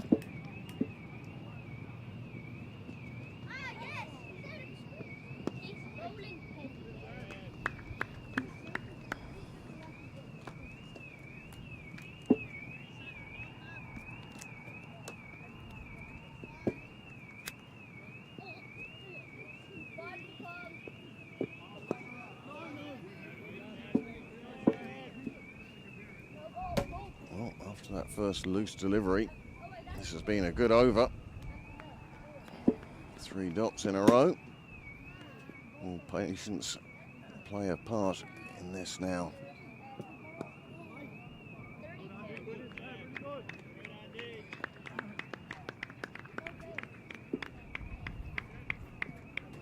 Come back this time, really good.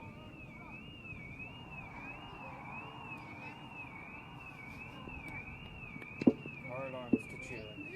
Yep.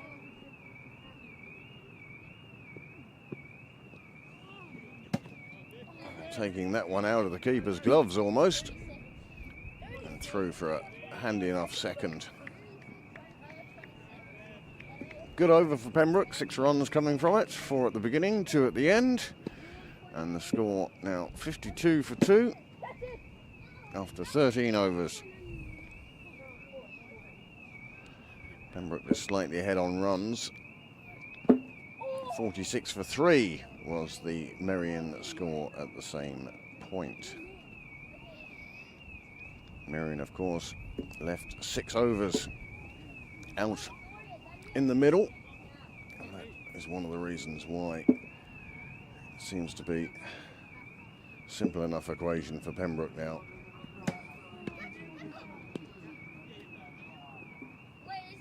Scorer picks up the ball into the keeper, cleanly into his gloves.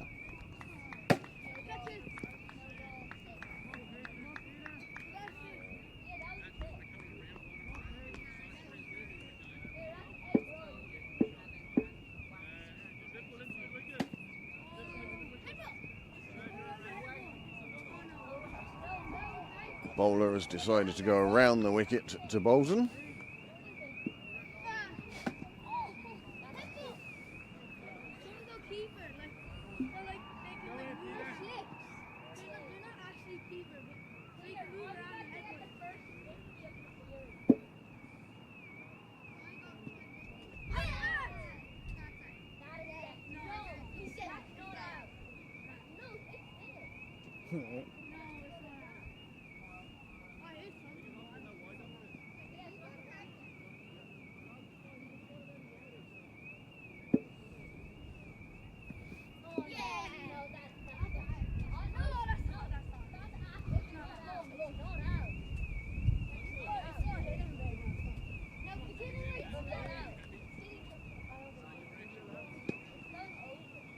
Well, the adjustment of the sight screen's complete.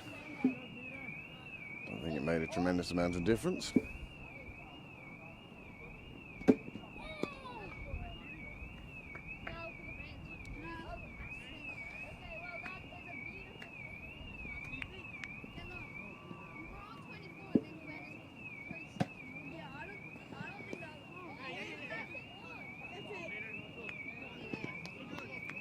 Again, the scorer doing an efficient job in the field for Merrion. Couldn't prevent the single, but prevented it going any further.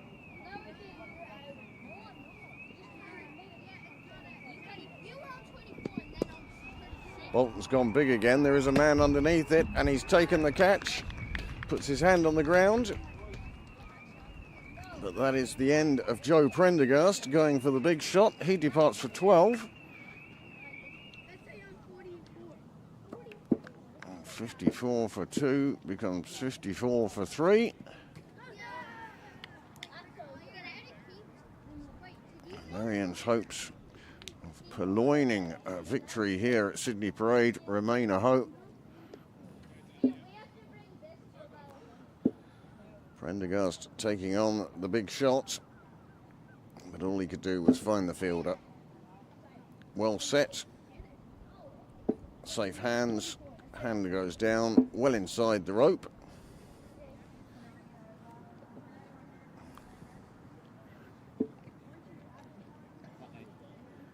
And a third wicket falls, that of Joe Prendergast. I'm actually going to put it on.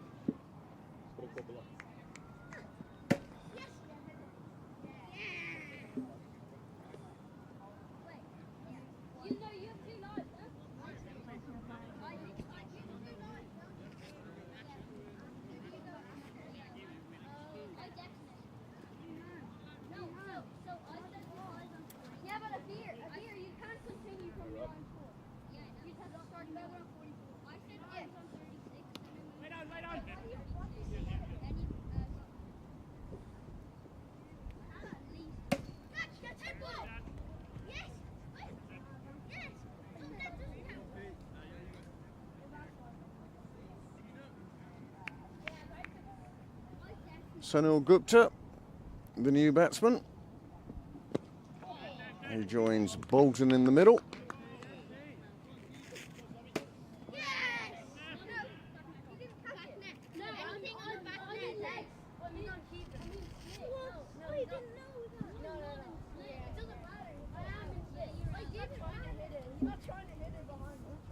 "14 overs gone now.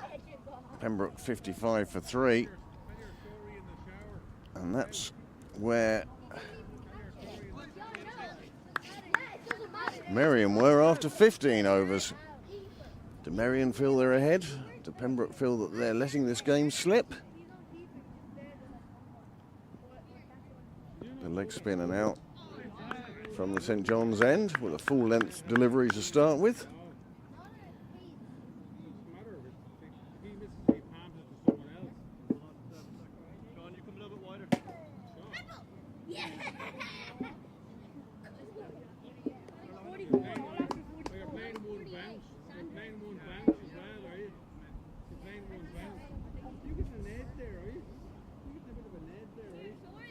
I think you should tell Bill he's either going to get in and play or something.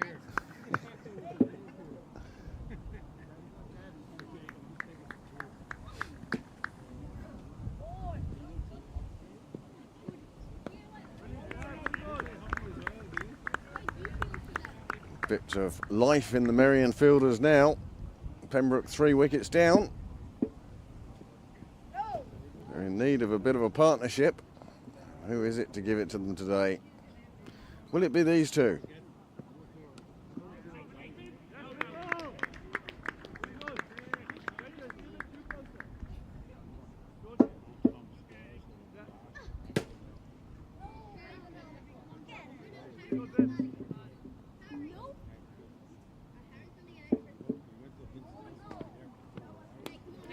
Bolton has been looking for a gap on the offside. He finds one now. It'll give him a single.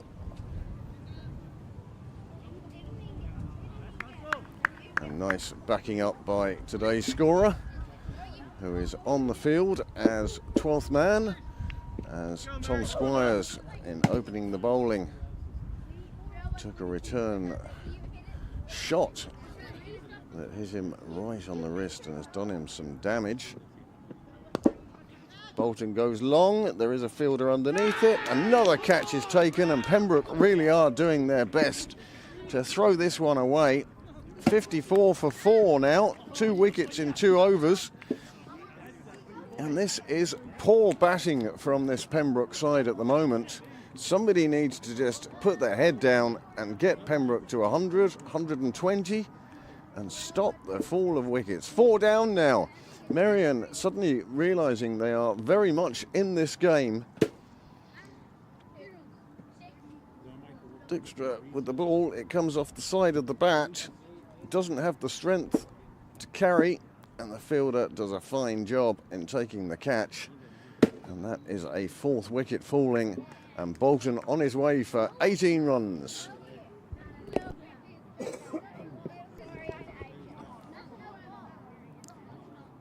Well, cometh the hour, cometh the man.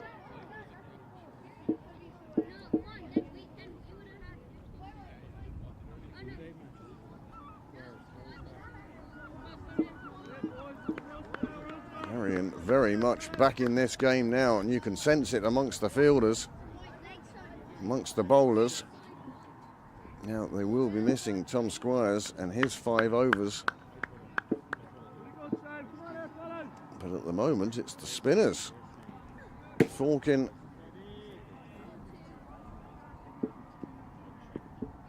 and Dijkstra, both with a wicket apiece. Greg Hollins, the new man to the crease, sees out the end of that over. 56 for 4. Suddenly Merrion will feel that they're right back in this game. Top of the table clash in the second 11 league.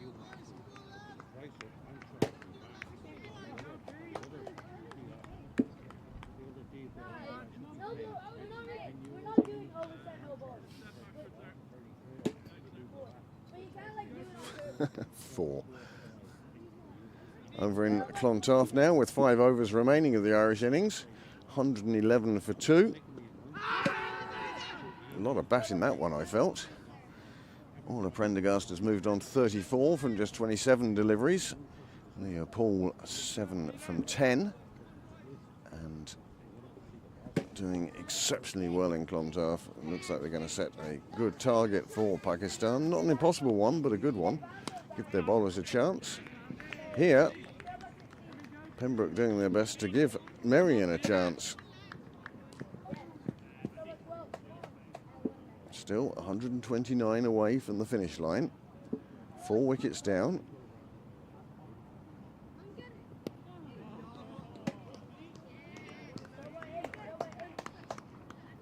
And are we seeing a bit of application finally from some Pembroke batsmen?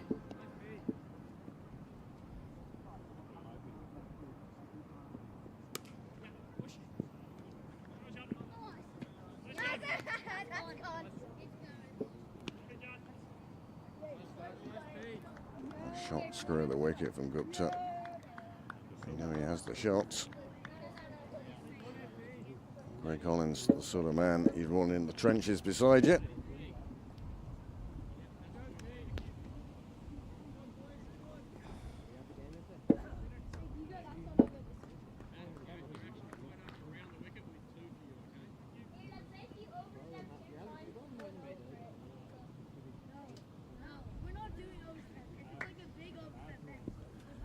Collins now for the first time faced the off spin of Falkin.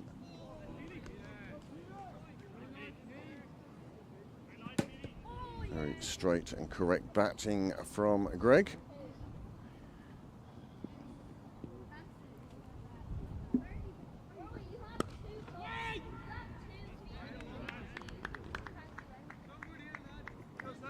Good loud call of weight ends off the over. 57 for 4.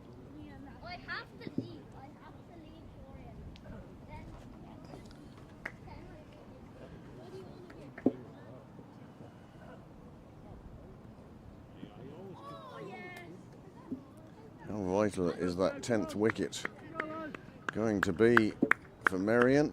17 runs they added. In the context of the game, a good partnership.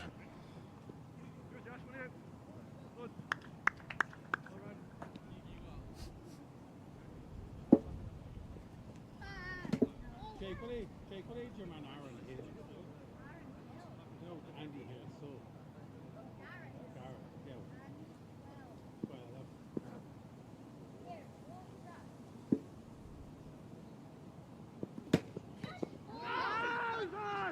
That's the umpire with a look of disdain towards mid-on, who appealed long and loud for that one that seemed to come off the middle of the bat. Send in Harry next to keep it going and keep all the D's to the end. And that one powered away through the leg side, beats the despairing dive of the fielder. 4 runs for Hollins. He picked it up on length and pulled it through the leg side. And the fielder made a valiant attempt to come across, but the dive just not in time. And 4 runs to Pembroke.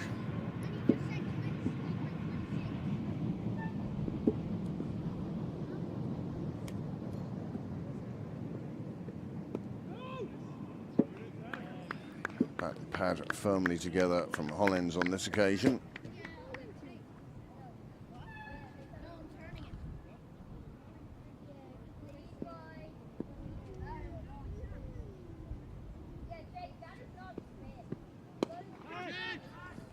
Another one in the air.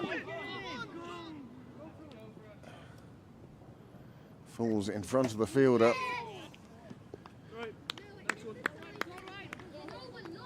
Another opportunity though.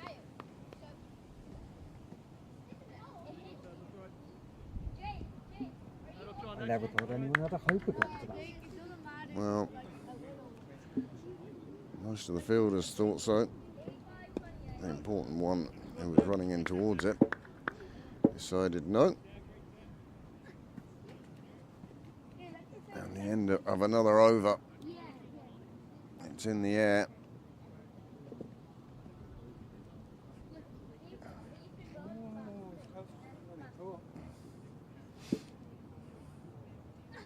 And at the end of 17 overs, the score has moved on to 63 for 4.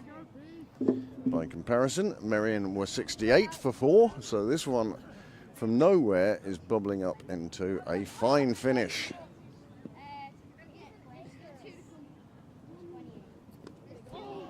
Oh, big swing at a full length delivery, nearly got through everything. Enough on it to squirt it away for a single.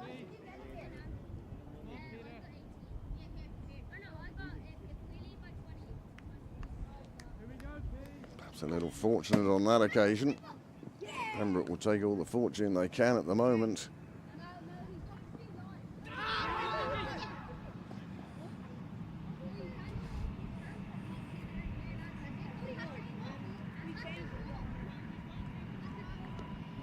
Here is that appeal again. No. I have to say I agree with the umpire on that one.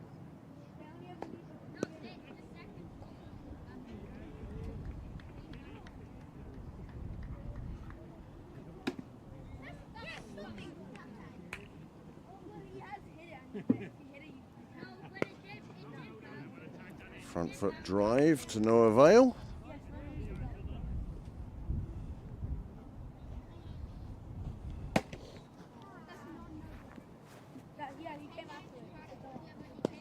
In the air. Beats everybody though. Runs down the ground. Another boundary. Another boundary for Gupta.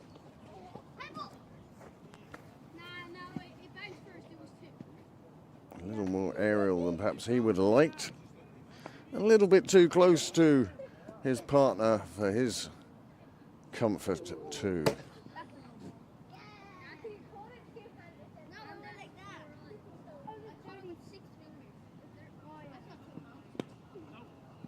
And a dot ball to finish out the over.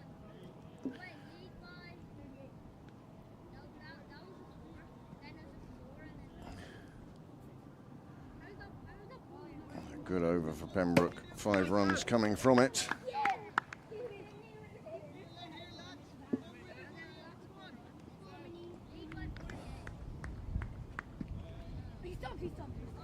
I was in. No, you're out. I was here.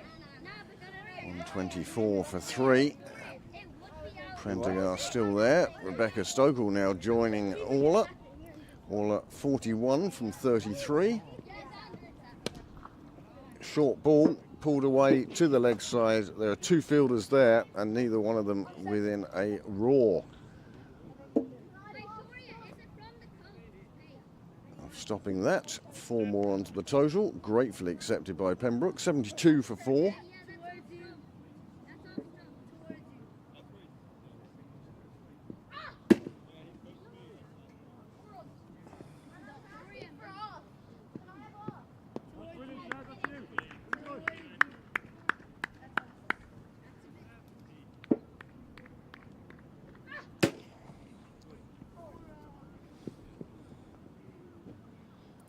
Sebastian bowling well from the St John's end.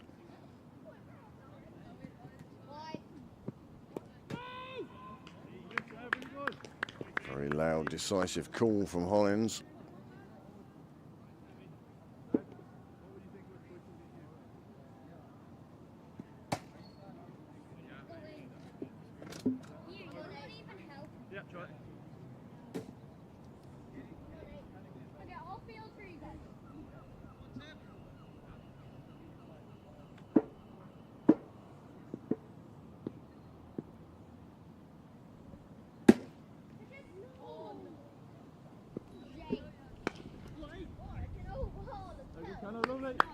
Good save.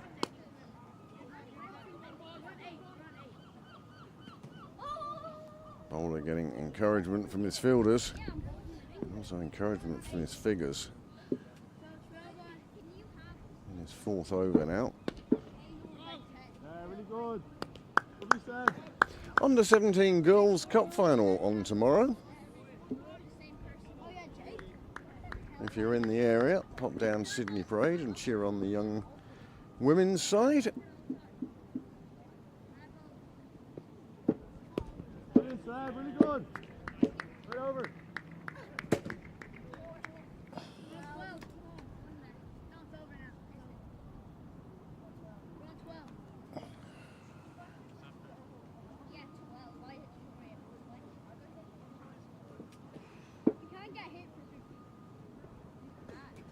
Here's the batting card of the Pembroke side to date. And as you can see, a few people getting themselves in and getting themselves out again. Ethan Clark receiving ball of the day from Tom Squires. And that was before Squires suffered a horrendous injury. Niall?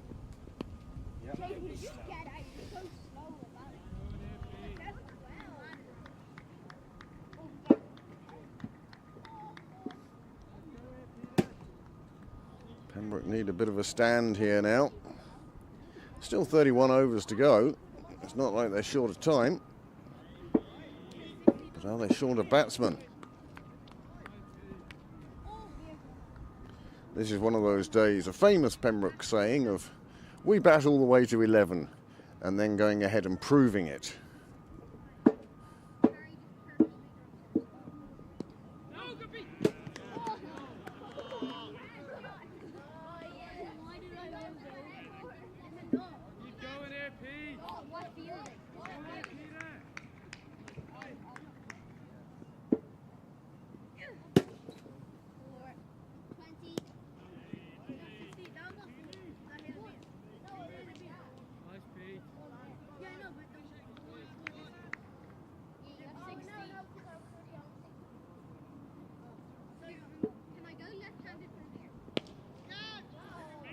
It's in the air, but it's not a catch. Because that square leg, they come through for the single.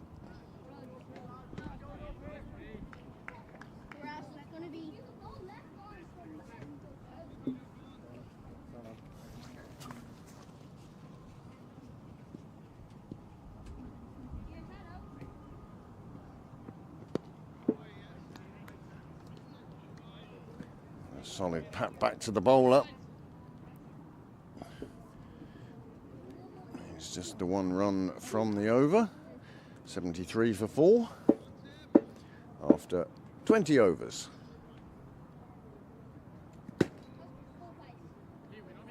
With 13 balls remaining in the Clontarf. Paula Prendergast has moved on to 48 off 37. Rebecca Stokell 4 from 4, providing her with solid support as the pursuit of a defendable total goes on. Spinners continuing from both ends for Merrion, and sure, why wouldn't they? They've proved to be successful. They have Pembroke 4 down now.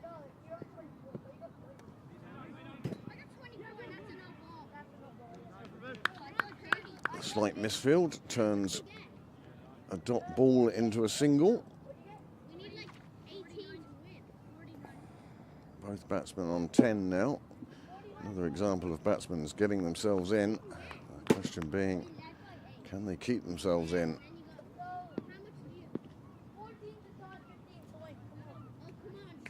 4.5 overs to go till drinks. Another one cut square on the offside, another single.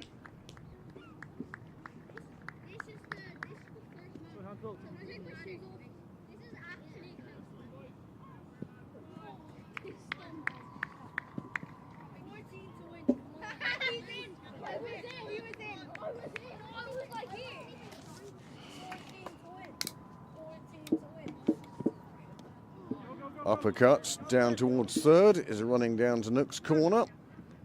Con's Nook. And it's fielded and kept inside.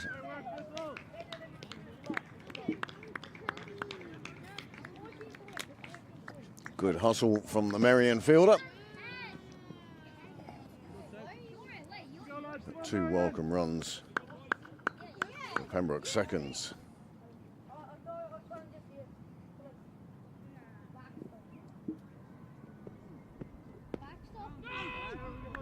For those of you just joining us, top of the table clash. These teams with identical records at the moment. Both have won 7 out of their first 9.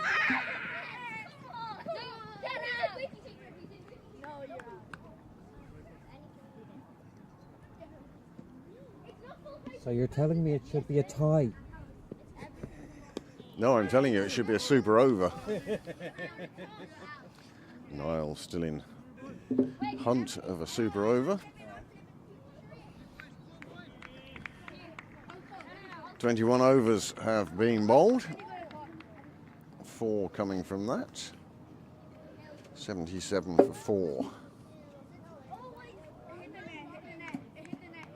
Merrion ahead on runs, but they had also lost their 5th wicket. You literally said no, hit the top. No, because it hit that net. No, it's fine. Wait, should we change this? No. There you go. I'll call. Don't go high. Still plenty of screaming.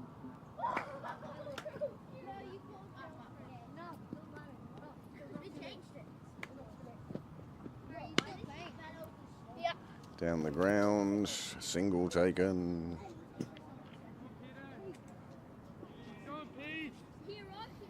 That's all Pembroke need at the moment, just to push the ball around. Run rate isn't a concern.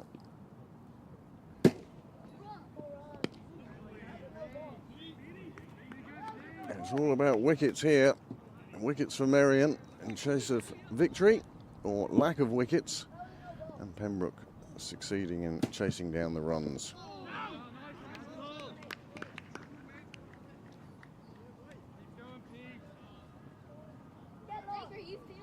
Falking into his 6th over.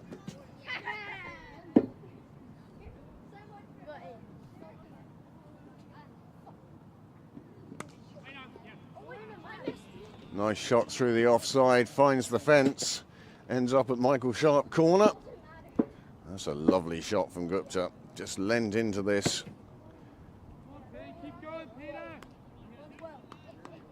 Placed it where he wanted to, full follow through of the bat.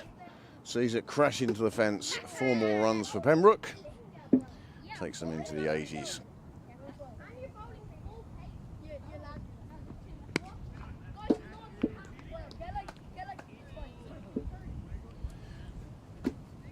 5 coming from the over. 82 for 4.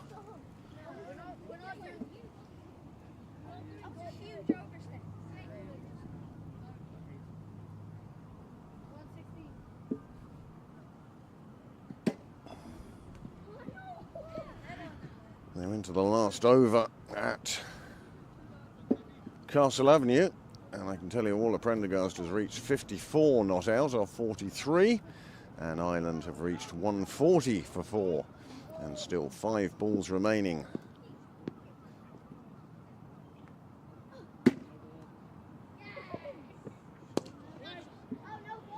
Really good.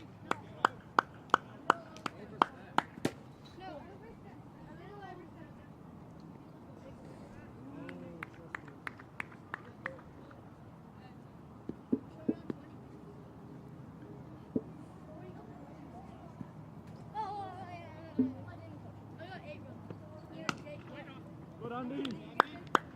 Pembroke batsmen finding the fielders with regularity.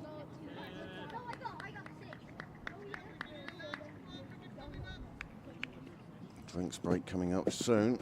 Oh, he's nicked that. He's nicked that. I heard something. Brilliant side, really good.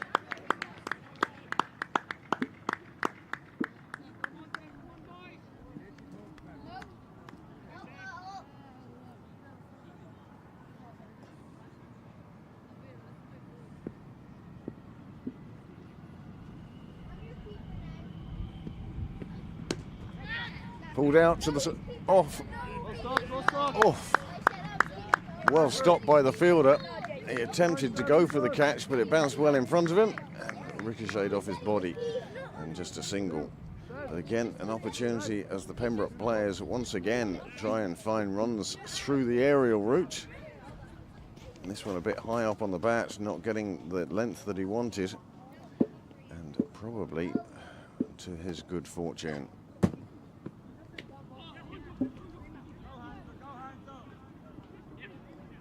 Beautifully touched around the corner, and it runs away to the boundary. 4 runs, and it just goes to show you it doesn't always have to be power. Just the deftest of touches, and the fielder was never going to get up to that one. And 4 runs, as handy as you like. Shot the great Vinnie Dufficy would have been proud of.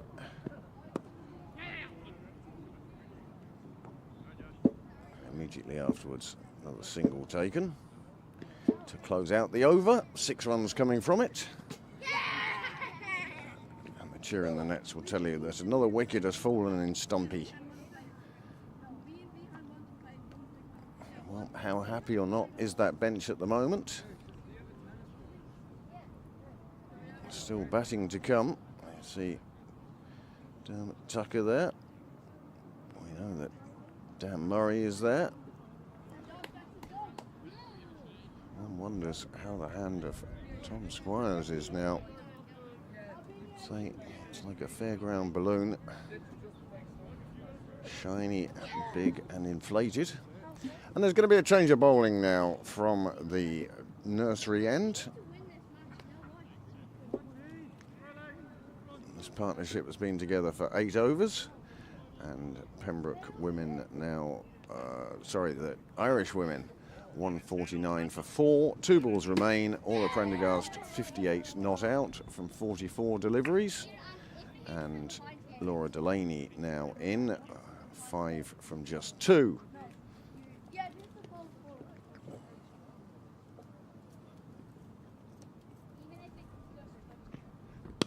Well, he was the man who scored the 70 in the first innings, Grant Glutz, and he's the man who's come on now with 2 overs to drinks.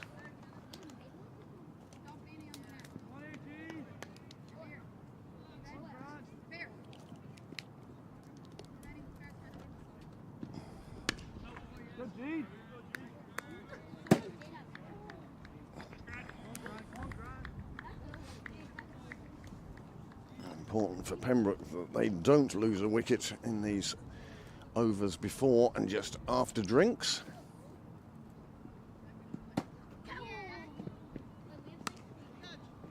And that's a cracking shot. Cut away down wide third. No fielder down here was going to stop that, and that finds its way to the fence. And what a super shot this is. Picks it up on length and width, short and wide, and carved away. And once it beat the fielder in the ring, there was going to be nobody behind it. Pembroke now at the halfway mark in terms of runs. 92 on the board, 93 required.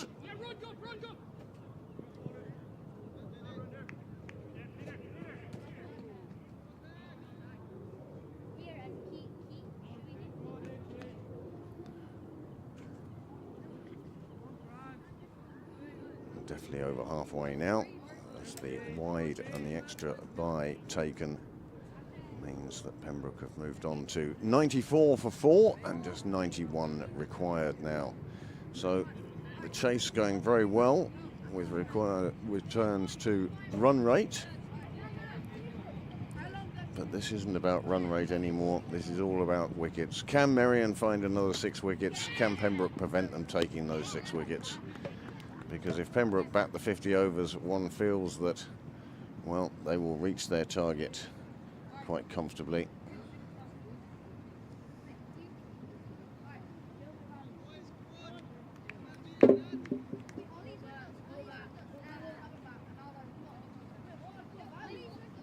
No, next time you're going in.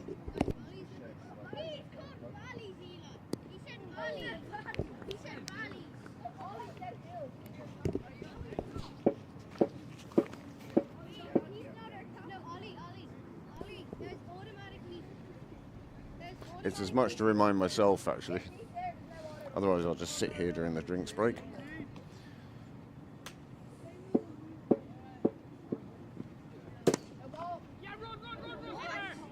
Oh, it's beaten the fielder. The fielder went down for it. No long barrier, trying to cover the ground, get across to it, pick it and throw it. And it wasn't to be. It beat him. It ran away to the boundary. 4 more runs. As courtesy of this shot here, they decided to take the fielder on. He heard that and then couldn't gather it cleanly, and it ran away to the boundary. He'll be disappointed, the bowler will be disappointed, but Pembroke will be delighted. 98 for 4 then, with 10 coming from Glutz's first over. 2 wides and 2 boundaries, enough to get Pembroke to 98 for 4. Last over then before drinks.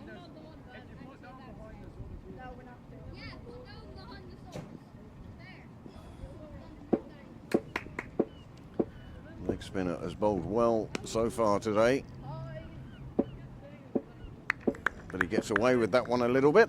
Square leg fielder down on the fence, preventing the boundary that perhaps the delivery deserved. But nice to see it played along the ground, rather than lifted into the fielder's hands, which has happened too many occasions today from both sides.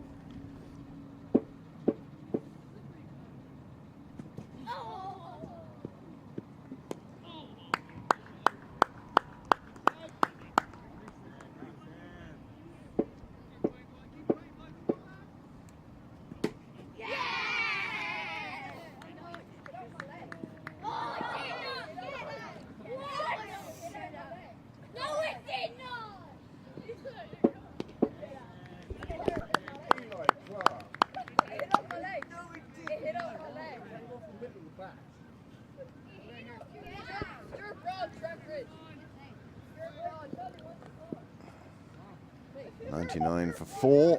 There's 3 balls remain of the first session.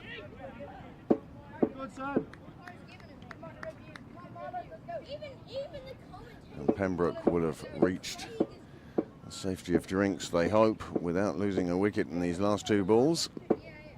It was the first over after drinks that saw actually Grant Glutz run out JJ Cassidy as he went in search of his half century. Come on.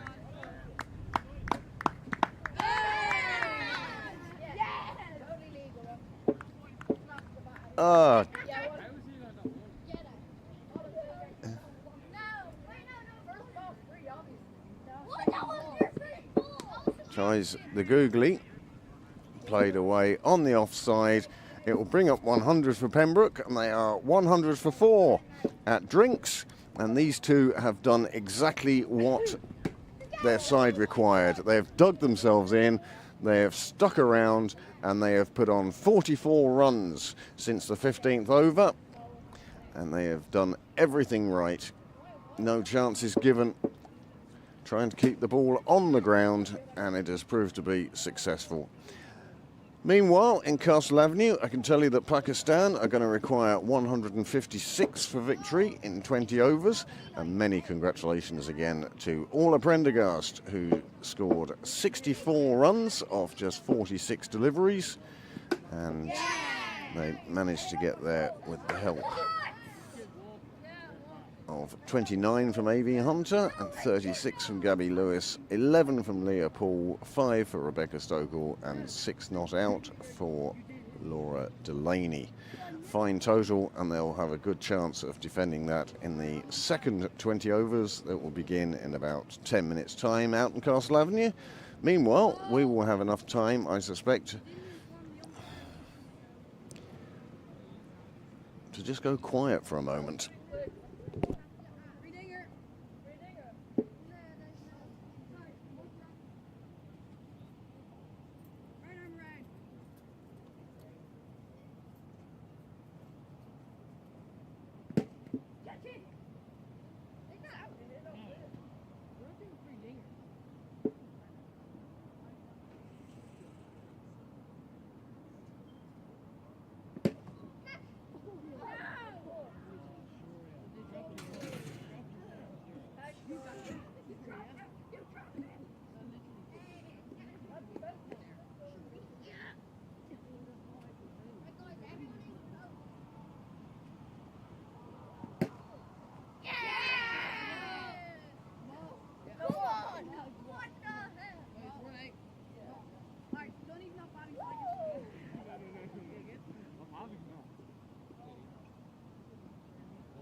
That is it.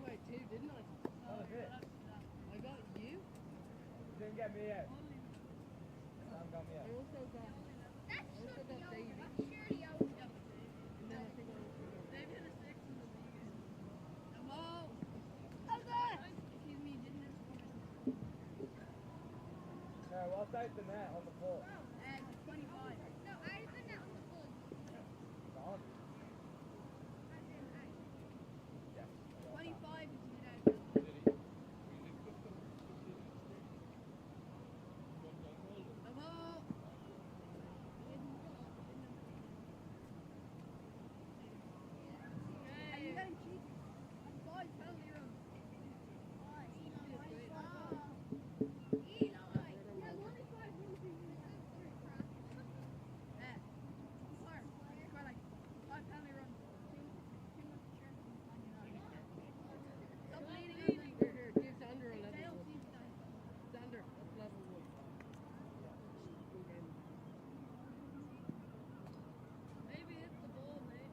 Danger here, Ben.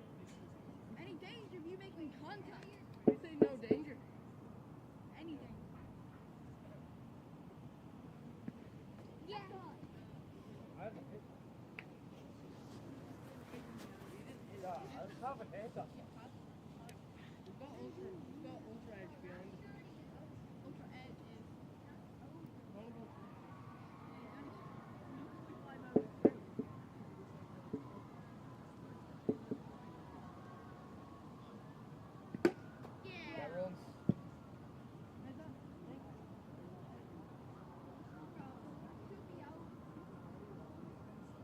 Yeah, new bowler, please. Whoever gets the ball. Alright, now properly started where Ollie's not playing. It's up. Actually, Ollie's versus you. Whoever wins gets the ball. Yeah, no, it's someone will knock them all out. No, boys, we're not restarting. I'm properly. Alright. Ball. Hills. Alright, back. All back second.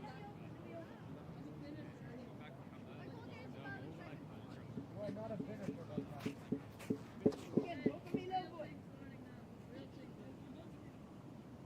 me.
I got 200 against Jake.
Well, a good over for Pembroke first after drinks. 2 boundaries for Hollins.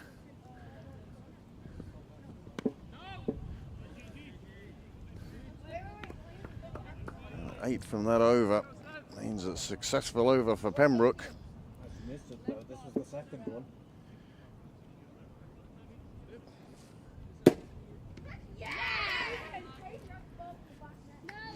Nicely cut. Oh, nicely cut away, avoiding the fielder just about.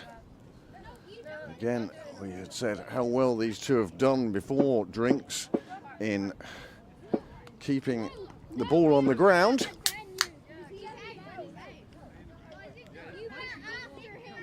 The leg spinner to continue now from the St John's end.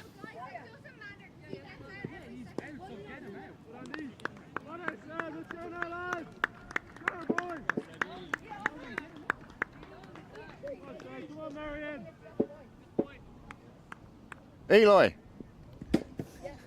I suspect every viewer of the stream knows how many times you're out at this point. Yeah. What do you mean? Hit up a leg.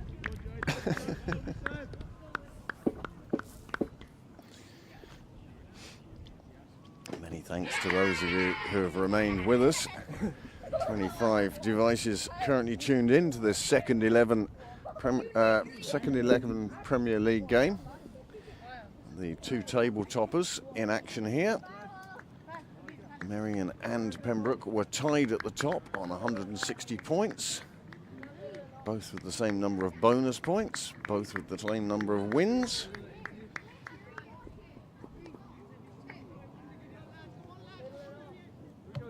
.76 from victory now, Pembroke.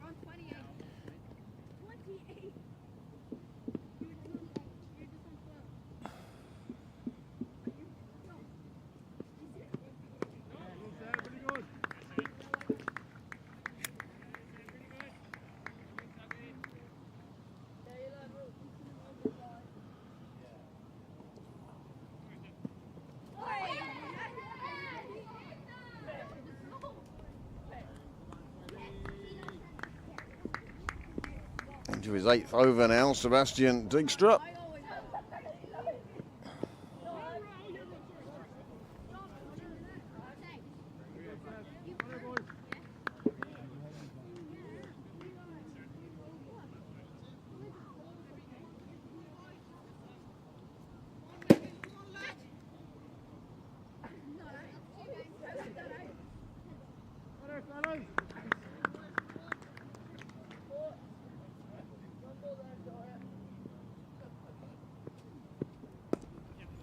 on length, pulls it out to square leg. Slight misfield, won't cost any runs.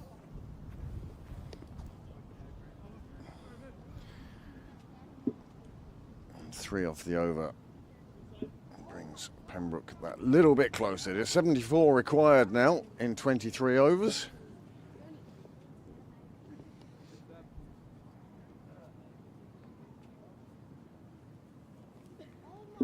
1-1-1 for 4.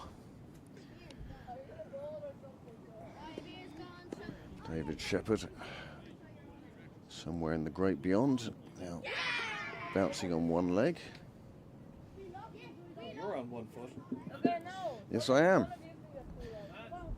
That's not just because the score is 1-1-1.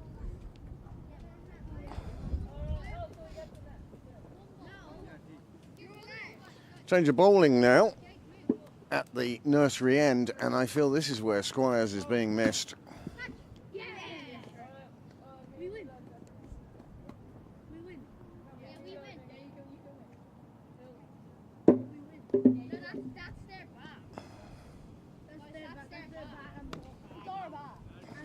Good bit.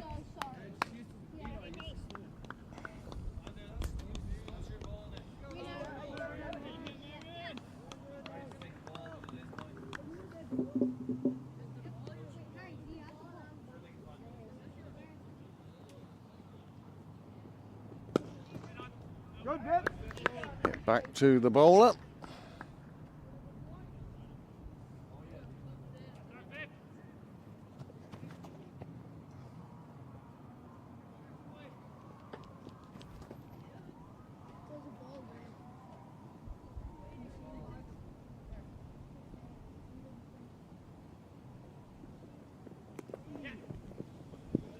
Nicely guided down to third.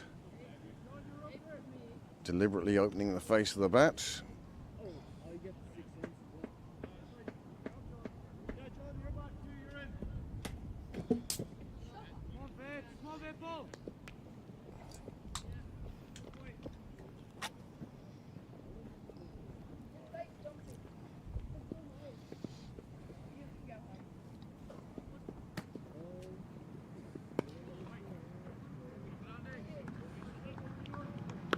Good bit.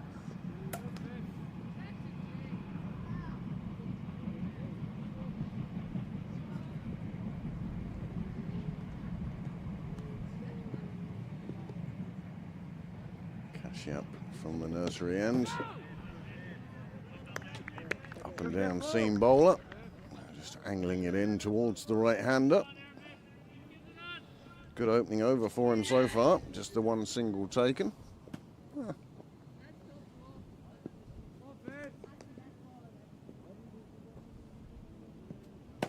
Sunshine bathing the ground now.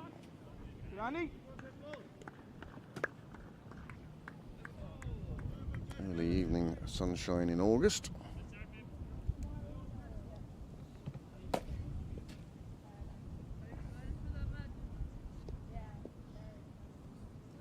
.28 overs complete.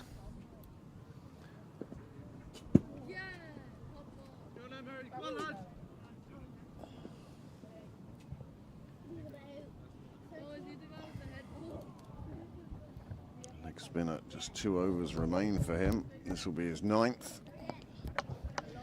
Has bowled well, 1 for 32.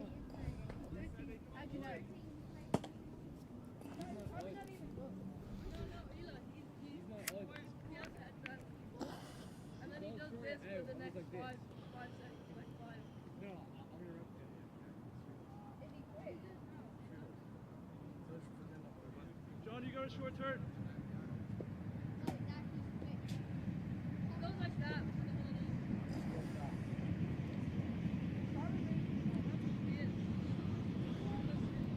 I think the umpire now, with the sun, deciding to go to the offside.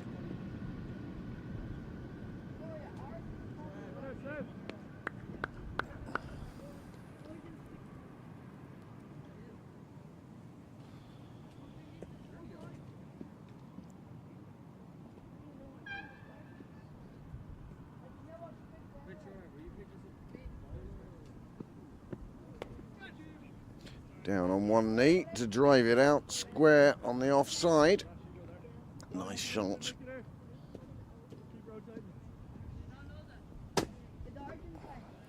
Breeze. It's been consistent all day. Not enough to move the sight screens today, unlike yesterday. My goodness, we saw them sailing off across the junior rugby pitch, taking our camera with them. Full toss. He's onto it very quickly. That is going to reach the boundary. That is going to be 4 runs, and that did get what it deserved. He's bowled very well for 8 overs so far, and this was just a rare loose delivery, and Hollins, he's not going to miss out on that. Nice shot from Hollins, brings 4 runs.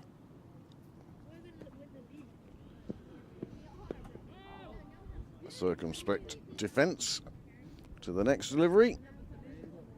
Wasn't going to get 2 bad balls in a row.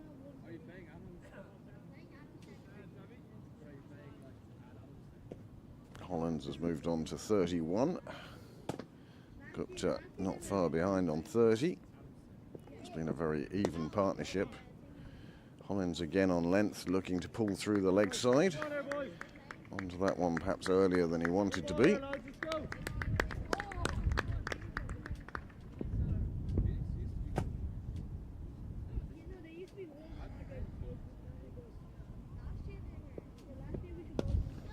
This one a bit more aerial, lands, clears the ring and lands in front of the fielder on the fence.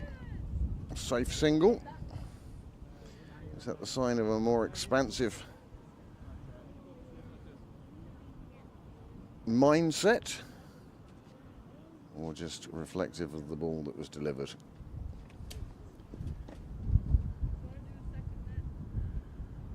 I know I've been saying this all season. Sydney Parade looking resplendent in the sun.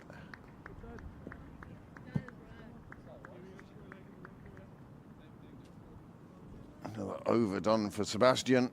1 for 38. 29 overs gone. 6 runs added to the score in that.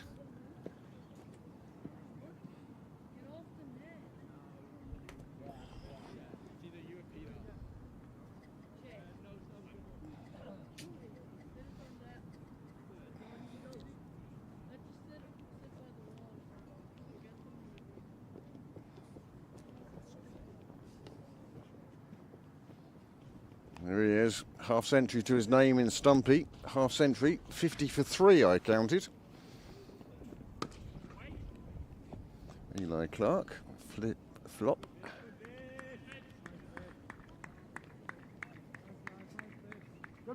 We now appear to have 3 scorers.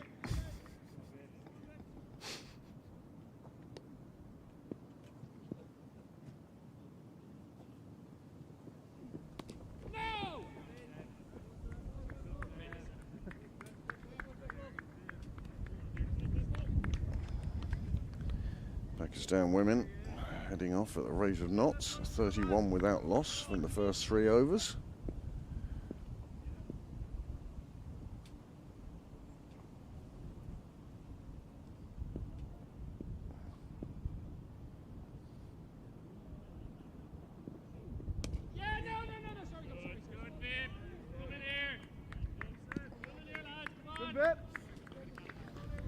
Well, there was a changer call there from Hollins, but it was done clearly and quickly enough to prevent any heartache.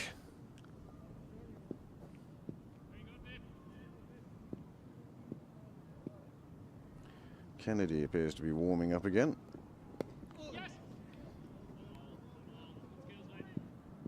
Slower delivery, played further in front of square.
Another over completed. Just 2 runs coming from it, but that's all Pembroke need at the moment. The required rate under what they are scoring, so they're not going to worry too much on that front. 65 more runs, and Merrion need 6 more wickets. Once again, it's gone a bit flat in the field from the Merrion side. That having been said, watch how quickly that would turn around if they could break this partnership.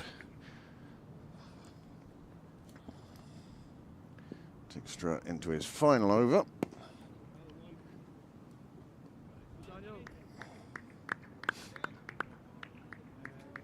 Nice bit of fielding on the square leg boundary. Thanks, Ed.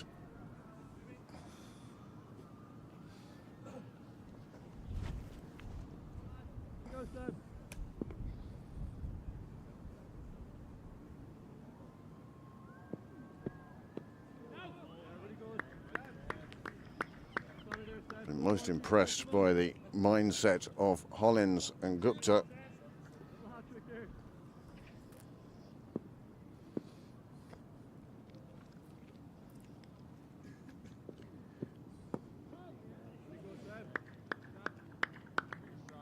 These two have put on 65 now. Came together with a score on 56.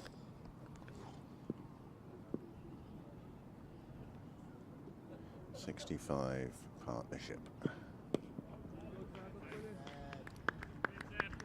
Came together in the 15th over. We're now into the 31st.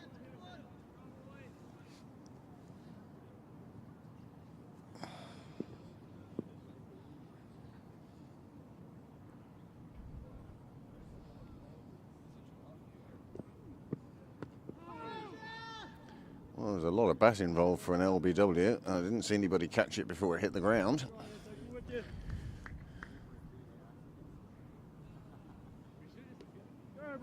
Last ball then of his spell. What a fine spell it's been. 1 for 39 thus far.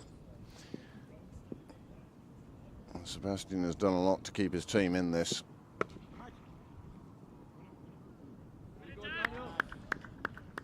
And he will end with 10 overs bowled, 1 for 40, and a good performance for him with the ball. He would have liked more than one wicket, but it wasn't to be today.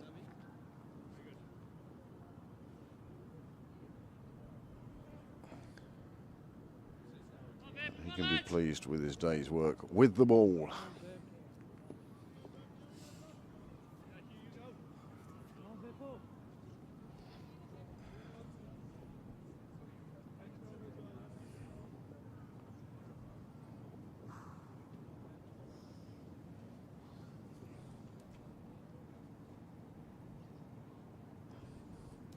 Catch up to continue from the nursery end, however, into his 3rd over. Crieff catch it, but it bisected the 2 fielders. It was in the air, albeit briefly, but nowhere near a fielder. And Hollins will move on to 38.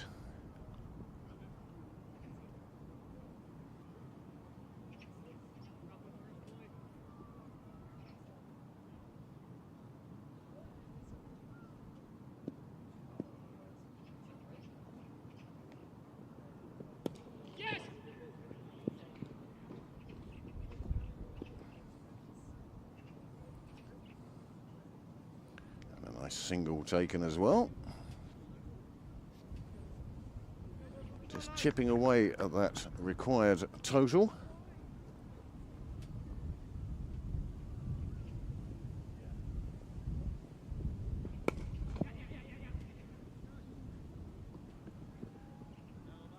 I'm certainly looking for more singles now.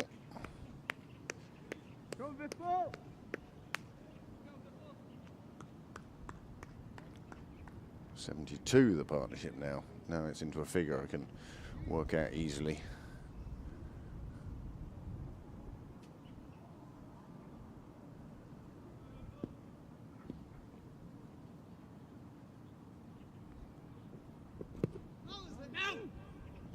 Strangled half a peel by somebody out there. Dot ball. Come on, Paul. Come on, Paul. Come on.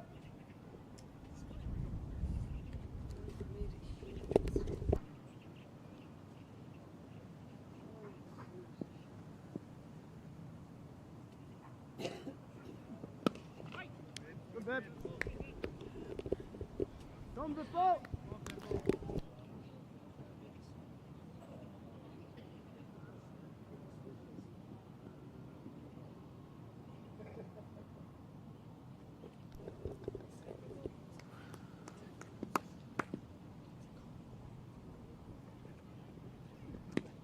Good, Pep.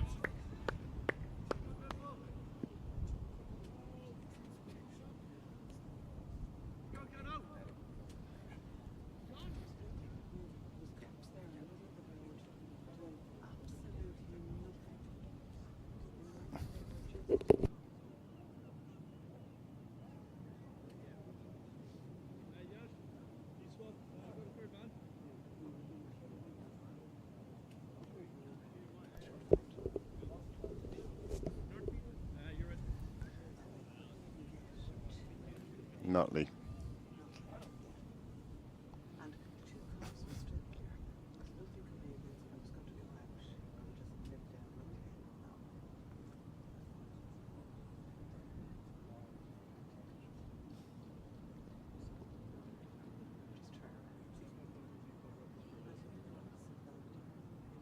Go, Cano. Brings you on to Nutley Lane.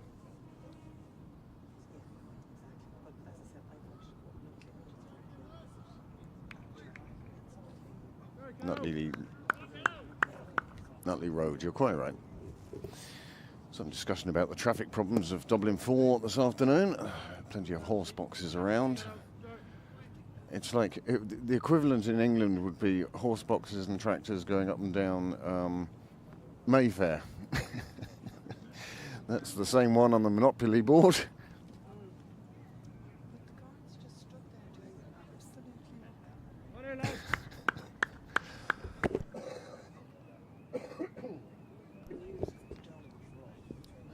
Kennedy back into the attack now. It's no point in holding cards at the end. And that is a beautiful flick off the toes. Gupta moves on to 37 with an absolutely superb shot. Kennedy just straying onto the pads here, I think. A bit short as well. So lifted round the corner.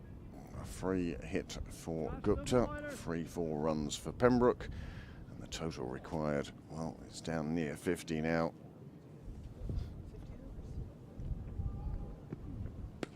Goes again and goes again. This one bouncing just inside the rope. 10 from 2 deliveries. Oh, sorry, 8 from 2 deliveries. I thought the first one was a 6, but it's appearing on our screens as a 4. But suddenly Gupta shot ahead and is on 41.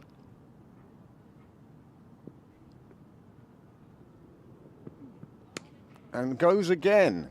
3 boundaries to the same spot in front of the clubhouse.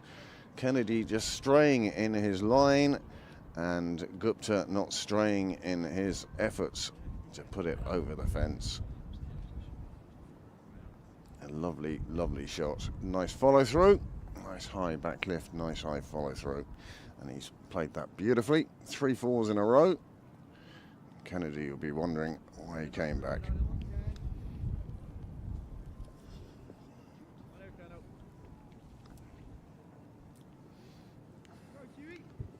No.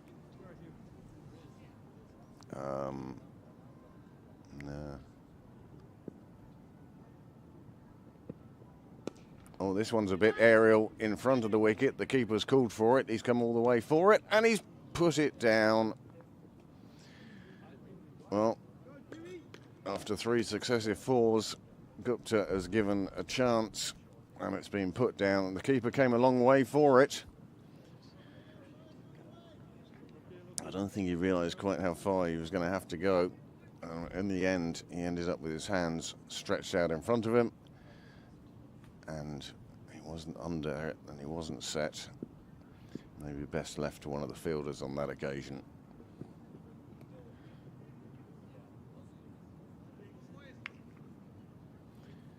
Greg Hollins moves on to 40. When Pembroke needed somebody to put their head down and graft today, you couldn't ask for a better man to send out there than Greg Hollins. The only question against him was his lack of match fitness. He's been out for a while. We saw him take a magnificent catch in front of the scorers and damage himself in the process. Yeah. And he making his return today, and what a great job he's done for his team. It's there.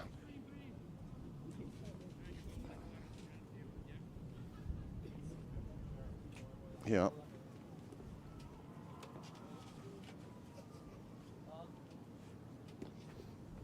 He loves you when he gives you a cushion.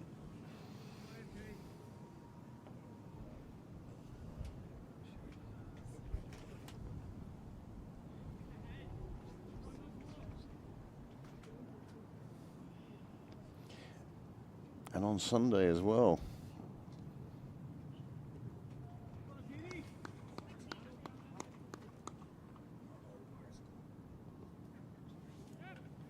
I think.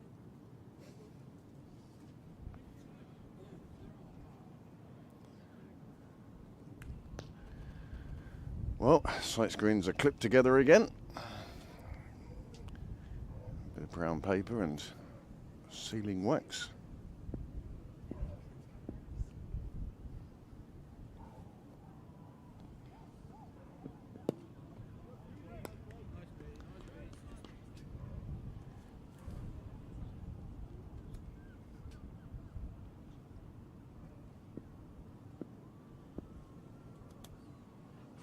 Off the previous over from Hugh Kennedy. Now Falkin returns to the attack from the nursery end. Perhaps they feel that the batsman will probably try and take Falkin on. So Pakistan women now have lost a couple of wickets, 58 for 2 after 6.5. Canning, McBride, the two successful bowlers. Oh, taking on the fielder inside the ring, and the pressure counts. The fielder can't take it cleanly, and they get through for the single.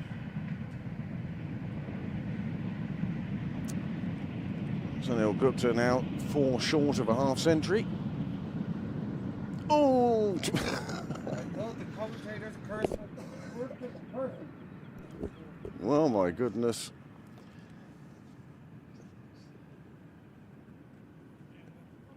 He'd have been upset with me there.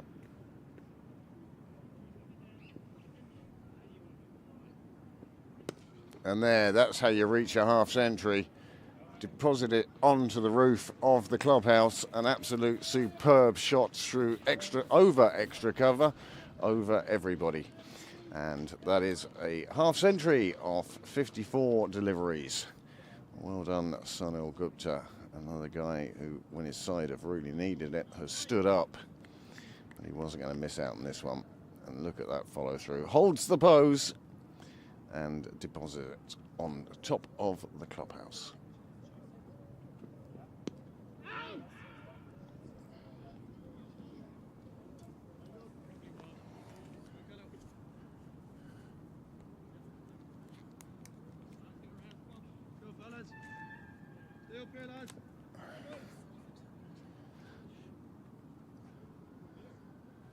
Our scorer's not quite caught up with the fact that Sunil Gupta has in fact reached 52 off 54. There you are, 55 with 7 fours and 1 6. He's done a fabulous job for his side there today. can't be taken away from him. Where the top order perhaps may have thrown a wicket or two away. Himself and Hollins, well, they've got Pembroke up to 150 for 4 now, off 34.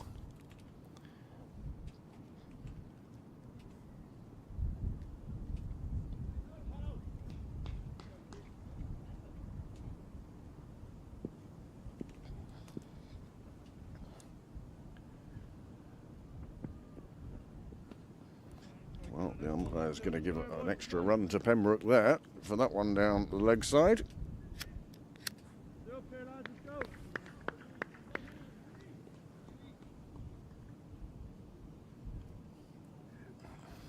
Come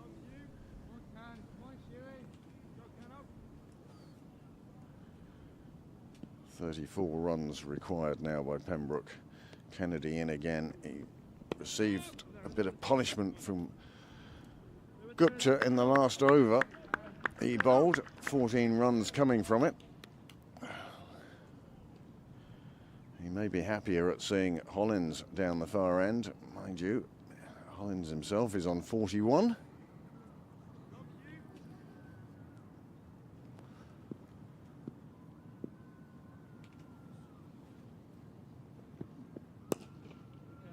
Is there a fun fair over at the RDS as well? There isn't.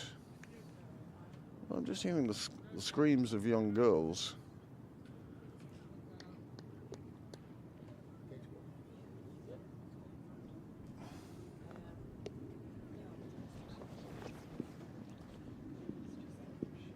Okay.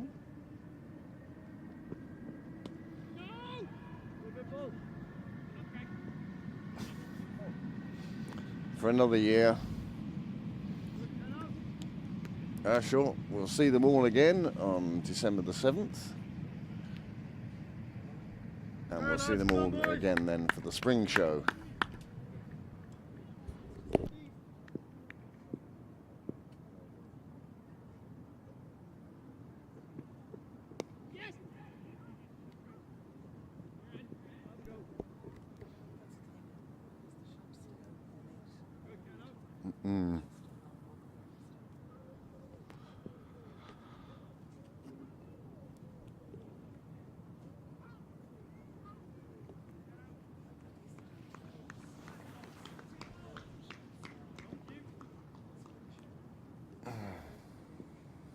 So the horses can poop everywhere. Oh, Gupta after him again. Picks up another 4. He's taken a liking to the bowling of Hugh Kennedy.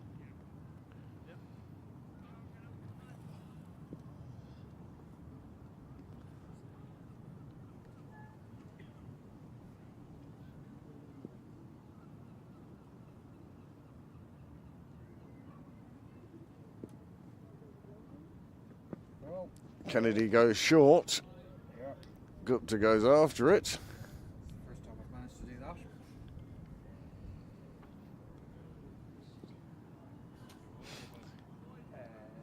that. He's also got the transition between. There's a very short window where it is still possible to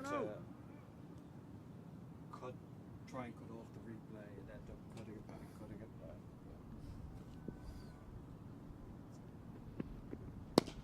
Down towards us. Bounces in front of the rope. 4 added to the total. And the march towards victory has now begun. Gupta moves on to 60. And it looks like Pembroke tonight will find themselves top of the table. All alone atop of the table. 35 overs gone now. 161 for 4. And with just another 24 runs required and 6 wickets in hand, including Danny Hogan, Dan Murray. Oh, who else did we say was over there? Dermot Tucker, who's next in. Dale, yep, and Harry St. Ledger.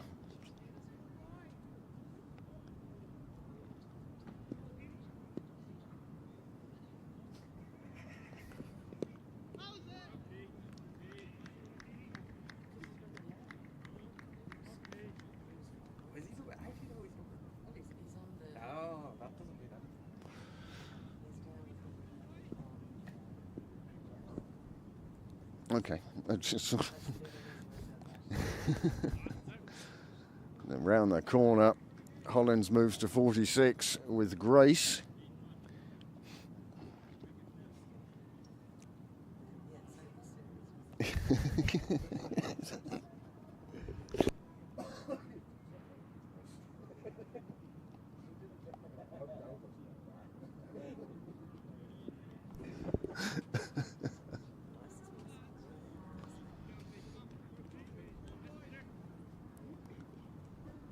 Well, we've had a nice day here at Niall.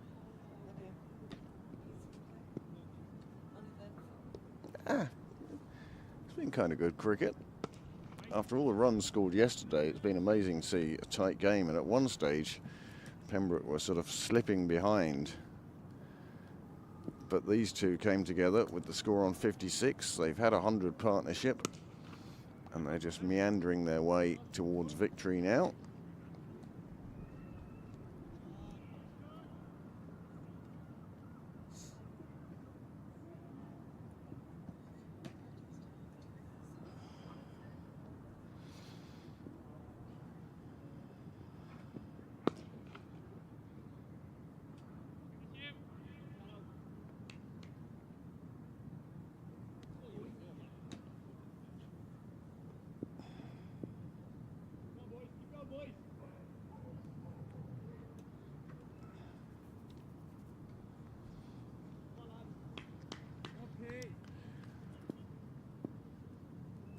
Falcon into his 8th over.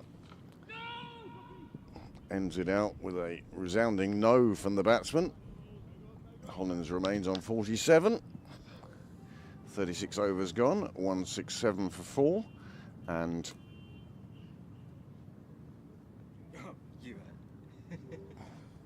there is the partnership between Hollins and Gupta.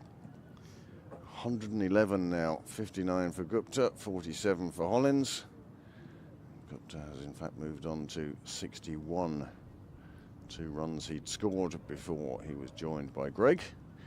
The two of them, well, I've said it before, and I'll say it again for no fear of repetition, and that is, well played to the two of them.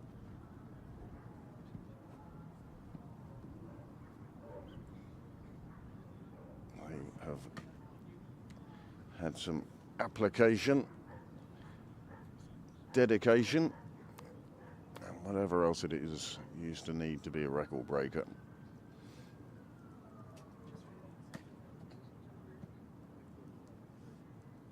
You're away.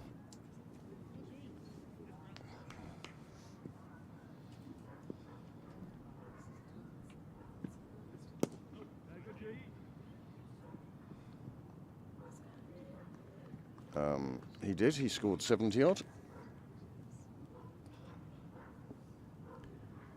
Unsurprisingly, Hugh Kennedy has had to make way. And again, this is where Tom Squires, and we do wish him all the best, and this one's coming down towards us in the commentary box, and it's just gone past us and into the car park. Big 6. I thought I was in there for a while. I thought you were for a moment. It tailed away. Safely went into the car park.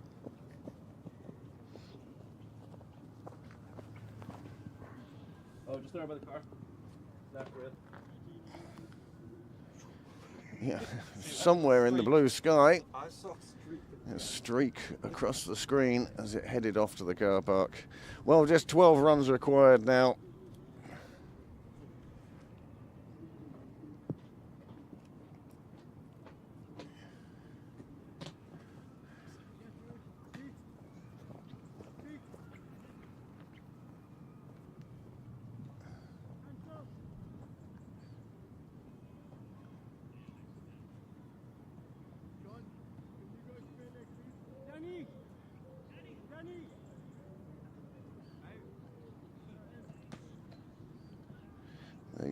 Do you get the feeling there's a bit of rearranging the deck chairs on the Titanic now? Just 12 required.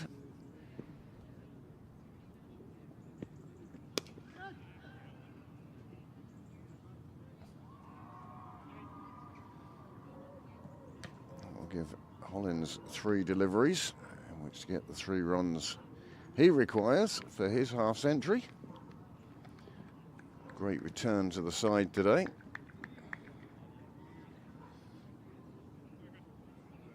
It's about this time in the evening, I think his jet lag will start to play a factor. Yep. Calls for one.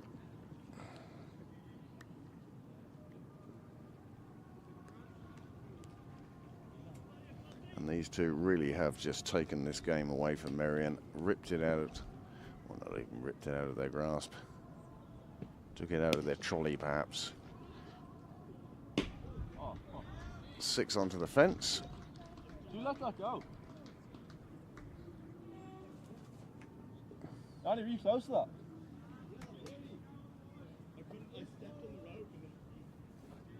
You and Jake. You're distracting him. Oh, he stood on the rope, and that totally threw his ankle off. There. Okay. You go there, lads, to the end, come on. Well, another big over for Pembroke.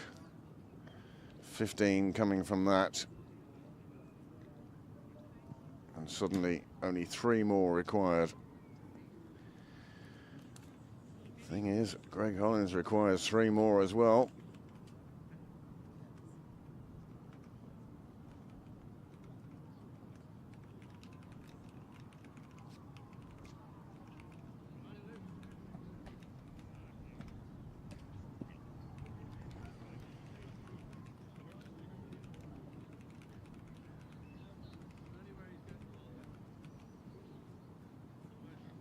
There's merit to that.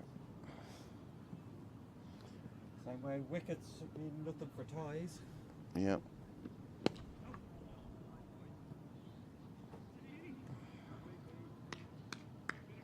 We could easily have collapsed all out trying to chase this quickly. Yep. I mean, it looked like we were going to. He plays out a couple of deliveries from Forgan.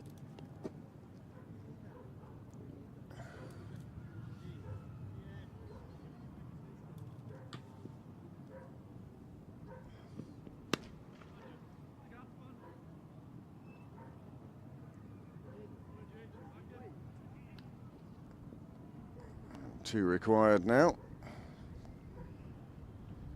Can Hollins put this away and collect his own half century as well?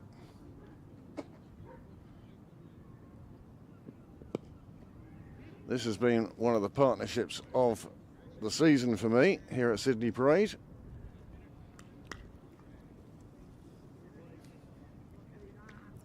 They've known when to play shots and when not to.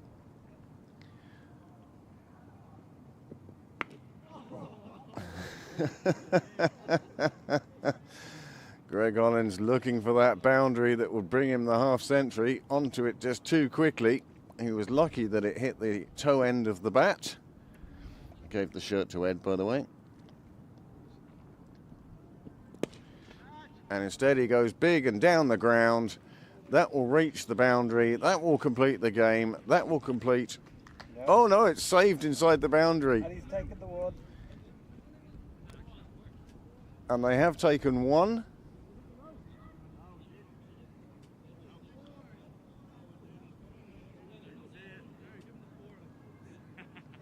The 4 is signalled, the game is over, and Hollins does indeed pick up his half century, 52 from 77.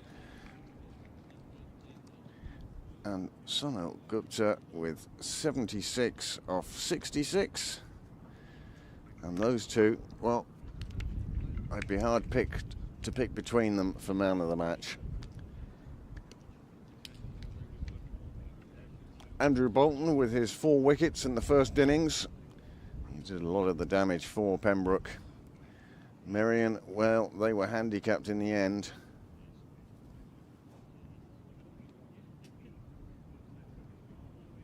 Don't know if that replay was any use in the end.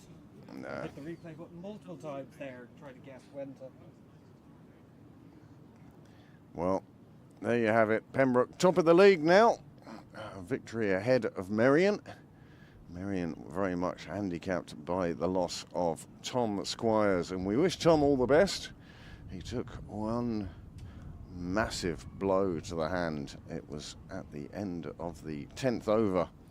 It was powerfully hit back at him, and he had bowled so beautifully, including taking the wicket of Ethan Clark with one that just, as you want your bowlers to do, clipped the top of off stump. It was a superb delivery, and they certainly missed him in trying to hold back this Pembroke chase. The Pembroke chase didn't get off particularly well.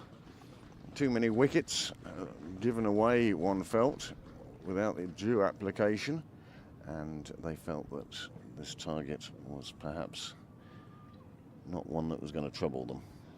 However, it did, and Pembroke lost 4 wickets in the first 15 overs, but that just brought together Hollins and Gupta, and their stand of 130, what did we get, 187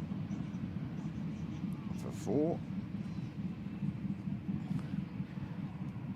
So 131 partnership. Yeah. And that was the making of the game. There it is there. Gupta's 74 and Hollins with 52. And that partnership really was the one that broke the Merrion hearts. So that's it. There's the Merrion card. They did try to put a total together, but a good opening burst by Bolton and Murray. And then the spins of Cosgrave and Harry St Ledger. Joe Prendergast picked up the final wicket, bowling Hugh Kennedy when they had in fact put on 17 for that last wicket, and did so, taking Merrion up as far as 184. It still looked below par, but you didn't know how it was going to go. Pick of the bowlers, obviously, Andrew Bolton, 4 for 30. He'll be missed when he returns to Australia. And other than that, every other bowler taking wickets of various hues and colours. There is the Pembroke card. As you can see, Cosgrave got in. Ethan Clark, I've spoken about his dismissal at length. Joe Prendergast, he was the man who did the damage by smashing one back at Tom Squires and seeing him off after 5 overs.